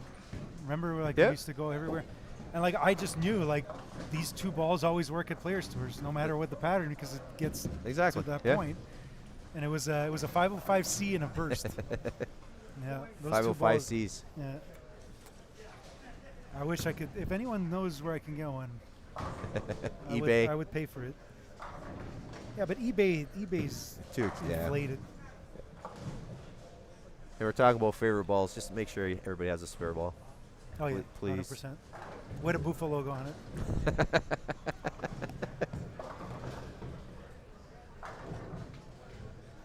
Or Joey's face on it. We can make that happen. No, that's not happening. We wouldn't sell many. Probably wouldn't sell any. I'd buy one. Okay, let's see what the chat says. Buffa's gonna make a spare ball with my face on it. How many wants to buy one? That's it. We're taking pre-orders. $800 a piece. Signed. I'll sign it. We have to get up to 25 before I get off this chat.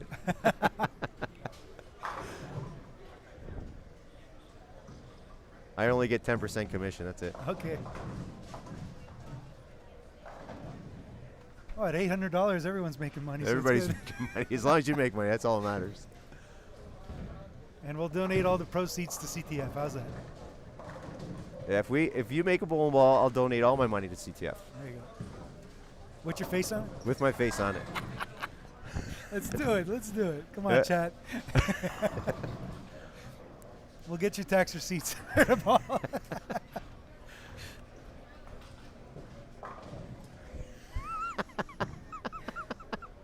That's funny. Can I put finger holes on the eyes and a thumb in the mouth? That's funny. Hang on, I got to put that one on the screen. That one's good.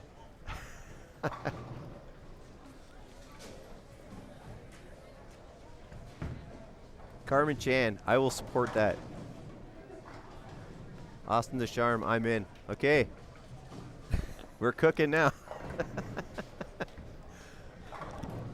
Oh, man. This is fun. That's what's fun about the live streams, man, is the is Hey, the Carmen, well, engagement, what if the Pro Shop buys 30?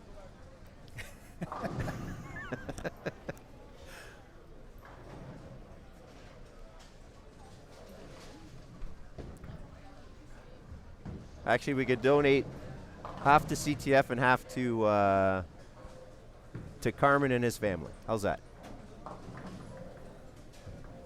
Get the pro shop involved here. You know me, by tomorrow I'm going to have a design ready. I'm going to find the stupidest picture of you. The one with the beer in my hand at the banquet in Northern Ireland. Yeah, with that.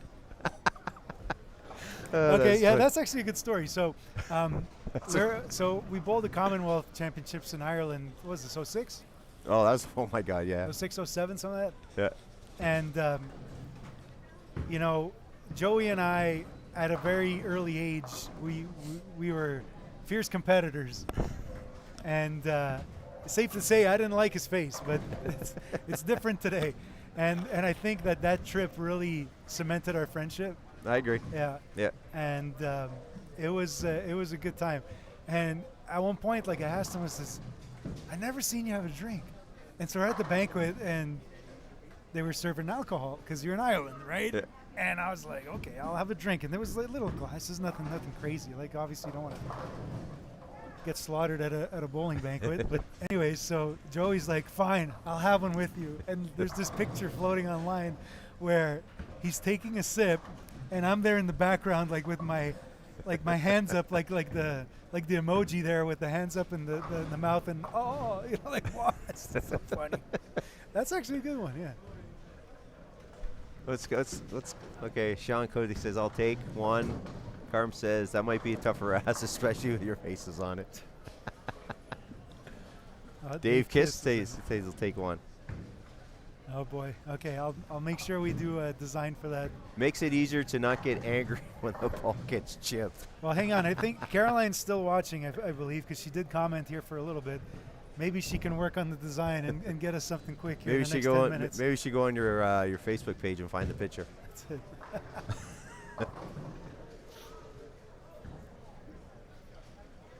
That's funny. Yeah, it is. Yeah, that trip was that Northern Ireland trip was good.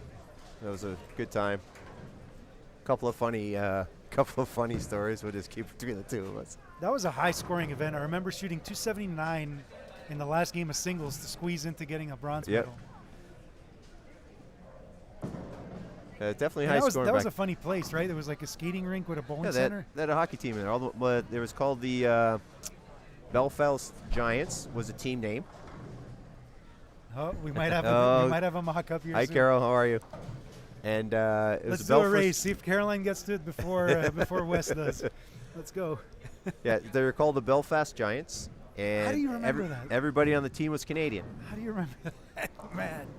We used to sit there, eat lunch, and go watch a hockey game and stuff. I remember watching a hockey game, yeah, but I would never have remembered the name. And I think we tried that. Remember that disco dance game? Yeah, the dance with the squares. Dance Revolution. Yeah. I remember going because it was like a market outside of the bowling center, and then we did like bison burgers or something. No, that was outside the hotel. They had the Christmas. Yeah, it was like a Christmas fair or something. Yeah, we had bison. We had. Yeah, it was good. Kangaroo. Yeah, you're right. Yeah. It's like a world fair. I'm not getting that old yet. I can still remember a few things.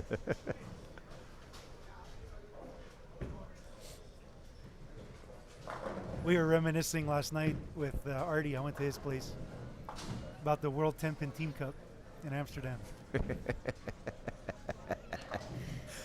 Is that the one I'm thinking about? Yes. Yeah. That was honestly, that's an event that should come back. Because now that the World Tour is all Baker. Yeah. Right? Because like the Baker, like the World Championship was Baker, right? Yeah. Like they should come back with like a strict format, Baker format, with elimination, none of this pool stuff. Like just. Well, we bowled in a lot of them, and to this day, it's by far the best tournament ever. Having a team Baker is like, oh my God, it was the best tournament I've ever bowled in. Yeah. Definitely should bring it back.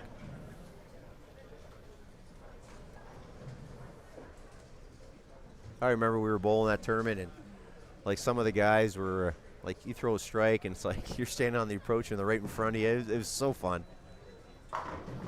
Yeah, Kimmo Lettinen and with the Finland team. Well, the Finland team they were great. Wow, it's amazing to watch. It was Kimmo. I think Oscar was on that team as well. Swedish league guys from Team Pergamon and all that stuff. It's That was the first time I watched Oscu bowl, and actually, I'm not sure if you remember, everybody stood back and watched him throw his first ball. And like you can see it online now, he throws it like 65 kilometers an hour. That's crazy. And we're not talking 10-pound balls either. I got invited a couple times to bowl club tournaments in Italy. Yeah. And it's a total different animal. I wish that's something that we would do here in Canada. So basically how it works in Europe is you belong to a club. Okay, so it could be like your home club, or you can get people from outside or whatever. Right. And you bowl tournaments always with those jerseys on. That's why you always see them with their club jerseys on at open tournaments. Like if you watch the Ball Master or stuff like that, like you'll see players from France, they'll be wearing like whatever, Skittle Club or whatever in the back, right? It's just because that's the club that they belong to. And certain clubs will offer incentives, right? Like they don't have ball sponsorships and stuff like that. That used to be a thing in the 90s, but not anymore. And some of them will pay your entries. Some of them will pay you maybe even for bowling. Right. Like so it depends, right? So, but it becomes so much more team oriented. And that's the one thing that I feel like we lack here, especially, is that we're making Team Canada with a bunch of individuals. And if you're making the team for the first time, you might not get not the purpose, but you don't get what it is to bowl on a team, right? Well, plus you don't get to see him. You don't get to see him for, like if you make a team, say somebody from out west makes a team and there's 5 people from Ontario. The odds of everybody getting together is slim to none. Right. And that's the problem with that aspect of it all. Yeah, but like we've had a chance to bowl on several teams together. You know how I like to communicate, maybe not 100%, but you're at least 80% there because we've bowled in the past, right? Yep. And that's what I find is the hardest, especially with the youth teams, because it's 4, and almost every year it's someone new. Right. Right? And when they go to the event, obviously the kids, they want to show their value, and basically it's just like, well, I don't care if you're bowling better or if I'm bowling with you like on the same pair. We're bowling singles, so I'm in it for myself. Correct. No, you're bowling singles. It's like you're usually bowling with a teammate, right? Because they usually put you like 2 players from the same team on the same lane. Yep. You have to attack it almost like it is doubles. Right. Right. I agree.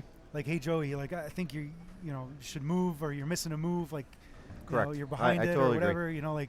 But in certain times, like it's just like, well, it's singles, so screw you, and that's it. Like it's No, that's everybody. That's what everybody looks at. Everybody looks at the fact that they think that that when you're bowling singles and stuff like that, they always think it's like it's just for themselves instead of trying to help out other people. So there it is. There's the picture right there. Good work. That was fast. Oh boy. That was from Wes. Yeah, he Yeah, just put it I on know. there. Yeah. That was quick. Good job, Wes. Mike Connolly puts on here, Joe, I remember you guys winning the C division one year in Riviera. Oh boy. Yeah, don't go there. Yeah, don't go there, man. Wes, email it to me, please.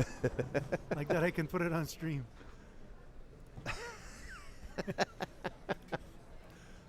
Fun stuff.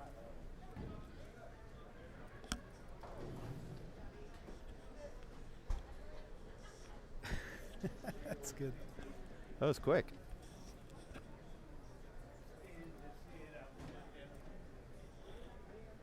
Yeah, when you ask, they deliver, right? That's right.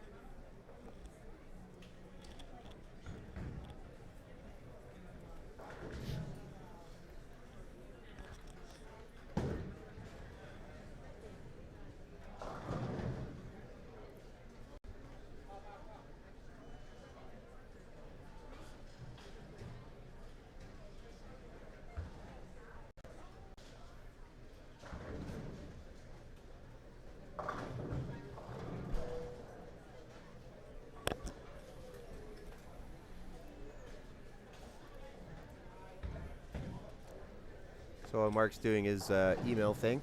Like ladies they're just going to start their 6th game. Last game of the first shift. Yeah, we should be on time. That's good. It's good. Mike Connolly. Oh yes, go there. Yeah. Yeah, we drove 10 hours to come in the C division. Yep.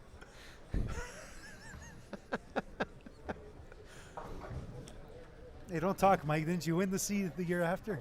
Oh, did he? I think so, or the year prior. I don't know about you guys. I don't know what that's like. I've only won the A like 5 times. But winning the C was great. Okay, email was sent. It's sent, yeah. Okay, here we go.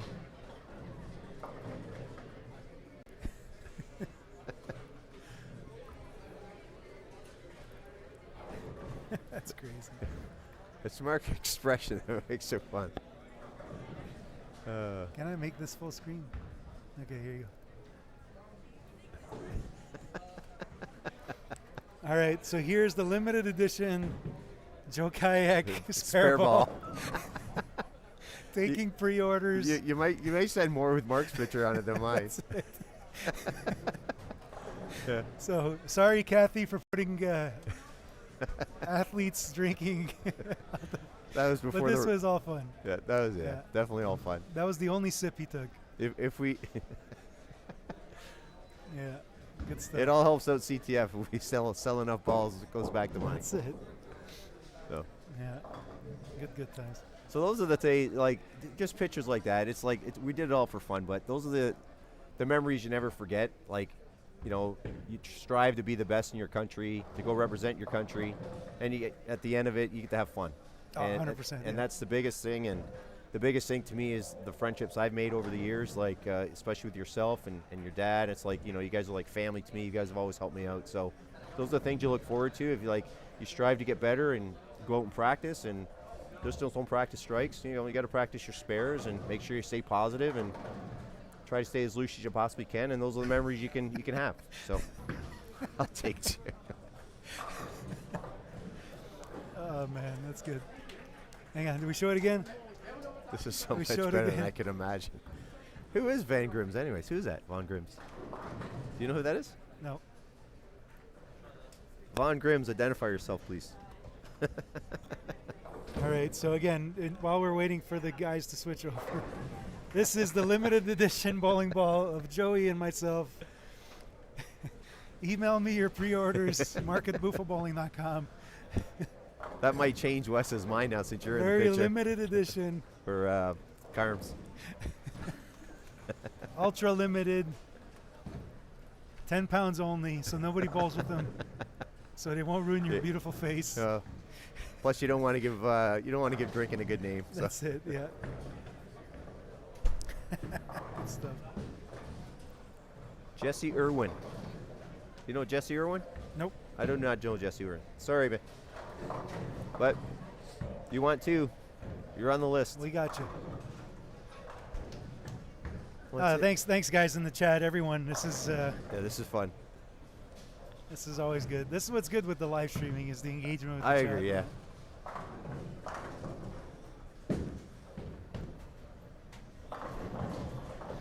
Puerto Rico. Yeah, Ryan. We said earlier in the stream somebody has to call Chris Clark and get him in the chat. That has to be my best Team Canada. Oh story. my God. Yeah. By far. You know what's funny though is like I talked to some of these kids that are on the team now. Like I'm pretty close with Mitch, and I was like, "You don't have any stories?" Like I just feel like I'm always rambling on about stories that we've had. And he's like, "No, man. Like we don't do much." And I'm like, "What?" Like I don't know. It's like they sit in their room and play Switch all day when they're when they're done bowling. I don't know. I remember we were in Amsterdam. I won't get too much detail, but one of the team guys, one of the Team Canada bowlers, he'd go to sleep at 4 o'clock every morning. He'd have to wake up at 8 o'clock and bowl the squad, and he bowled good every single time. Unbelievable! It killed me. The best about the Amsterdam trip was, so in a Baker format, you're only 5, but you're traveling 6. Yeah. But Art had such a bad attitude because that was his first year on the team. It was. And he was unchained. Like we couldn't control him. And it's like, okay, Art, just go to the practice fair.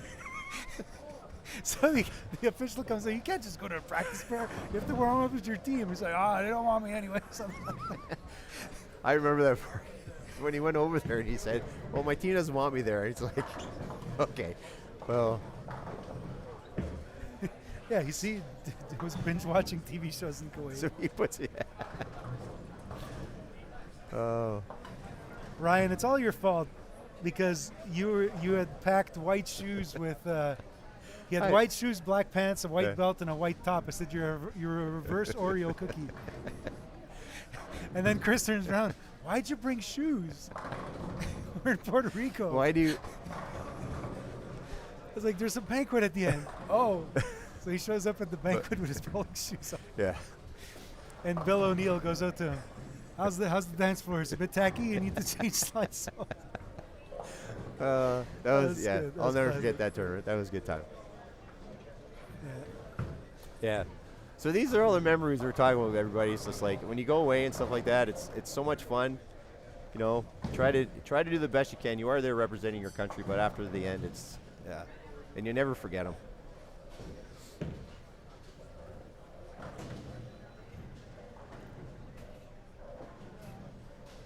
Thanks, Dean.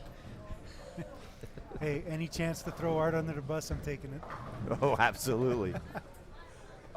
Already can take it though. That's a good thing. It's all in good fun. Yeah. And to be honest, like we talk about like being a team, exactly what we're talking about. That's being a team. Absolutely. Like you, me, Art, George, Ryan. Like we could all just jump on a lane tomorrow, and know how to communicate with each other. Be Correct. competitive. Communicating with Ryan's easy. Just hump the stand on the big dot. From And Campbellville. Cam River. Cam River, that's it, Cam River. Yeah. That's the thing though, is like, you know, the biggest thing about bowling a team event, especially the team event itself, and even if you're bowling singles, because it's usually the singles event, you're always bowling with somebody on the same team, is communicate with each other. You're there to, you always want to do good individually, but you're there as a team as well, so try to help each other out and be a good teammate, and everything will work out good. All right, so games after 5, Cedric Ruel-Lajoie still leading. 40 pins. It's good. Yeah. Marissa's first in the Marissa's ladies first now. yeah. And Jordan is now the cut for 12th. What's the cut at 34 looking like? Nick Cirillo, Sly Young. Still not that much of a gap. No. It's Okay. still early though. It's really early though. And then rounding out your top 16 on the women's side, Alexandre Auclair. And on the youth side, we've got Alex Garot now leading for the boys. Jacob Emu. What did he shoot that game? He skyrocketed to the top. Oh, he's just consistent. Yeah. Yeah, so that means Jacob Jacob didn't bowl good. Jacob took a break that game. Oh boy, yeah. Yeah. Okay.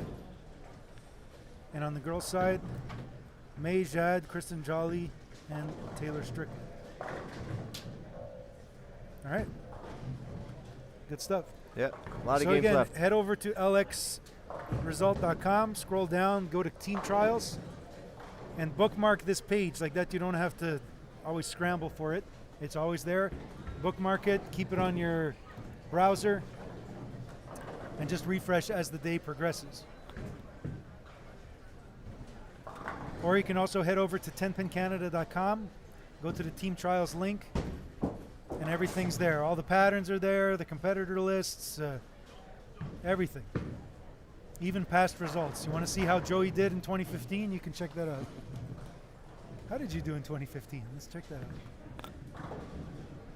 Probably made Those the are team. the years that David like. No, I don't think I crowbarred made that. everyone. No, I did make the team. Came fourth. Oh, congratulations, sir. Look at that. 4th place, Joey-O. Hang on, what was your makeable percentage? 2 open frames. You owe 20 burpees, sir. Well, you know what? 97.18%. That's a good spare shooter, sir. Huh? A lot better than 75%. Hey. Look at this. These are some throwback names. Oh, yeah, that's the year Razor made the team. Yeah. Yeah, nice. Shout out to Razor if you're watching. That was Montreal. Yeah. Yeah, D-Mac with the lead. Remember when George had led this tournament by like He led it one like tournament. 600 or He something? led it stupid won like 400 that? pins, I remember, It's yeah. crazy. Yeah. That was the year that he also won the tour trials, wasn't it? That's correct. Yeah. Yeah.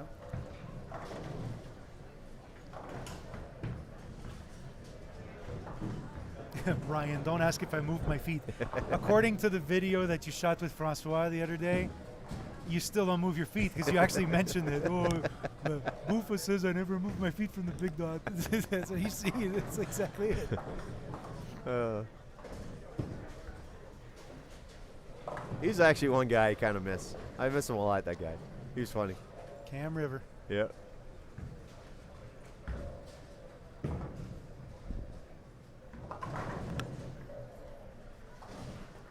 And that's the thing, like me not bowling much anymore, I'm blessed to still be around everyone because I'm involved in the sporting side of things, like through The business part of it, yeah.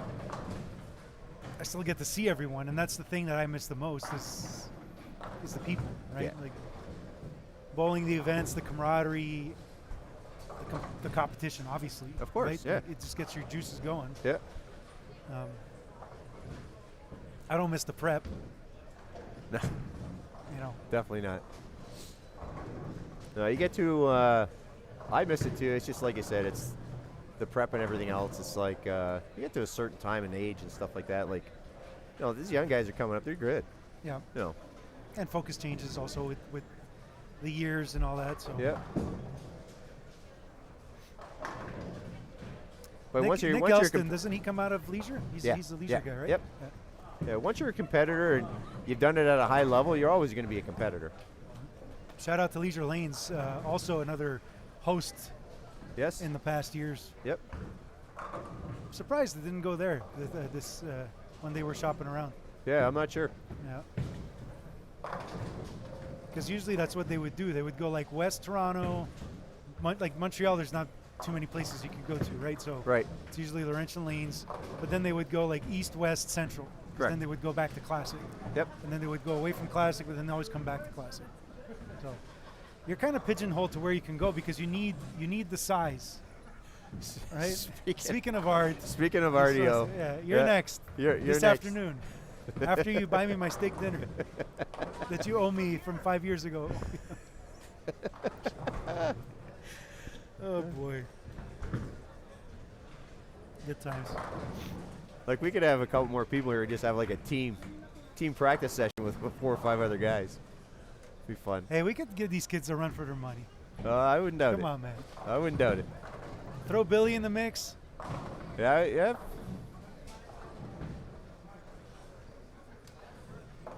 Yeah, there's another challenge. We got a spare ball manufacturing in the works, and we have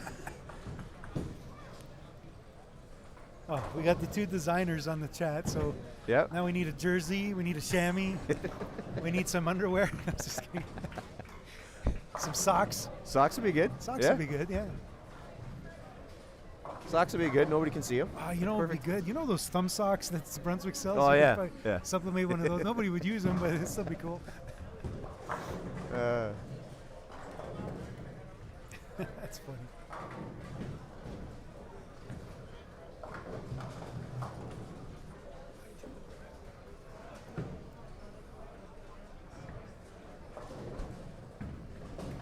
Yeah, we should get a team challenge going. Like 6 of us against. We'll take the 6 guys that make the team. So with the senior team now moving to the mixed championships, where do you know where the mixed championships are this year? Kitchener. Kitchener? Yep. Do you plan on bowling since it's pretty close to home? Negative. No. Okay. So to me, it's just not. I'm not a fan of how they're doing it. Yep. If we're going to be honest, but well, it makes sense the way that they approached it is they need to, like the mixed championships is a great event, and it's poorly attended, so they wanted to be able to give it some luster. Right. And that was one thing that they wanted to try, and hopefully it works. I guess we'll find out this year. I wish I could answer that question for you. Yeah. Yeah. I'm. There's probably only one way that I would actually go for the team again, and that's pretty much it. But no, that doesn't fancy me to do it all. Mm-hmm. I just don't like the whole concept of it. That's how I am. That's my opinion. So if you are interested in the mixed championships, like I said, to make the Masters team of Team Canada, you can always head over to 10pincanada.com. go again to tournaments, and it's there. We see Kitchener, Ontario. Kitchener, Ontario, May 9th to 12th. Everything's there. And here's the additional rule for the Masters coming up. Hey, Joey, I got 9 years until we can make a Masters team together. 9. 41. God. Oh, Dude, I'm gonna be. You're only 50 and change, no? I'm gonna be 65. No. Come on, dude. So, how old were you in Belfast when we both together? Like 2006. I was 40. Man, I thought you were an old man, and I'm 41. Imagine that. Yeah, where's my Man Bear Pig shirt? Yeah. Any South Park fans in the chat, you would know who the Man Bear Pig is. Exactly. See, that's one thing about bowling too, is like I find bowling and golf almost similar. It's like, you know, if you're physically able to do it, you can do it for such a long time. Because with bowling and stuff, you can like adjust everything, like weight-wise. You can still be, the way the bowling balls are now, it can still be a little bit more effective. So, I like to do it for, you know, 3 or 4 more years. I'm getting to the point where it's like, done a long time. Try a couple of the PBA 50 stuff this year, and I think Billy and I are going to room together. Nice.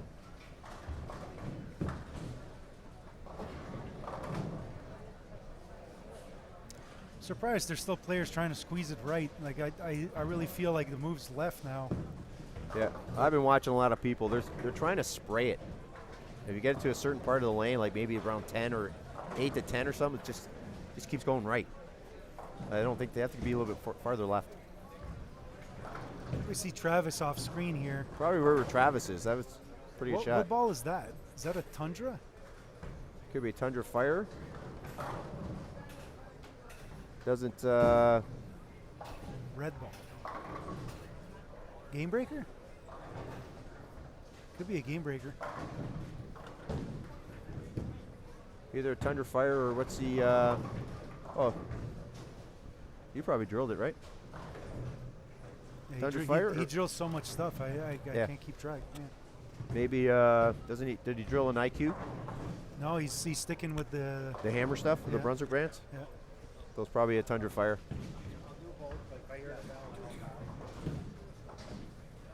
Every time a game breaker comes out, he buys one. Every time the Envy stuff has been good for him, so he likes those.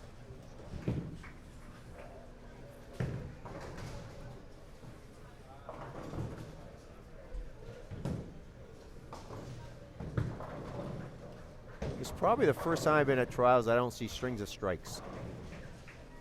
There's not a lot of strikes being thrown. Exactly. Yeah. This is a grinding pattern. Like we were talking a little bit about it earlier this morning. You can have short patterns that you need the ability to strike, and you can have short patterns that you need the ability to grind. And any length of pattern. I'm using short patterns as an example. Yep. But like, striking is also a skill. Like if the lane is quote unquote more open, and the scoring pace calls for you to have at least a 4 or 5 bagger in the game, and you don't have the skill to repeat enough to get that. Correct. Then you're just not going to follow, right? So I always liked when the patterns, like especially in a case like this where you're bowling on maybe 2 or 3 or 4 patterns, or in this case 5 patterns, which is overkill in my point of view. But you're going to have the lowest scoring pattern. I think it's this one. I agree. I could be wrong, but I think it's going to be this one. Get out of the day, right? Like just try to stay as clean as you can. Make as much of the count as you can get. Try not to leave designs. Leave stuff like this, like you're seeing on screen here. Yeah. Make them and just move on to the next one. And hopefully this afternoon, it's like you get like I keep saying, this breath of fresh air. And now, okay, I've got push. Correct. Oh, I can now get a 3-bagger in a game. But still with that same mentality of, again, trying to stay clean. But now your score just exponentially grows because of the way that we score bowling. Right. But I was trying to tell somebody earlier, like I bowl league with somebody, I just said, if you can find your pattern that you like and you can score, try to whack it as best you can, and stay clean for the rest of the patterns. Exactly. Yeah. And if you can do that, then you'll be fine. You'll make it, and then you go to the next day, and keep plugging away. Yep. But if you find that pattern that you think you can strike on, take advantage of it and move on. And Yep. but the biggest thing, like we've been saying, it's like your spares are critical. You'll try to leave makeable spares. And if you make makeable spares and you leave makeable spares, then your day's going to be a lot easier. Yep. Less stressful. We got a question here for the coaches. How do you submit as a player? I think after the event, like they'll post something on the website. Yeah, what they do is they, so after the event's over, I think you have to submit it by a certain time. I think it's probably like a month in or something like that. It's yeah. not as long as it used to be. No, it used to be like 8 months. Yeah. But now it's like, I think 3 or 4 months. What you do is you put your application in, the committee checks it over, and Actually, let's ask Jane. She's right here. Yeah. Jane, we got a question. The submission process for the selections. When's the deadline for that? Submission January 20th? And that's on the website? There's a form? Okay. Okay. It's there now, or you're going to fill it? I just want to make sure so when I submit my stuff, it's by the 20th. Okay. by January 20th. Okay, so hang on. Let's look on the website. One on the 21st, you're done. Okay. She said it's on the website.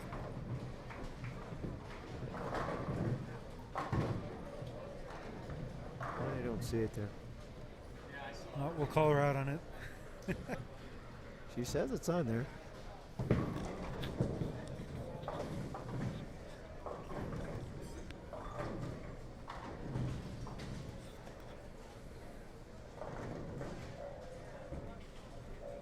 Okay, I'll go see her later and figure it out. Yeah. We're going to call her So out. what was it? January 20th? Yeah, so January 20th, your submission form has to be sent in. It can't be any later. It has to be January 20th. What they usually do is a committee will check it over, and they pick out the best. So they're selecting 4 people. It could be somebody from here who's actually bowl team trials, or they'll pick somebody else who couldn't make it, or anything like that. So what they do is they select people, and Yeah, in the rules here, selection process. there it is. Yeah. So here, upon completion of team trials, top 6, da-da-da. So 14 days after competition, they have to select. There you go.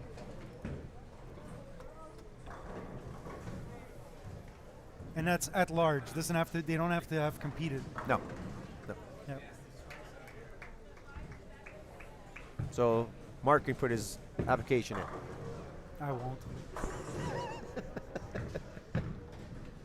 You know, the other thing, Joey, is like Donnie Hogue made the team last year on the men's side. Yep.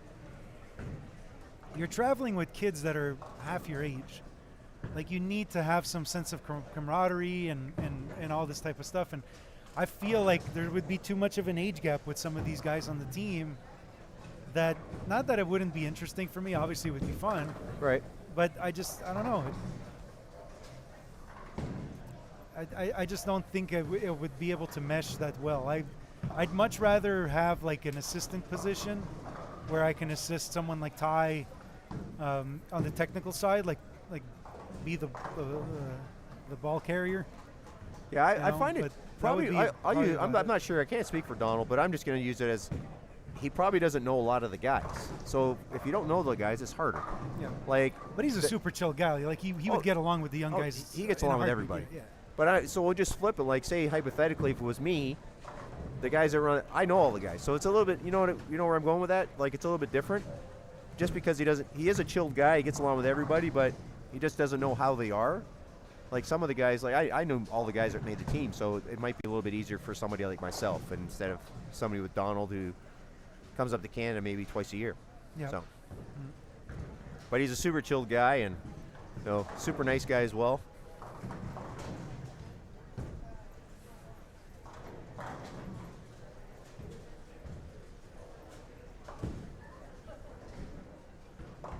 Have you thrown the blue, new blue?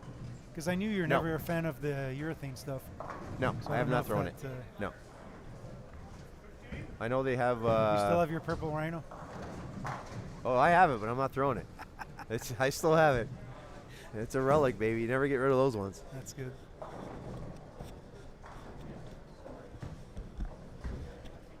And now with the purples, you can't get the purples. What am I doing here? Is that better?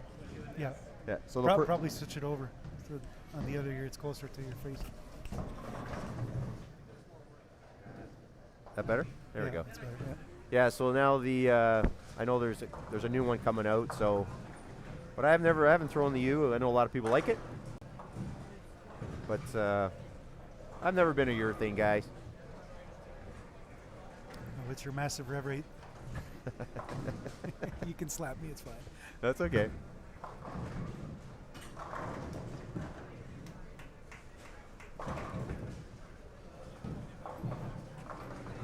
But I just I like to have a tournament where no urethanes allowed at all.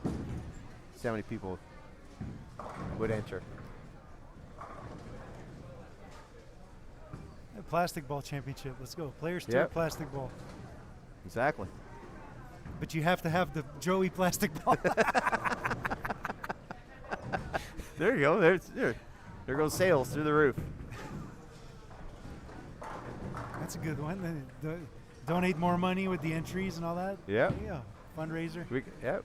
Got a little fundraiser going here. Send your orders to We should put it back on for the people that missed it. boofabowling.com.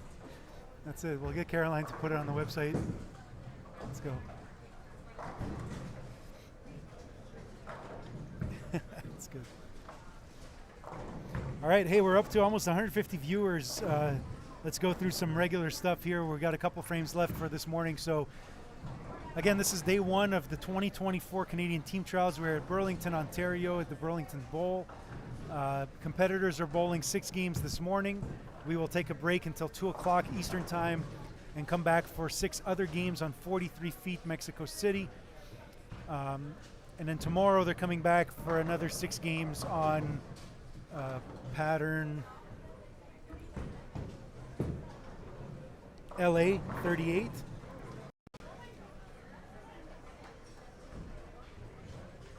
And then we're cutting to half the field and then bowling on London 44 feet after that. Okay, and then on the last day we're bowling on 41-foot Montreal. So that's going to be the case for the next couple of days. Donc, juste pour faire un petit rappel avant la fin du bloc ici, c'est la dernière partie. Nous sommes au championnat canadien 2024 ici à Burlington en Ontario. C'est 6 games ce matin on joue sur Athens. Cet après-midi, ça serait sur le 43 pieds Mexico City. Et ensuite, demain, sur le 38 pieds Los Angeles. Puis après ça, on coupe à la moitié des compétiteurs pour jouer ensuite sur, c'est quoi le village? Le 44 pieds London. OK? Donc, n'hésitez pas à aller voir le tout sur 10pincanada.com. So make sure to check out 10pincanada.com. That's the official website from the Canadian 10-Pin Federation. Go to the tournament section, go to team trials, and all the information is there regarding the tournament. Donc, sur le site web, vous allez dans la section tournoi, team trials, puis tout est là-dessus. Vous avez un petit traducteur dans le coin en bas à gauche pour vous mettre ça en français.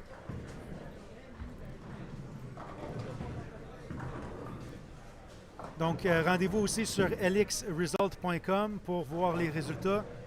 Puis vous allez descendre la liste puis trouver le Canadian Team Trial. Puis vous allez pouvoir sauvegarder ce lien-là dans vos favoris pour suivre l'action au courant des prochains jours. So, head over to lxresult.com or, as I had said, the 10pincanada.com website to find the results page. But the LX Result, that's the global database for all the Lexer competition.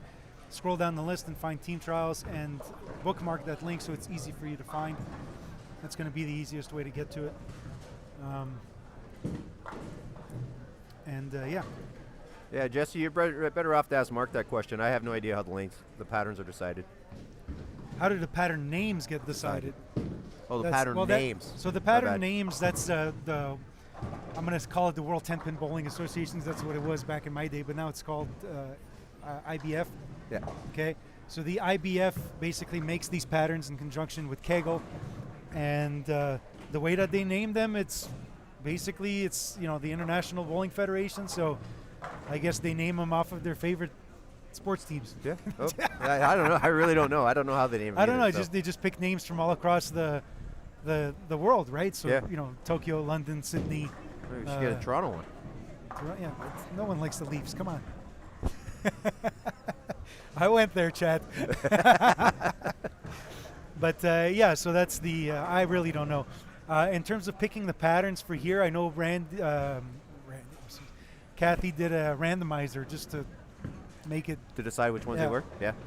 When we do the lanes for team trials, like people often ask us, like, do you decide? And we told Kathy we don't want to decide because we have some of our staff to compete. Yeah. So we don't want to feel like the whole idea by having Buffa Distribution do the lanes is for it to be 100% unbiased. It's not the lane machine that the bowling center owns. We bring in a machine, so there's no competitive advantage to the guys that bowl here. Right. It's our product. Like, we're using Current Oil and Defense Z, and I don't think this bowling center uses Current. I think they use ice. So even if you do bowl here, it's not even the same conditioner. Right. It's not the same machine. So it's very unbiased. And the fact that we have no say whatsoever on the patterns, it's, all we do is, we lift the machine, fill it up, and press the button. That's it. That's it. That's all we do. Yeah. And the reason why they pick these patterns is because these are the patterns that they have the chance to bowl on once they represent. Yeah, when they bowl in competition, when they go Exactly. represent, yeah. So if you go to the IBF website, they categorize them by blocks, I believe. They do Yes. it now? Yep. Yeah. So when you go to an event, they'll tell you we're bowling a pattern from block B. And in block B, I think there's 3 or 4 patterns. So when you're preparing, you don't know exactly what pattern it is, but you have a range. You have an idea. Of Yeah, what they call patterns. it. I think they call it like B bank. Yeah. Bank B Yeah, or bank, something. yeah, Bank bank, B. yeah. Yeah. So it ranges anywhere from like 41 to say 45 feet, hypothetically. They use those Yeah. numbers. But so. at least okay, these are the 3 patterns that could come out. Correct. Let's practice on these, or maybe not even practice on them, but just get like Get an idea a what game you're. plan, Yeah, right? exactly. So like you'll know, like if one of the banks, let's say, has a 38 to 37 and maybe a 41, well, you have a 2 out of 3 chance that urethane would be in play. Correct. So you better pack some Correct. urethane. Urethane, exactly. But if one of the banks is like 44 and up, maybe bring one just in case, but Maybe. it probably just Yeah. paperweight more than anything. keep it in the hotel room. Yeah. So that's the whole idea behind that. And again, like we get this question all the time, like how do you build a pattern? And especially for like just a regular house shot or even a tournament shot, there's so many patterns out there. Like if you go to the Kegel pattern library on their website, there's so many choices. Like just pick one. Right. Like And- you don't need to reinvent the wheel. Just take one that's already existing Right. and bowl it. Like that's how you're going to create variety. Yeah. Like when we did the Montreal Open, that's exactly what we did. We took the WTBA Montreal 41-foot pattern, and we subtracted 1 2 to 2 load. Yeah. So you kind of modified it a little bit. That's it. Yeah. Like we didn't want it to be like stupid low scoring, so we softened it up a bit. Right. Okay. So- So a question. So for the people that are listening and don't really know this, how many patterns are actually in a Kegel machine, like the new one? Depends which one, because like there's a lot. So again, shout out to Kegel because they supply the machine for Right, the event. yeah. So there's 4 machines in the lineup for Kegel. You've got the Crossfire, which is a pad machine. So that's going to be for your rec centers, 5-pin centers, that type of place. I think in that machine, the touch screen now can do I think 12 patterns, if I'm not mistaken. Then you get into your competition machine. So you've got the Icon, which is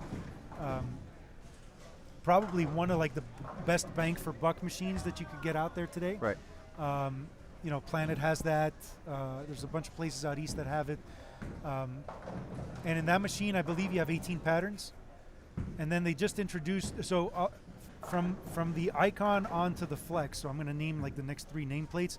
They all come in the push version or the walking version. Right. Okay, so the only thing that changes there is that Yep. it walks or it doesn't. And then the second tier after that is the new machine called the Atlas. And the Atlas, it's basically a similar machine to the Icon in terms of the guts. One big change in terms of the stepper motor, where it's now controlled by the computer, not a manual fix. So that's a huge, like as a mechanic, Right. like if you're comparing between those two machines, like that's a huge plus. Right.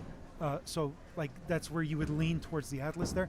But the big thing on the Atlas is it's a smart lane machine. So if something goes wrong in the lane machine, you get a notification on your app on your phone. Oh, okay. It tells you how much consumables you went through. And actually, if something goes wrong in the machine, Kegel gets notified. Oh, that's even better. And if you don't fix it, they'll call you and be like, hey, we noticed there's a problem with your machine. Oh, you need help. That's good. You know, so that's pretty cool. So Yeah. they reinvented the entire guts of the machine. Really good machine. Fairview Lanes down in St. Catharines has it. Yep. Really good machine so far. We wanted to have one for here, but it's coming next week. Oh, okay. So. Well, like roughly, how timing many was- patterns can you get out of that machine? Like, So the beauty with that machine is that there's 30 patterns in the bank. right? But because the computer is it's always connected to the internet, Yeah. you have direct access to the pattern library. Oh, so you can get like Like it's unlimited. yeah, unlimited. Okay. Right. So, but like you have to download it and save it in a slot. But Correct, it's yeah. as easy as saying, download, save to machine. And So your that's it. memory on the computer and the machine Is that 30. Is 30. Yeah.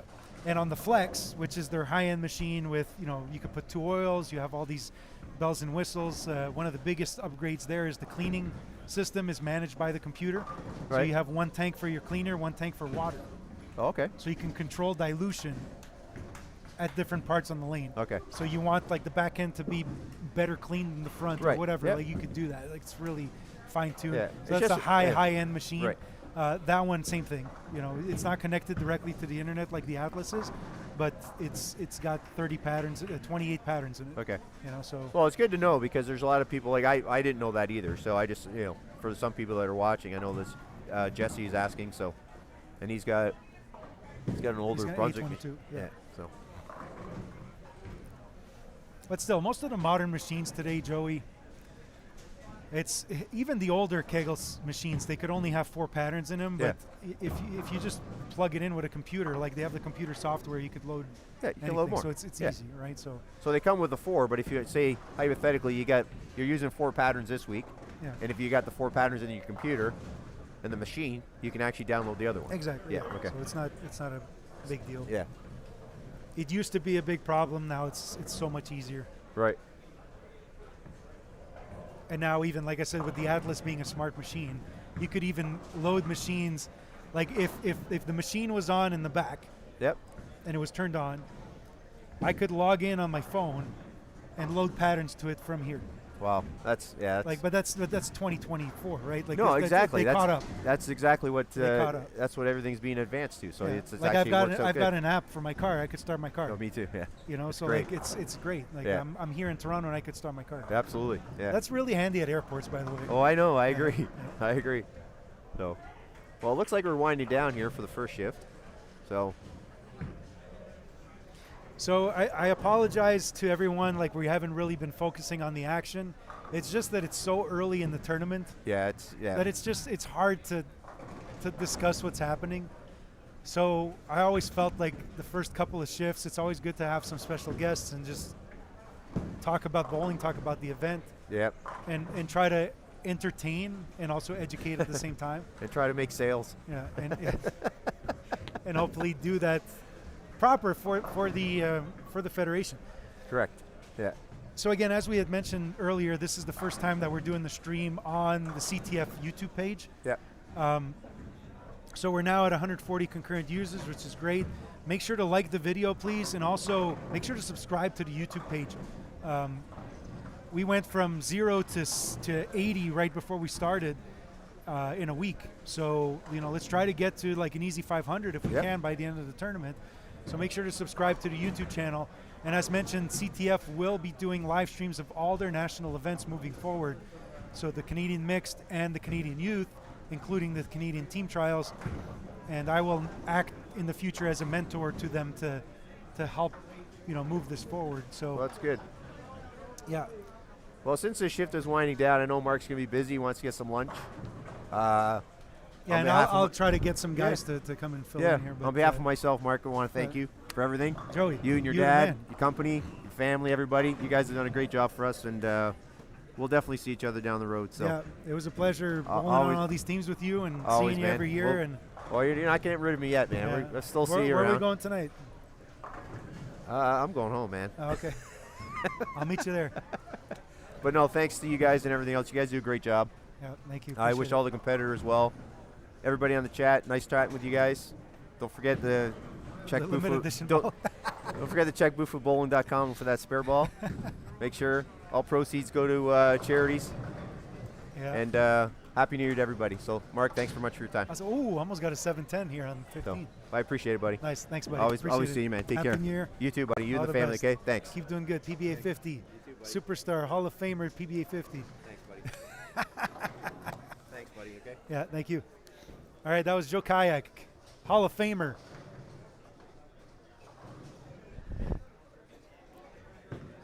Bon, donc on termine la première ronde. Désolé tous les invités anglophones ici, ça fait qu'on radote en anglais. On va essayer de chercher un peu de francophonie ici pour finir le bloc avec quelques invités.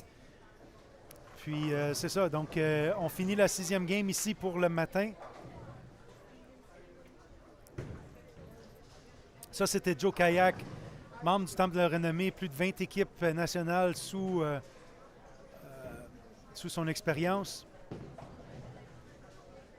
Un de mes coéquipiers favoris du temps.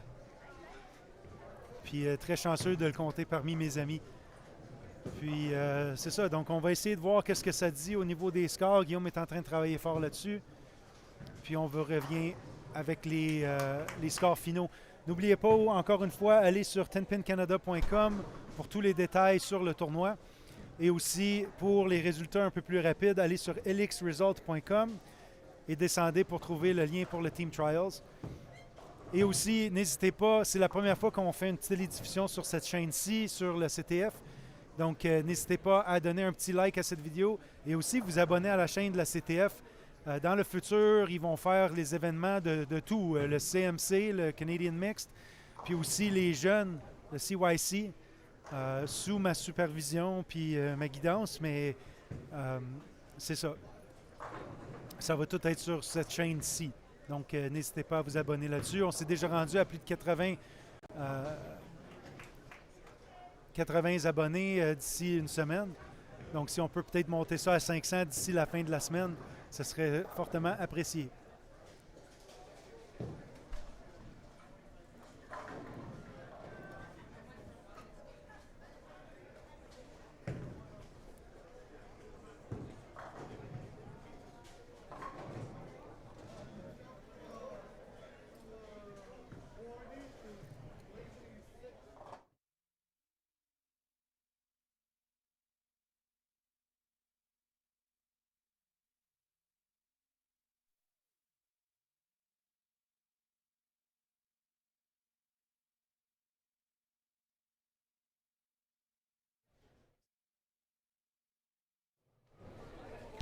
All right, Travis Colley off our feature pair here on 15, shooting 230, so that should put him well in the cut number.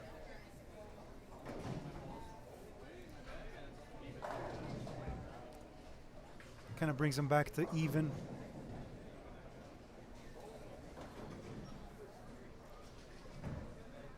.248 for Jen Basana. So that should probably put her close to the lead, depending what Marissa shot.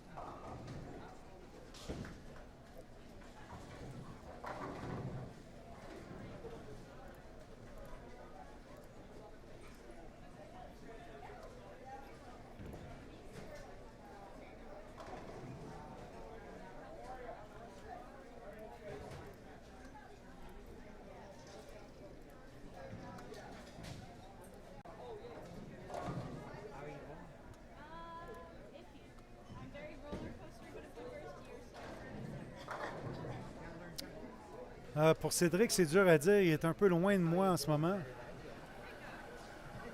On va essayer de voir ça. Les hommes, c'est pas mal terminé. So everyone's pretty much done. We'll try and see who's got what. I'm going to go see Guillaume if he can get me some of the squad leaders. Be right back.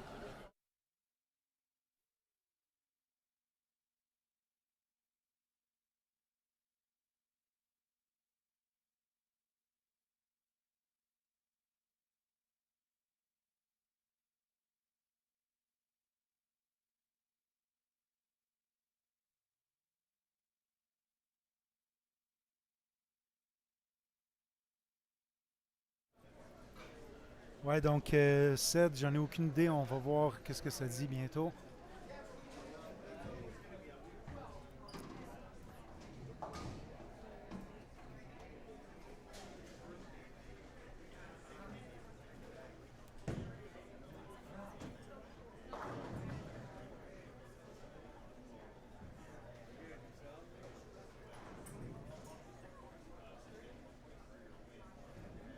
Somebody.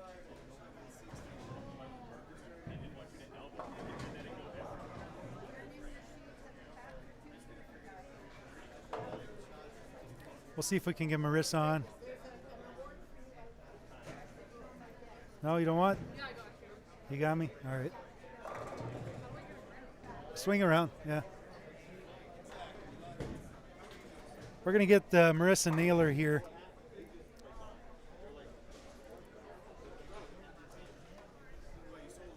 Good job, kid. Your hair's not ready for this, please. All right, Chad. Shout out to Marissa Naylor here. So you were leading going into the last game. What'd you do the last game? I shot buck 80, which was not ideal. Okay. But on this pattern, I wasn't mad with it. I missed a 10-pin in the first frame, which my family on live chat will comment on, I'm sure. But no, it was a good day. I think the first 2 games, I was just getting comfortable, and then the last couple of games, I was able to get something going. Okay. What did you see out there?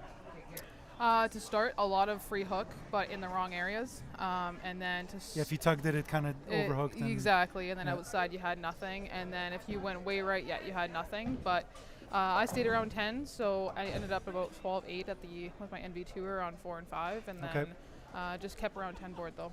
So I heard that there's a big difference between like 1, 2, 3, 4 and the rest of the house. Did you notice anything? I there? did, yeah. So 1 and 2 hooks like crazy. Okay. I found 3 and 4 hooks a lot as well, and hooks a lot meaning like again inside and then just takes off on you. Yeah. And then as soon as you come over here, like the live stream pair is really tight. So that's when I was able to find something, and if I had a little bit of hold, I had that, and then like if I missed right, I had a little bit of leeway. But yeah, big difference between the pairs though. Okay. Shout out to anyone. All the family back home. I see Austin there, Brittany there. Yeah, all my teammates, my family, and then my Danny fiance back home, but he's not home right now. He's in Latvia. But yeah, and then cool. Hammer and Turbo for giving me the equipment that I have. So yeah. Good. So 2 years on the team now? 2 years on the team. Yeah. Okay. 2 Let's years go on for the 3. team. Yeah, go for 3. All right, kid. Thank you, sir. See ya. All right, that was Marissa Naylor. A little bit of a rough end there, so probably won't be leading the squad. Let's check and see if the scores have been updated on the women's side.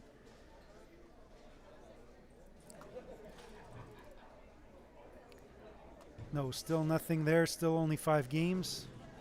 Donnie, how'd it go? That was brutal. Brutal. Fun. Hey, you want to hop on? I'm going to come around. Yeah, you can. We're going to get Donald Hogue here, current Team Canada members, get his. So he had 954 after 5. Is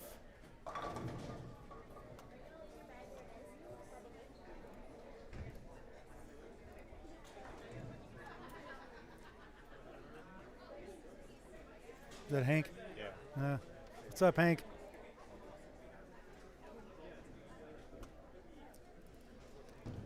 All right. What's up, Team Canada?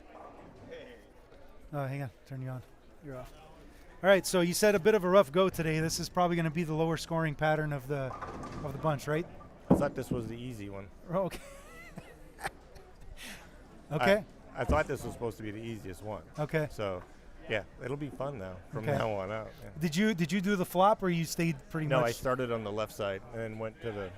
Okay. So I flopped right away. And? They were hard game 1. They were hard game 2. Okay. Yeah, they got easier. I mean, once you figure it out. Right. But, they're challenging. Yeah. So Everyone's got their own way of thinking they should play them, which just makes it a little more challenging. Right. And the first game jitters for a lot of the kids, and it's a relatively young field, right? Yes. So. Thanks. Yeah. Thanks. So what did you end up going left, or did you stay pretty firm to the right? Because we kind of saw. I went left. You went left. I tried firm right, and it just wasn't for me. Okay. So I heard you have a victory road. Did you check it in? I did not. Okay, you should have though. No. In retrospect. Maybe. Okay. Yeah, I think I chose okay. Okay, good. So, yeah. All right, game plan for this afternoon? Well, I'm going to look at all my notes for this pattern, and I'm going to probably send some messages to my buddy to see what the heck I'm supposed to do, and he'll square me around. Call my wife. Yeah. She'll calm you down. Yeah. Well, yeah. She'll You're make always me, chill, though. She'll make me throw it better. There you go. Thank you for all everything. good this afternoon, man. I'm going to try my asbestos. There, your asbestos. There you go. Thanks, Donnie. All right. Let's see if we can get Cedric. Oh, wrong window here. Sorry about that, guys. Let's see if we can get Cedric on. Let's see if the scores are updated as well.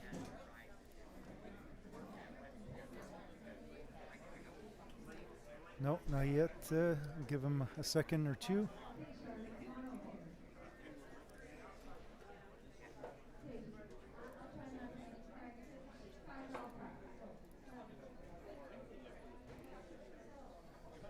All right. Let me know in the chat who you'd like to talk to, and we'll try our best to get him on. Donc, faites-moi signe si vous voulez que j'amène quelqu'un sur l'écran pour faire une petite entrevue. Je vais essayer de ramasser les meneurs une fois que les scores sont rentrés sur le web.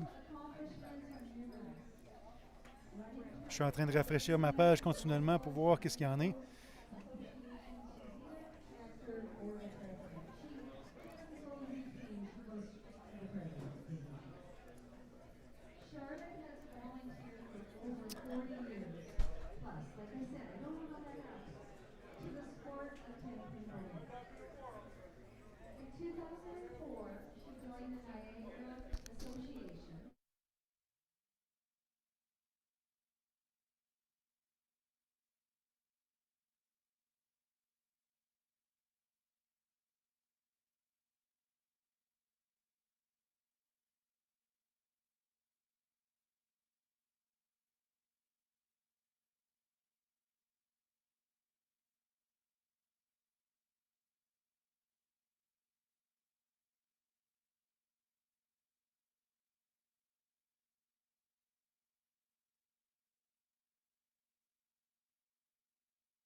All right, so there's a presentation for Charlotte Conkle for the Builders category.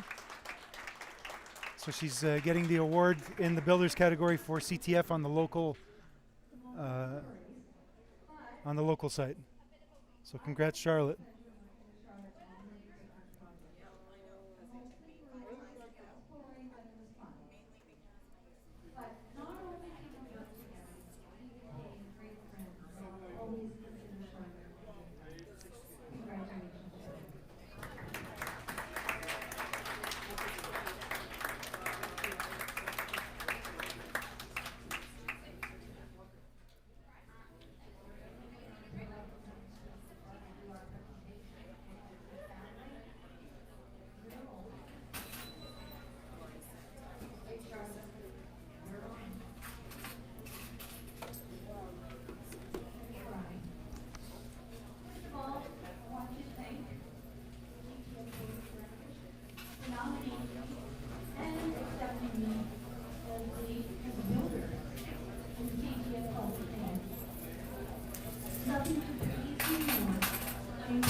Again,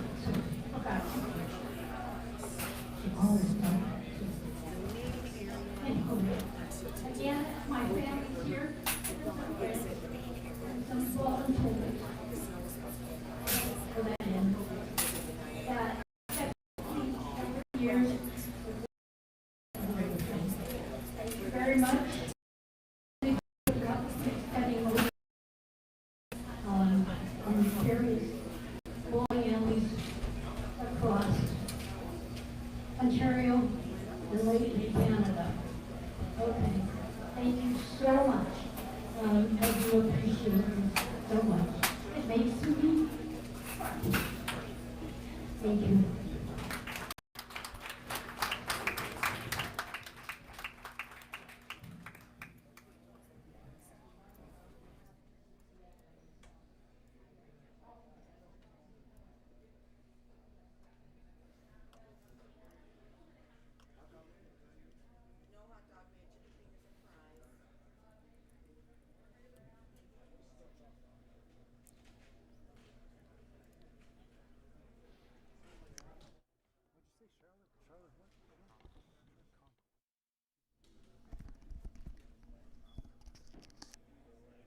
All right, that was presentation for Charlotte Conkle in the builders category for CTF.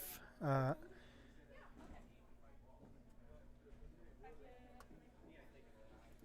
right, congratulations, Charlotte, on that. So let's hear, now we've got the scores up for top 6 after the first 6 games. Darren Alexander leading the first squad, and Jennifer Bassana.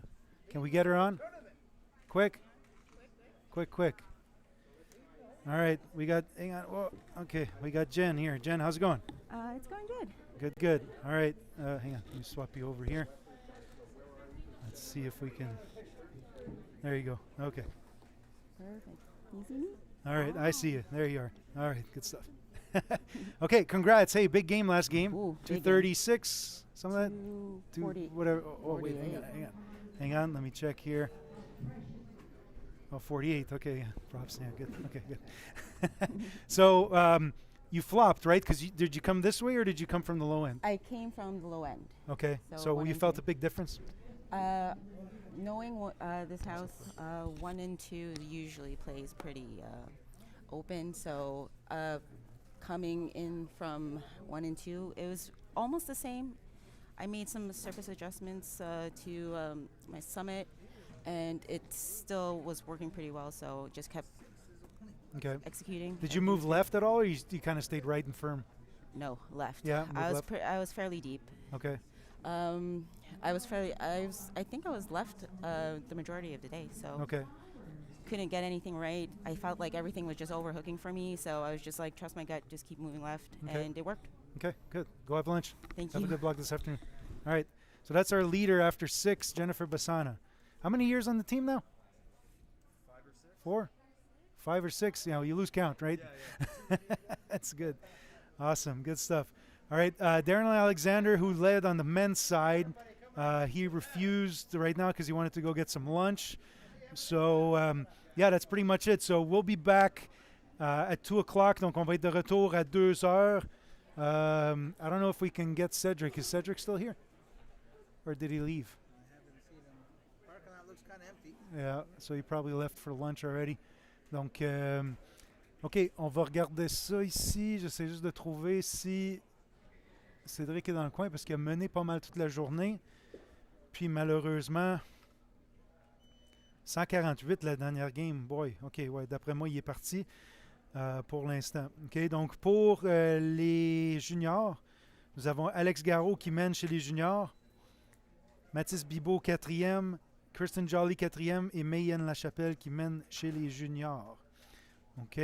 Donc, n'oubliez pas, on joue un autre 12 parties pour faire la coupure. Donc, 6 parties cet après-midi et 6 parties demain matin pour déterminer notre coupure.